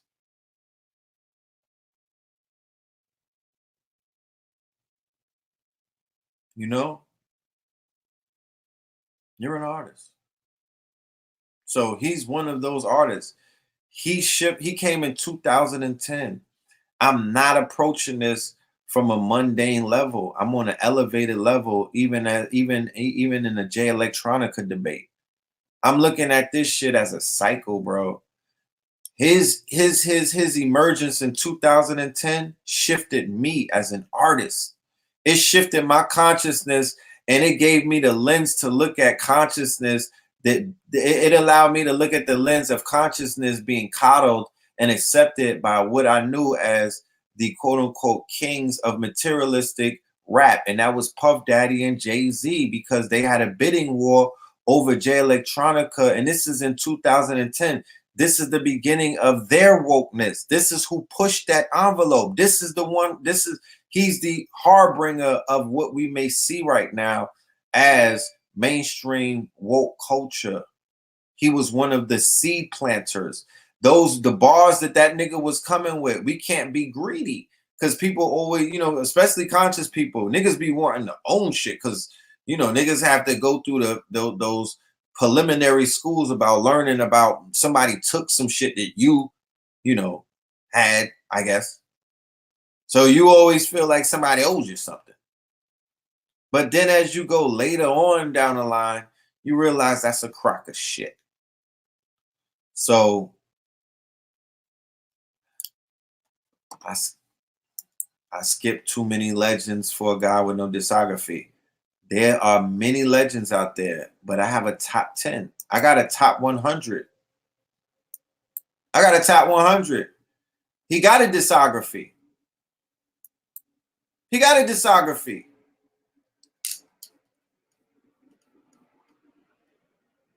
He was rocking for about 3 to 4 years. He was going in from 10 or 9, going into like 14, 15, up to nigga, we made it. He got a good discography in my case, in my humble opinion.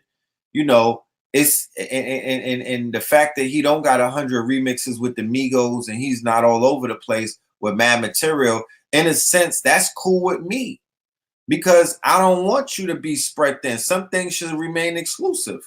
So the fact that he don't got all mixtapes and all of these, I'm good with that because when he delivers, I know that son is going to deliver. He's a fucking savant in a sense. He's a weird nigga, but he's a creative and he's one of those self-destructive genius, evil genius, crazy type of people.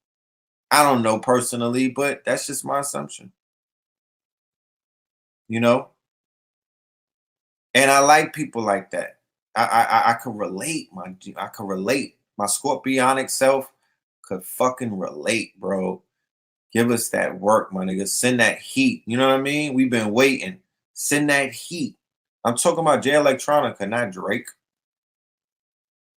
Drake is another story. I'm talking about my nigga Jay Elect, who's gonna come out with Blueprint. He's coming out with Watch the Throne Part 2 with the big homie.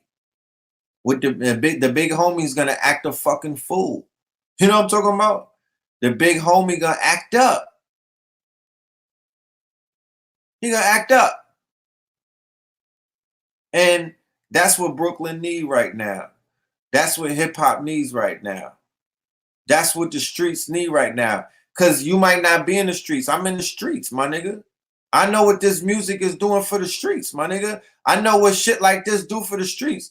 I gotta, I'm driving a different kind of bus. These niggas be saying that they outside, but I'm really outside. And I'm like, listen, I know how the culture is being affected, and I know the neural pathways that are being carved through just subtle things that people might not realize are culturally effective. This is a culture war that we're at. We're still fighting to get to stand on the top of the mountain of Mount Moriah, Kilimanjaro. Niggas is climbing, niggas is on a Billy Goat shit. We climbing that mountain, but we have yet to stand on the top of that mountain. But we can stand on top of that mountain because that mountain is it ain't no, it's not like it's a whole bunch of people that are already up there. Nigga, the top is empty. Who's up there? Kendrick with a smoothie, reading the Torah? Who's up there? There's not a lot of people at the top. So this is the time for Cyrock to pop. This is the time for the pillars, because the pillar gonna pop. Don't even worry about me. Once the Scorpion King is in the bag, my nigga, you know what I'm talking about? Yeah. Well, you're gonna have to catch me on OnlyFans. How about it? Talking about. Yeah, you're gonna have to catch me on OnlyFans after the album drop. But we're gonna cook, my nigga. Blue Pillar's gonna cook the Christ consciousness. He got that. Cambada's finna cook, nigga. My table is very stable. You know what I mean? A.A. Rashid, he gonna cook with Griselda. We gonna cook. Don't get it fucked up. We're gonna cook. And everybody's gonna have an opportunity. And you have not, Black Dotta's even gonna come out of retirement and get on the stove and cook with us because, like I said, you have not seen the mountaintop yet. We climbing the mountaintop, but we ain't get on the mountaintop yet. And when we hit the mountaintop, it's a movie. And that's a fact. So with that being said, I'm gonna leave y'all with some J-Elect and Jay-Z. Yeah, get in your feelings. You know what I'm talking about? But that's what we're gonna do. And I'm gonna catch y'all on a remix. You know, Third Eye Thursday is one of the last Third Eye Thursdays before we take this onto a whole nother entity. Because it might not even be on YouTube. It might go right through the app. But yeah, for all of the students who get down with it, you're gonna love it. You're gonna love it. You're gonna understand the difference between a podcast and a class. You dig? So yeah, before I even play this video, we gotta do our commercials. Hold on. We gotta do our commercials. This Saturday in Connecticut, on Third Eye Thursday, I'm gonna have the cast of the Facts Initiative on the channel. I'm gonna have all of the gods, not everybody, but I'm gonna have a lineup on Third Eye Thursday, so you get to tap into the facts. This is I'm talking about. This is a completely different conversation than what we've been having when it comes to the facts. This is all solution. This is data heavy, solution based. Winners. This is the winner's circle. This is the winners. This is when the winners. The facts is all winners. Facts is all winners. Facts is bosses. Facts is big homie shit. This is not decoding. I'm breaking this down. Hotep, my brother. This is all solution based. Food, art, clothing, technology, and shelter. Please come out. We are actually stumping, my nigga. We're treating this like how they're treating Wang and catching the burn with Bernie Sanders. We stumping for 2020. So our first stop is in Connecticut at the Eco Space, February the 22nd, 2 p.m. to 7 p.m. Black History Month, Facts Initiative 2020. Keynote speakers, Red Pill, Blue Pill, Trillionaire Trav, Sabrina Wright. Hosted by Brother Heru and Kevin Muhammad. Contact info 203-841-9039. We got vendors, but I believe that there's room for about 2 more vendors. Whoever want to pull up and roll the dice and make it happen and get busy and get some bread and whatnot, I suggest you go and do that. You dig? I suggest you go and do that. And then you saw the lecture that we had posted for North Carolina, and the other one that we had posted for Delaware. So those are the upcoming events. Love and light to the family. You know what I mean? This was a very, we was in here for a minute. You know what I'm talking about? I appreciate everybody. Thank you, everyone who left the tip, showing your appreciation. You know what I mean? Shout out to all of my Patreons. I got something coming to y'all, specifically to y'all as well. Shout out to all of the people who ordered the Fear of a Black and More Messiah Part 1. And that is still open, $20 plus your email to the Cash App. And I will send it to you for video on demand right away. You'll be able to get it. Whoever wants to get tickets for Part 2, pre-order $20 in your email to the Cash App as well. First, we have about 10 slots left if you want to get a PDF along with that from the Part 1 presentation. And that's worth about $100 because that's what it's going to sell for. So love and light to the family. We'll leave you with nigga, we made it, because that's how we feel. And that's what it is. You know what I'm talking about? And it's for people that want to get into real estate. It wasn't just here's how to flip a house. It's here's how to have a successful. The only thing I'm seeing I'd like to put an amend on, perhaps a little more room here for the fixins. You know what I'm talking about? Ooh, We're gonna have a lot of fixes. we're gonna have so many fucking fixins up in this motherfucker. This shit's gonna go through the roof, man. God damn, I'm shitting gold these days.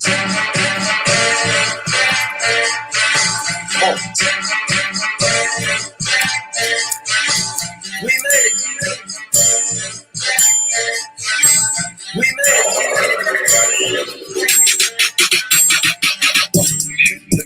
the haters, the bloggers, the papers, the labels, they label me. But they can't relate to I struggle, my nigga. We came up from slavery. Apologies go out to all of my fans because they waited so patiently. This one is for all of the lost and forgotten black angels that pray for me. Many niggas love me because I'm ill. The greatest story ever told. Niggas in the field. From Solomon to Sambo to Django. It's fact. I'm the fire trying to rap and I get it from the wheel. The son of WD, who hung around in the deep, who ran around in the street. The trap gods raised me. Face all in the Sphinx. Story all on the wall of the pyramids. Niggas know the black god saved me. Give a brother knows all that won't change it. Obamacare won't heal all that anguish. We came a long way from the bottom of the boat. All praise to the Mac. We found our language. Gold necklace, middle finger erected. God taught us your bad style on the record. Lost sons of Muhammad, we wildin' in the record. The shad, the lad, and the hat is the message. All these niggas, I got to fight one. All these devils, I got to strike some. All these rebels just waiting on the ball cry. Mama said, son, you got to strike drum. Rock nation, celebration, motivation, elevation. Nigga, we made it from slaves on the slave ship, live from the cotton field, straight to the spaceship. It makes me wonder why the hell so many people are trying to tell me to slow down. Seems like motherfuckers should be shutting the hell up and enjoying the show. Top of the slave ship. Hey. Popped my chain and took it to Jacob. I got it, go play it. Hey. Walking that bitch like, nigga, we made it. I Nigga, hold we on made it. masters. Hey. No, I ain't missing no royalty statements. I can't be rated. Damn, hold stun on them haters. Sorry, Mr. Drizzy, for so much y'all talk. Silly me rapping about shit that I really bought. Why these rappers rap about guns they ain't shot? And a bunch of other silly shit that they ain't got. I'm on my loop, beat up, young go. Stunting on stage, got the 12 years of straight. This nigga spade look like an Oscar.